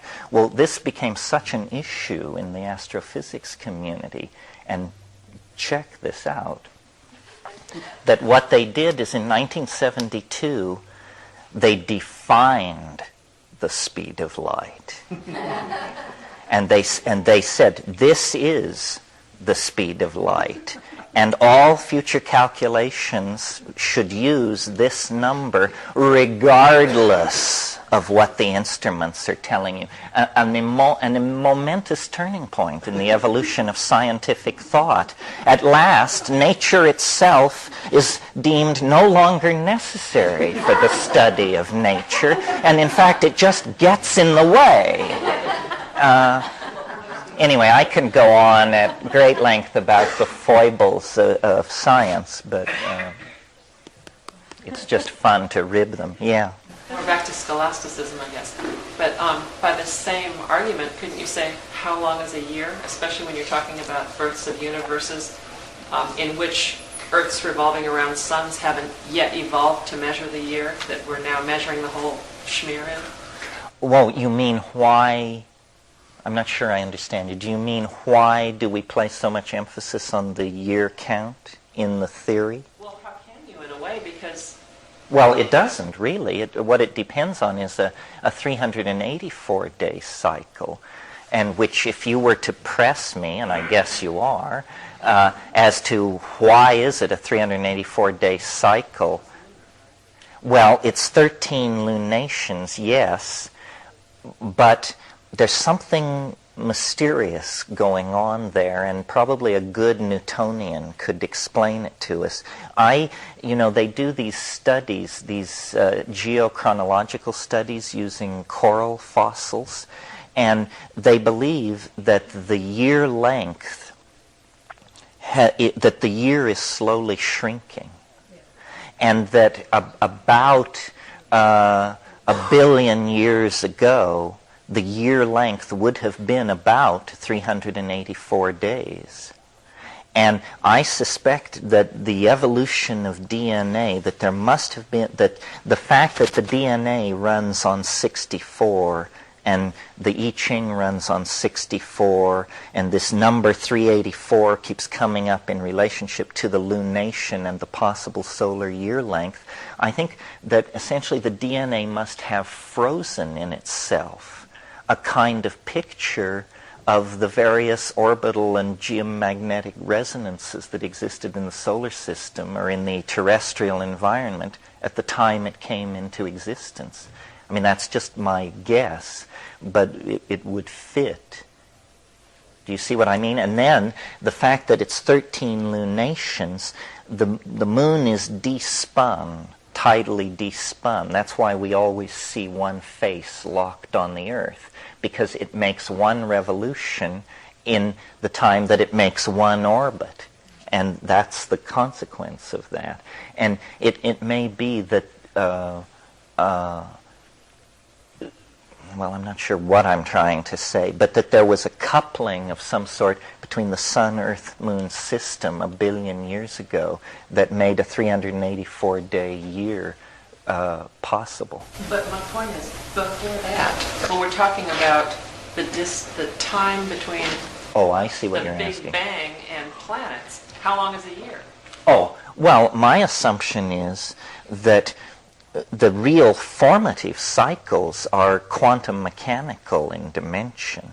In other words, we talk about a 384-day cycle, then we talk about a 6-day cycle, then an hour and 35-minute cycle, and then a minute and a half or something. But it's the cycles below, say, 10 to the minus 12 seconds. In other words, the whole universe, I assume, is some kind of amplification of quantum mechanical instability.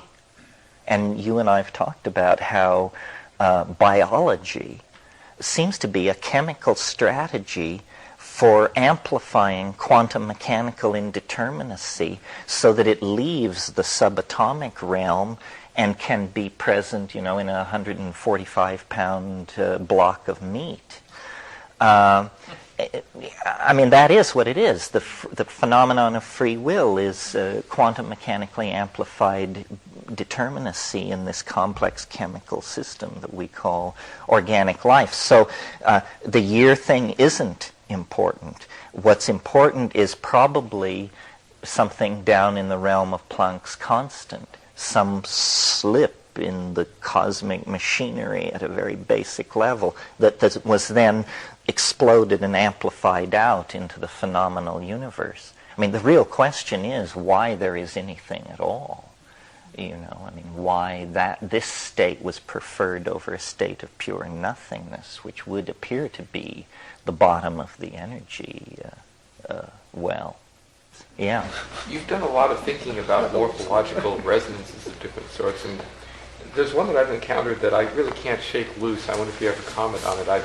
Reading about the brain, the estimates of the total number of neurons is about 100 billion. And as you read about cosmology, you read that the average spiral galaxy is thought to have 100 billion suns in it, and the total number of galaxies in the universe is estimated to be around 100 billion. And I recently encountered the estimate that the total number of biomolecules in a cell is about 100 billion. And it seems like this coincidence keeps coming up, and maybe it's related to Paul Dirac's idea of a large number. Well, I think it is true that emergent properties come out of large aggregations. Always the textbook example is, if you have two H2O molecules, that's water, but you don't have wetness. Wetness doesn't emerge until you have thousands of H2O molecules. And so the wetness of water is a property which only emerges when you have millions of these molecules together. And it does appear that complex neural nets have to be above 9 billion operating subunits. And so, it may be that, definitely we are pushing toward criticality in any area of measurement.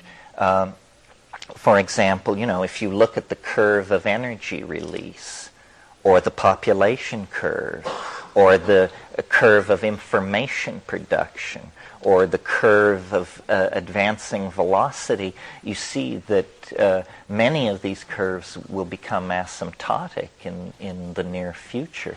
And that's what I mean when I say we're headed into this domain of boundary dissolution and hyper-novel inflationary evolution, you could almost call it.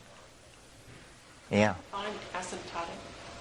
Isn't that, asymptotic is when it's not doubling every time you measure it. It's being squared, isn't that it, each time? Mm-hmm. So it goes logarithmic, asymptotic, and then there's another term for an even more rapid expansion. Yeah. When I read futurists, books on futurists, I've been to several things like that, they talk very similar to what you're saying, the radical changes that are coming, but they're looking at all the denominators of what they feel would cause this. And their sense of chaos is what you're talking about in a different way. Economic chaos, health chaos, and our Earth is headed for a tremendous upheaval in the cities, the concentration right. of so many people together in these megalithic centers of humanity and are so disconnected with their what man is, that they're saying the same thing that you're saying in a different way. I mean, they are saying the same thing. Yes, well, as you see, they feel that they own the planet, and so they're very alarmed. I mean, wouldn't you be if it were your property? And you say, my God, what is going on? We have to get hold of the neighborhood. But my faith is that the horse knows where it wants to go, and we're all being carried along for the ride. And, you know, Mitsubishi, the Catholic Church, whoever wants to try and control it is welcome to try. But it's a perverse thing. I mean, we who think of ourselves as little people imagine that owning the earth must be a great pleasure. But actually, you know, the number of ulcer tablets being consumed in the chancelleries, bourses, and embassies of this planet seems to argue that thinking you own the world is an enormous headache and aggravation. The chaos is roving through the system and able to undo at any point the best laid plans. All kinds of things are happening. First of all, there are all these fields of research ranging from cryogenics, nanotechnology, psychedelic pharmacology, disease control, machine-human interfacing. You know, you could just list these things endlessly. And at any moment, one of these fields could make a breakthrough so fundamental that everything would be changed. And we have, you know, 50 of these irons going in the fire all the time. At the same time, because the planetary culture is becoming ever more closely knitted together, all its parts are becoming codependent. So, for instance, an earthquake which destroys central Tokyo would ruin the economy of Belgium, because the retraction of Japanese capital from world markets would set up reverberations that would be felt everywhere. The system is being slaved ever more tightly to various portions of itself.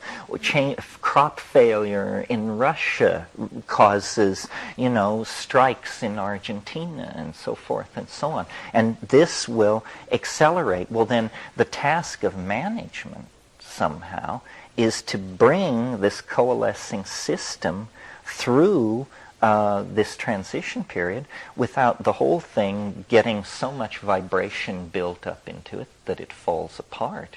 And so it's very alarming to see barbarism uncontrolled in the world, to see, you know, people being pushed into boxcars on their way to extermination camps and all this. This means that that the global control systems are in danger of breaking down. And I think that the world corporate state is running hard to keep up. National governments do not understand what is going on. National governments are underpaid, understaffed, and under-talented.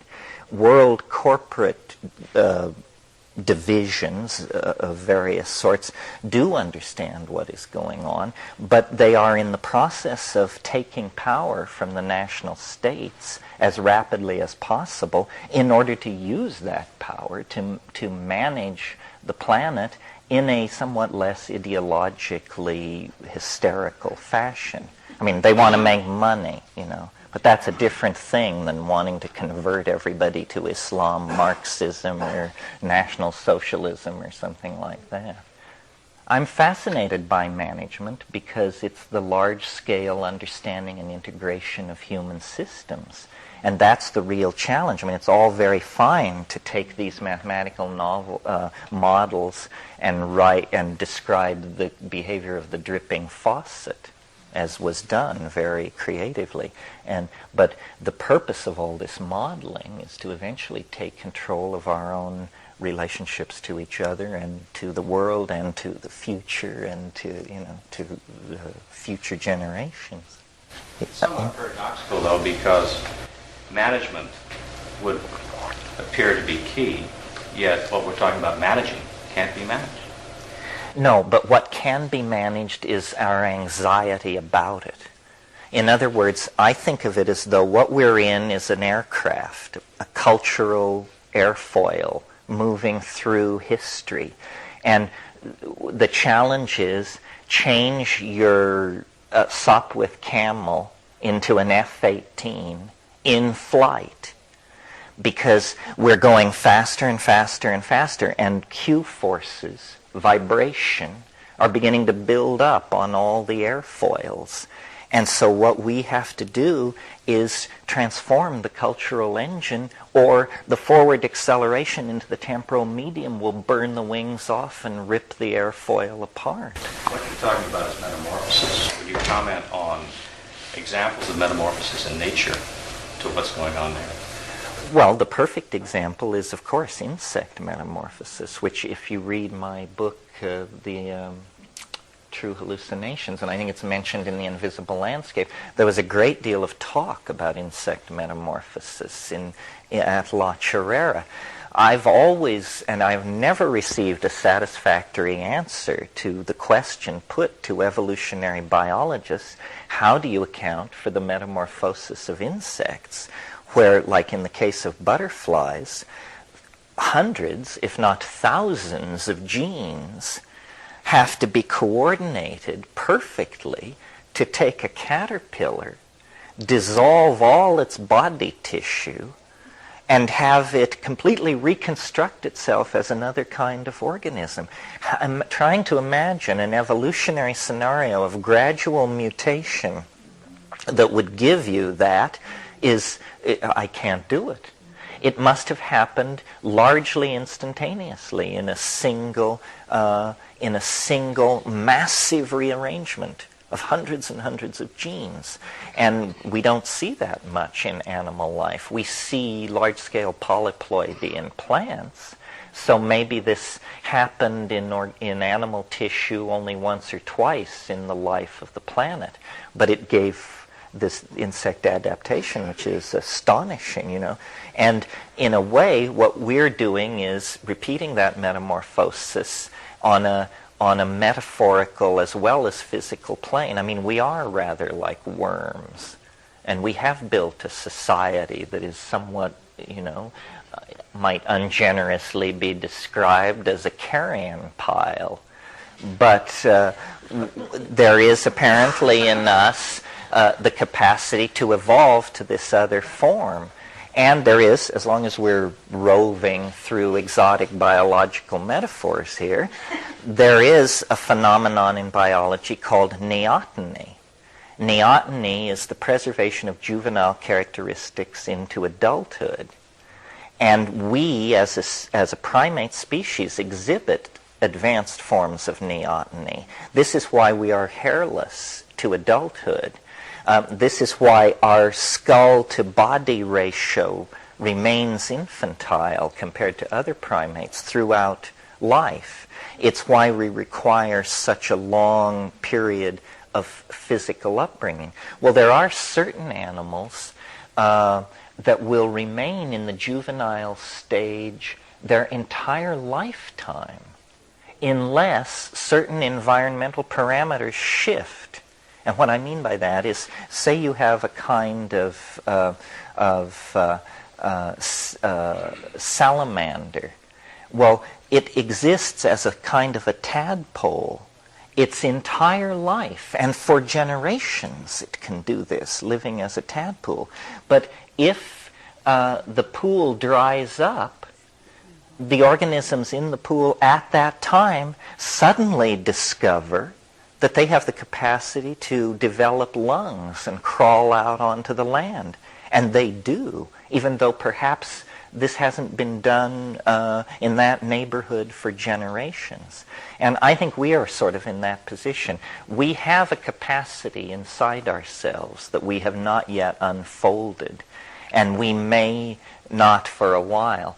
When things really get nutty, part of the getting nutty is that we will discover present in our human population all the time were mutants of certain types that had no evolutionary advantage as long as bourgeois society and Judeo-Christian ethics were in place. But when that begins to shake and shimmer, then these mutant types will emerge to the fore. This is how evolution works, by the way, in animal populations. The mutants are always present, but they have no consequence unless the environmental parameters shift and give them then a special advantage. And I think being able to see hyperspatially is the special adaptive advantage that psychedelic plants confer upon the people who use them. It is literally, you see the world with different eyes, and it's going to make it possible for you to find your way through the future in a way that will be very difficult for people who are looking at the situation through the eyes of materialism, Newtonianism, positivism, and so forth. Yeah. That's the question, I guess, that keeps coming up to me was, what are we supposed to do?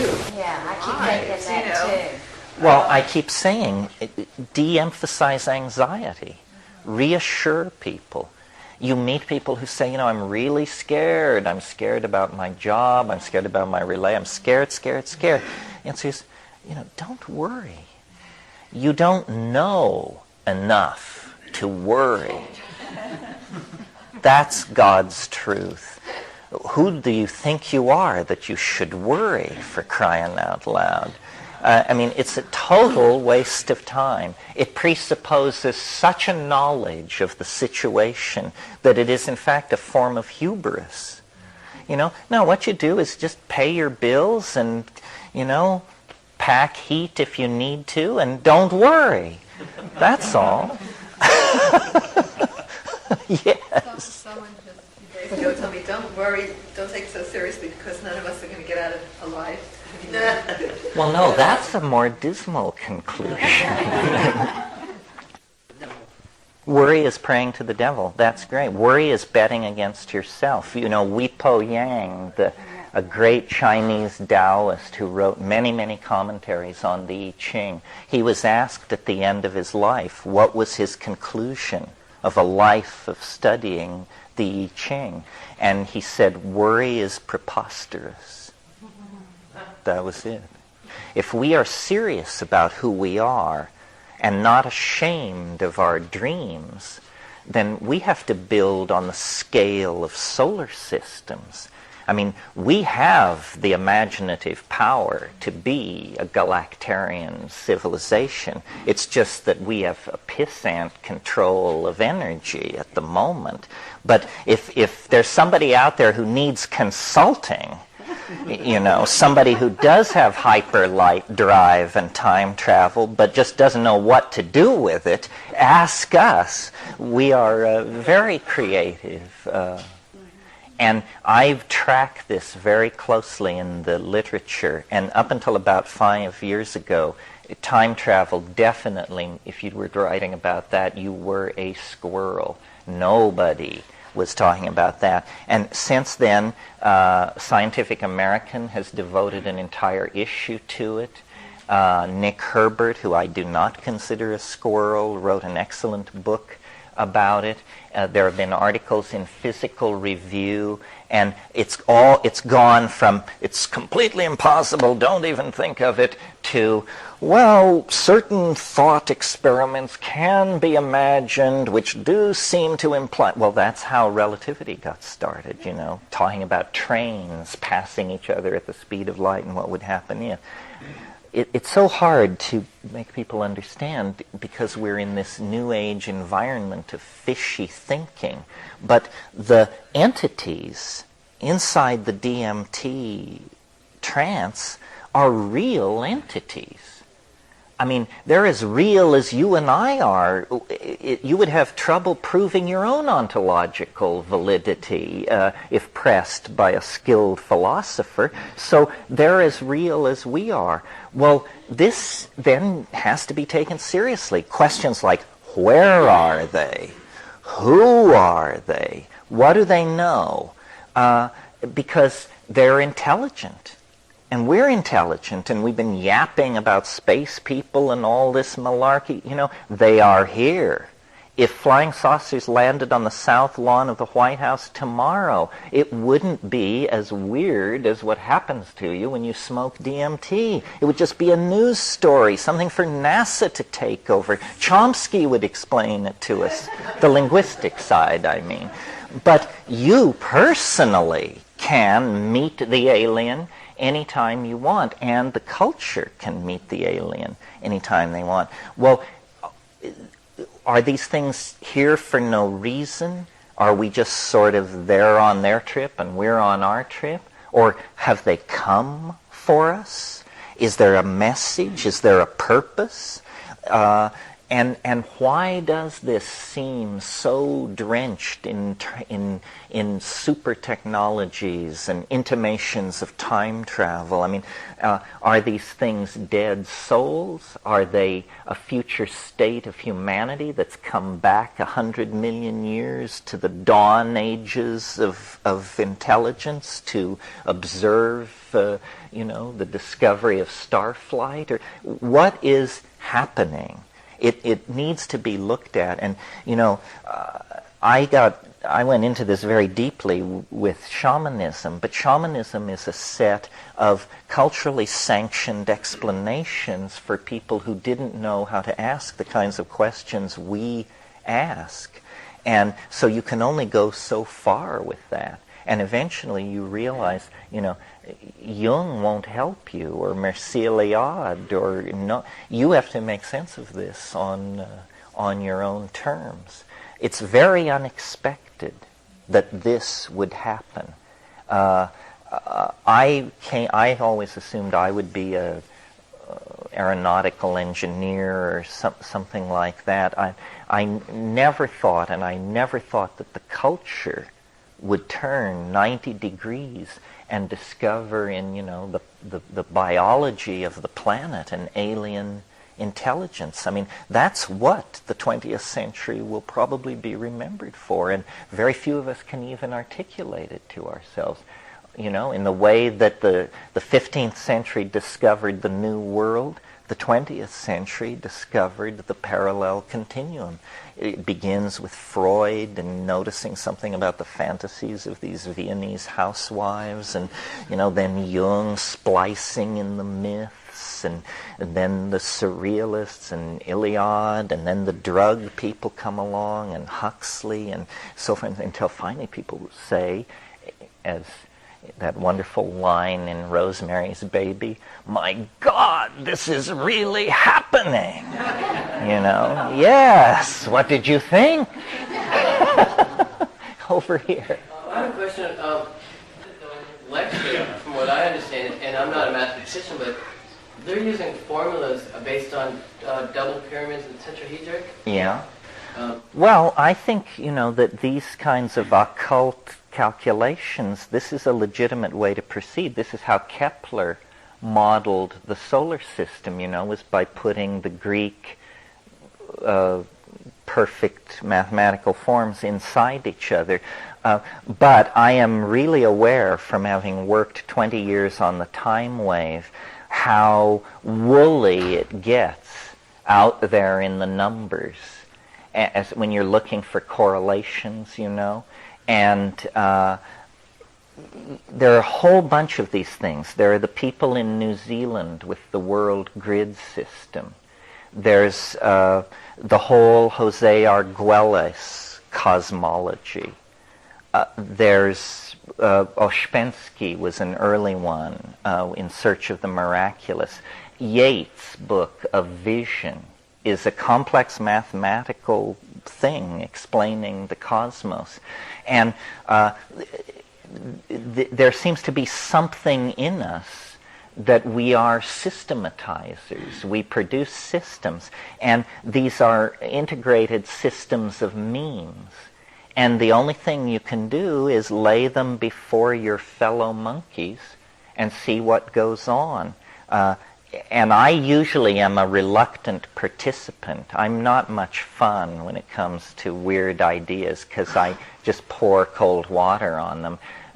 For instance, right now my mail is running pretty heavily toward people who want to inform me about and convert me to the works of Zecharia Sitchin, who, and this is a, do you know who I'm talking about? Well, this is a complex cosmology. It involves 5 or 6 books. It involves a lost planet which comes into the inner solar system every 35,000 years or so, which was responsible for Jesus and it's a whole thing. And people who I up to that point had considered sane found it very interesting, and I was just, it was, you know,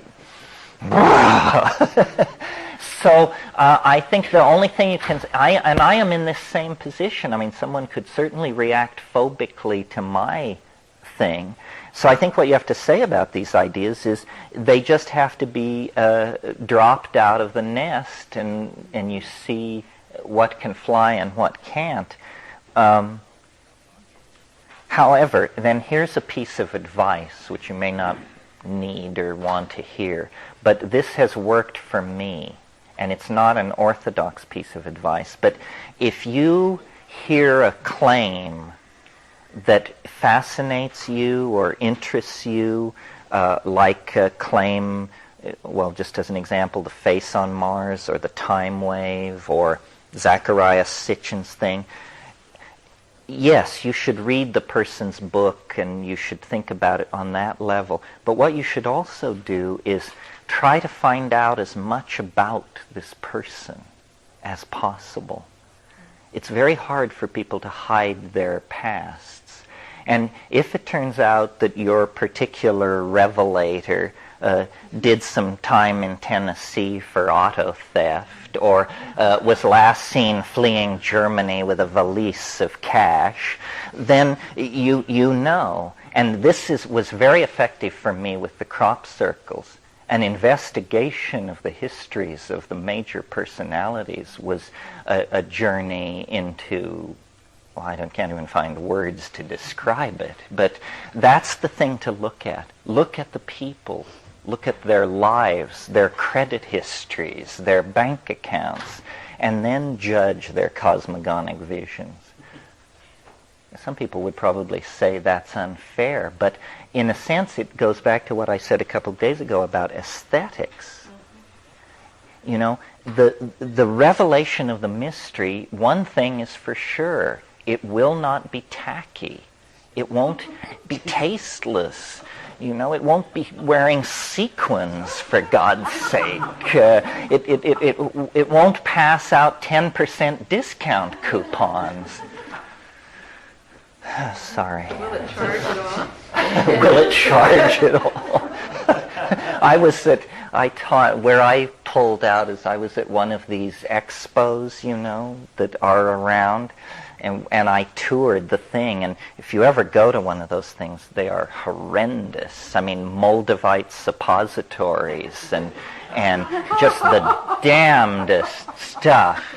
And I was making my way through the booths, the various therapies, channelings, and revelations, and this young woman in a short skirt rushed out and took me by the elbow, and she said, "Excuse me, sir, could I interest you in elective cosmetic surgery?" And I said, "No." And she said, "Well, how about the drawing for the Camaro?" I said, No.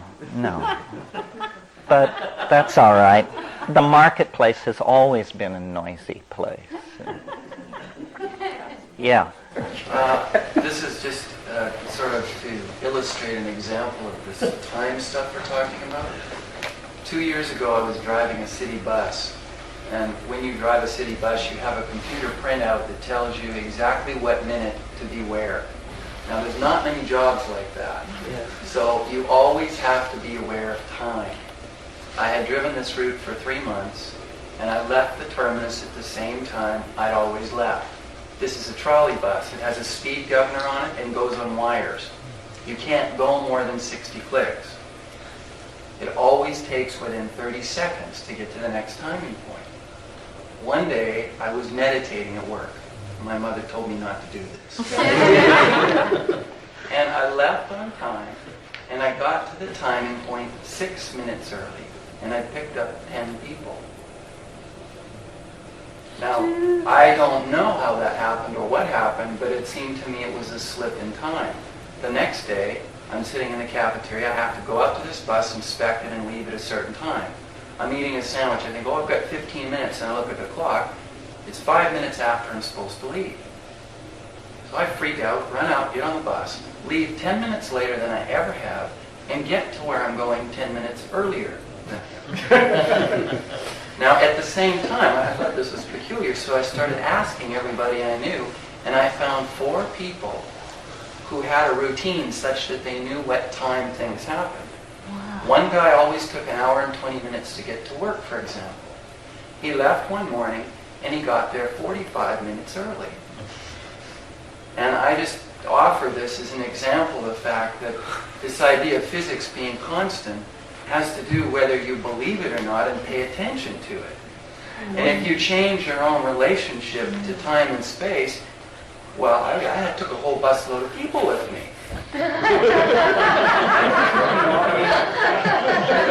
Call Hollywood.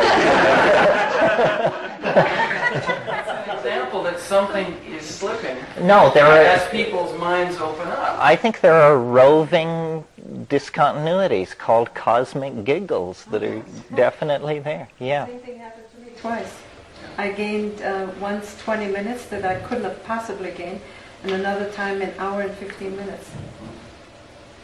To go Well, from that's very interesting. Too bad this is a population with such a high incidence of drug abuse.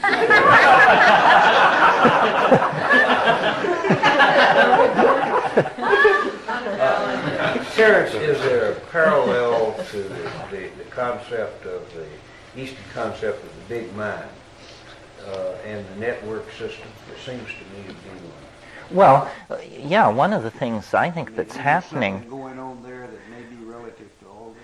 the engineering mentality, the male engineering mentality, always is trying to duplicate in technology what already exists in nature.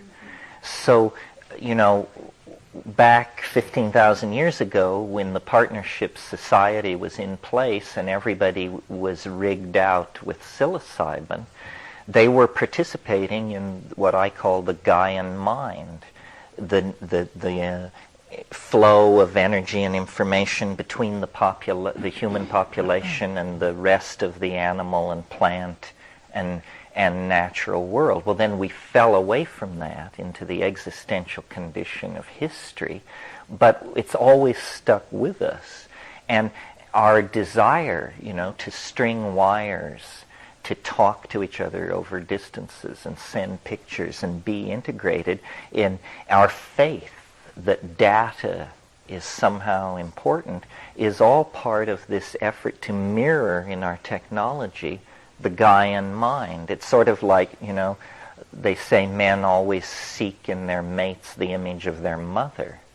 Well, this was sort of happening for us on a cultural scale. In our technology, we're always trying to create a path back into nature. And many people think of the internet or think of computers as masculine and so forth. They are not at all. It's an incredible feminizing influence. McLuhan understood this very well. He believed that the worldwide rise of electrical networks could be correlated to the descent of the Holy Ghost.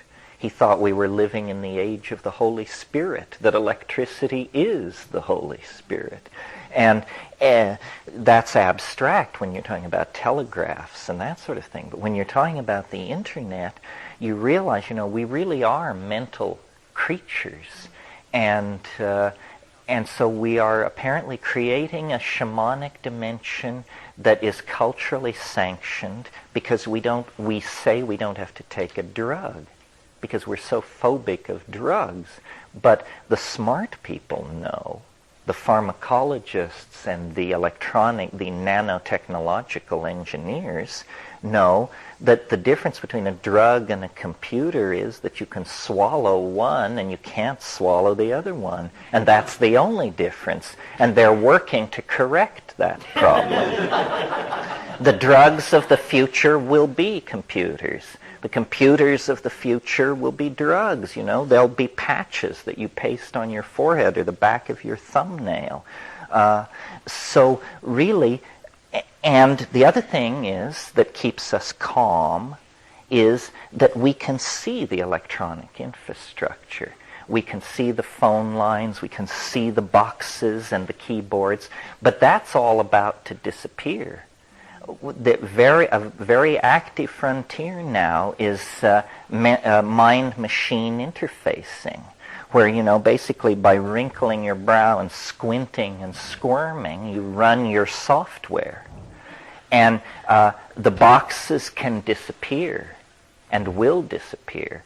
And we've talked in these gatherings many times about a very obvious future coalescence of technology where what you have when you're 8 years old or something is you have a very small operation which puts something like a contact lens not on your eye but on the inside of your eyelid. It's like a black contact lens, so that when you close your eyes, there are menus hanging in space. That's your interface. That's your doorway to the internet. And then you just take off from your jump site out into cyberspace. This is not out of reach. Believe me, if it mattered as much as blowing up little brown people somewhere, we would have it in our hands today. It's just a matter of committing capital investment and resources to do. The keyboard is run by looking at the screen, and the thing is tracking your eye movements. There is no keyboard. Huh?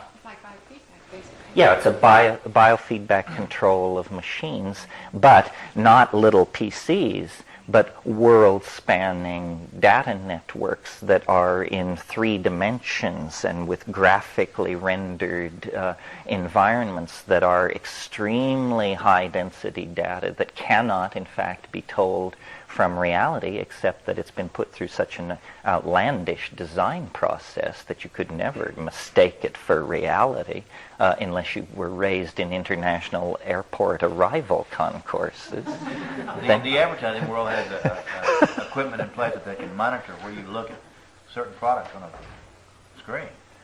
Mm-hmm. Certainly that would be easy to do. Oh yeah, this is all coming. And so then the question is, as the internet fades away in terms of boxes and flickering screens and becomes more and more transparent implants in your body, then your identification will be total with this global environment. And you will think of yourself as a person with 2 minds.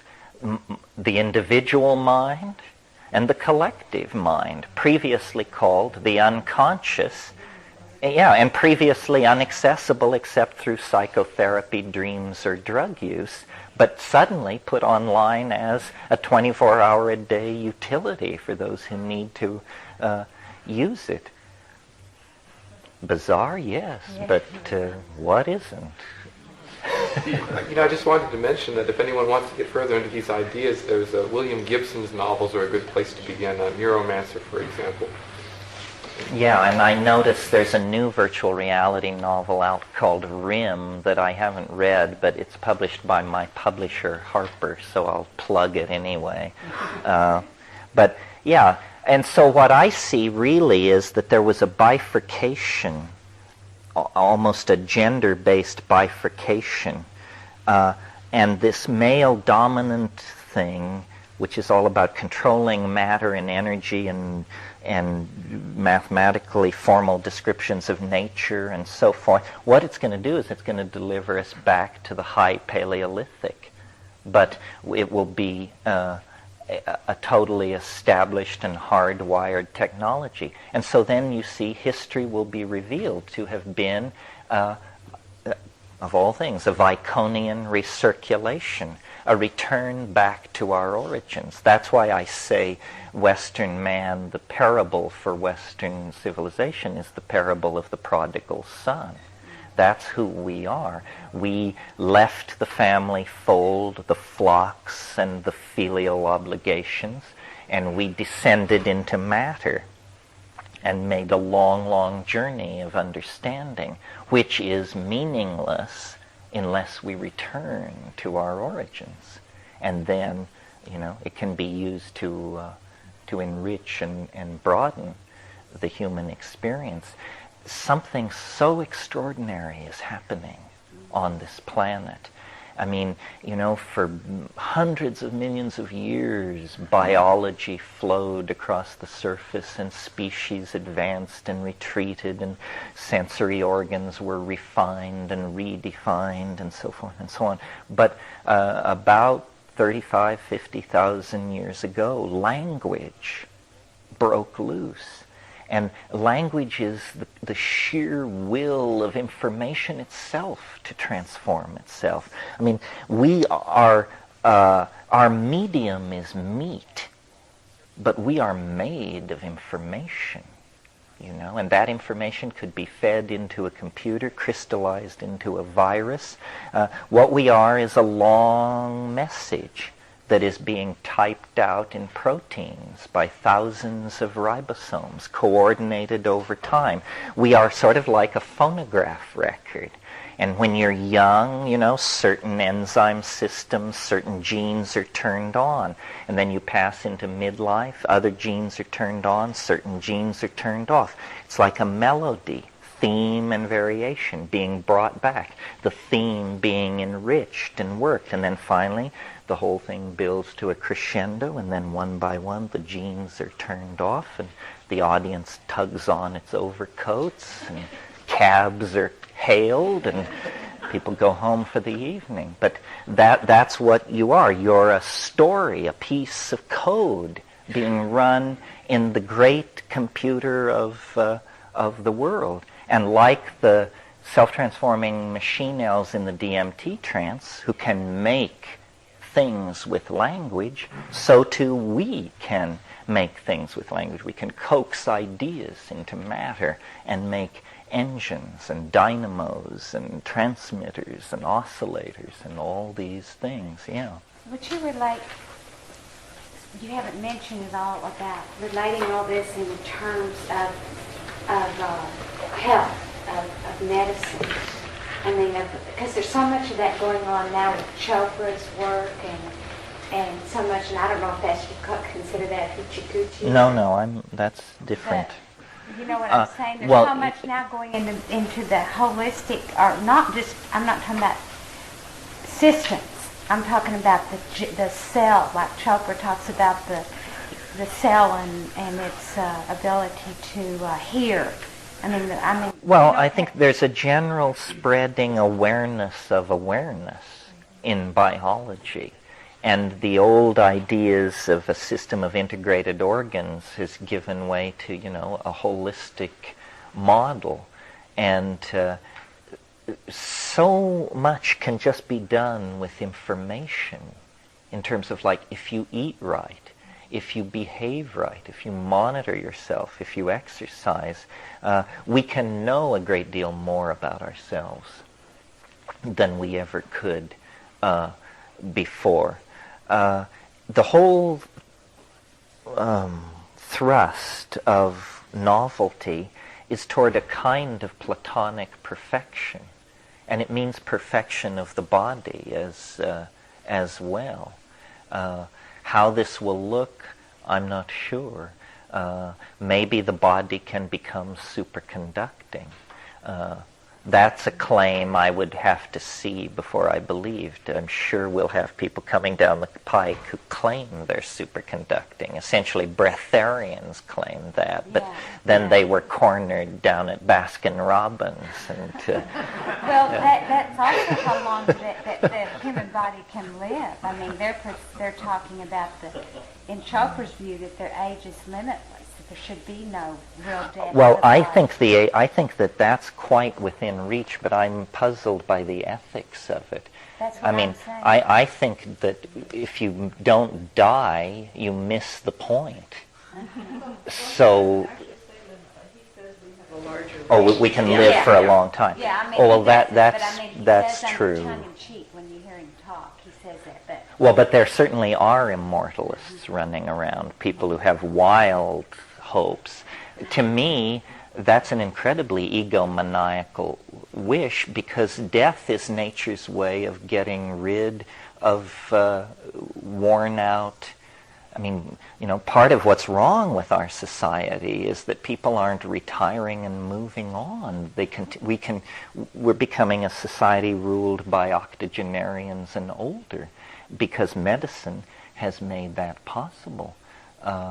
And it's paradoxical that in an age when there is so much impetus for change, people hang on so long they were hanging at the on top. longer and longer and longer. So. Yeah, which frustrates more and more generations building up behind. I mean, it's called the Charles Windsor problem.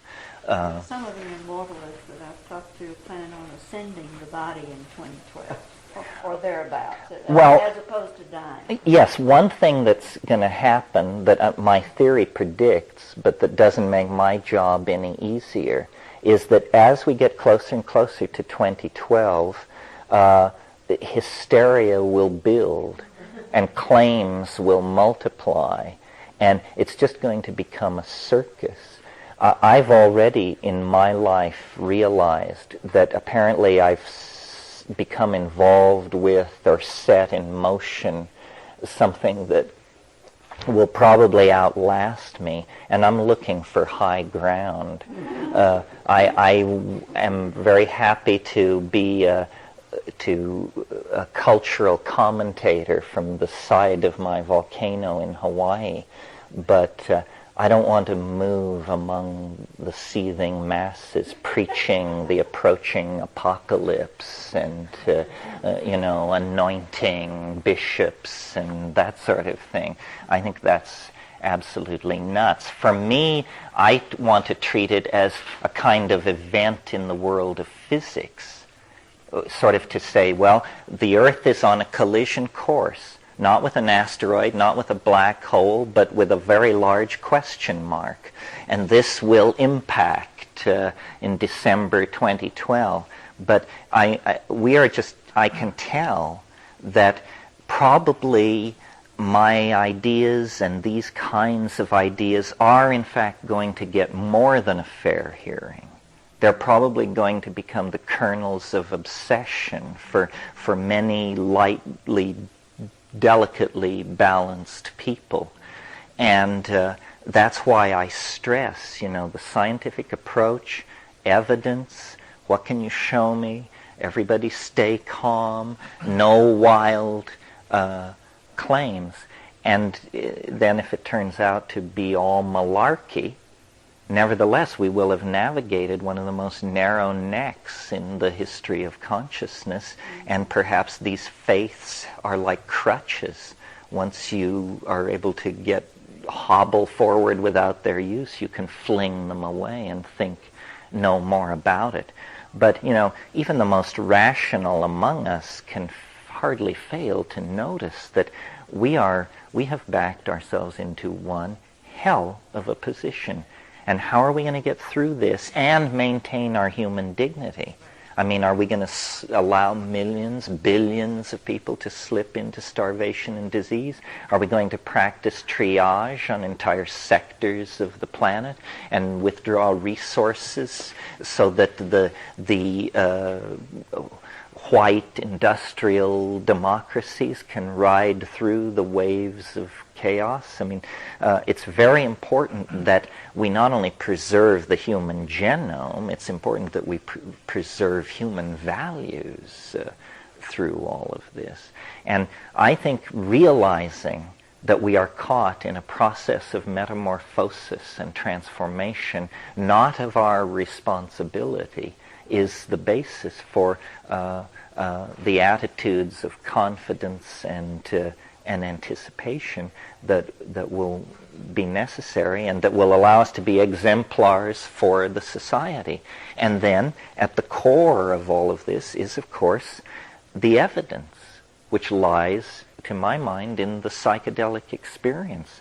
I mean, people can say we're bananas or misguided or whatever, but if they haven't been there, it's hard to understand the basis of their criticism, because to explore our mystery, you don't have to sweep up around the ashram for 12 years or kiss the feet of some beady-eyed weasel in a dhoti. None of that. Our thing is accessible.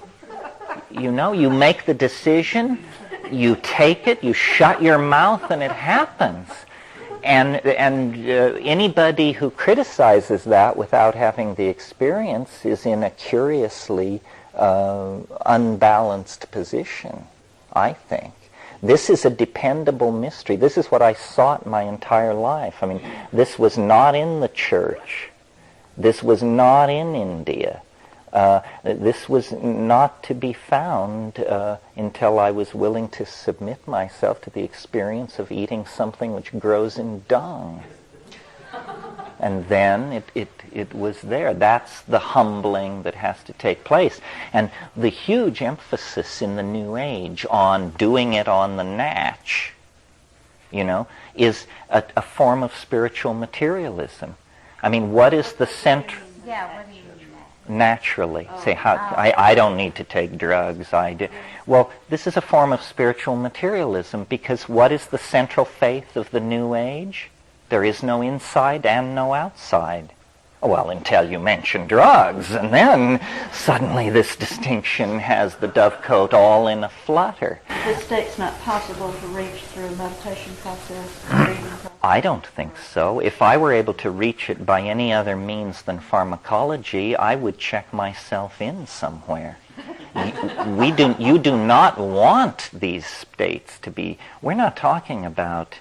I don't think people understand how entirely radical the psychedelic flash is. It is not something you want spontaneously hanging around as a consequence of your good works and clean diet. I don't think so.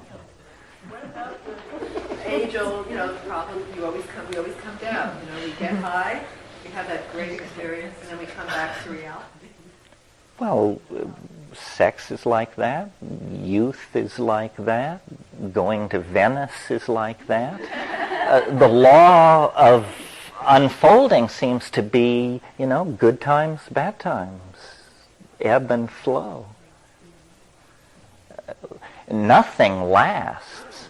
I mean, if you want a piece of psychedelic truth that is somewhat sobering, I mean, this is what I have taken away, and I guess I should leave you with this thought. I think you apply it in your life, and I also think that you look back on it and you understand.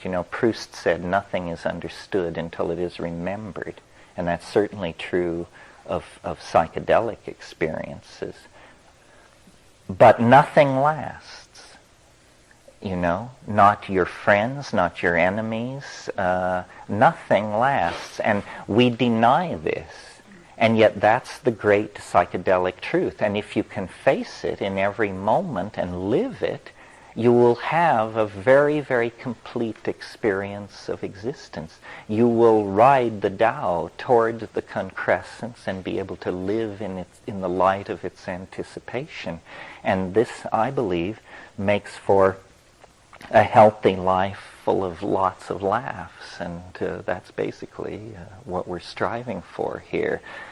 The best idea, the truest idea, will feel right. So thank you all very, very much for coming to this. I appreciate it.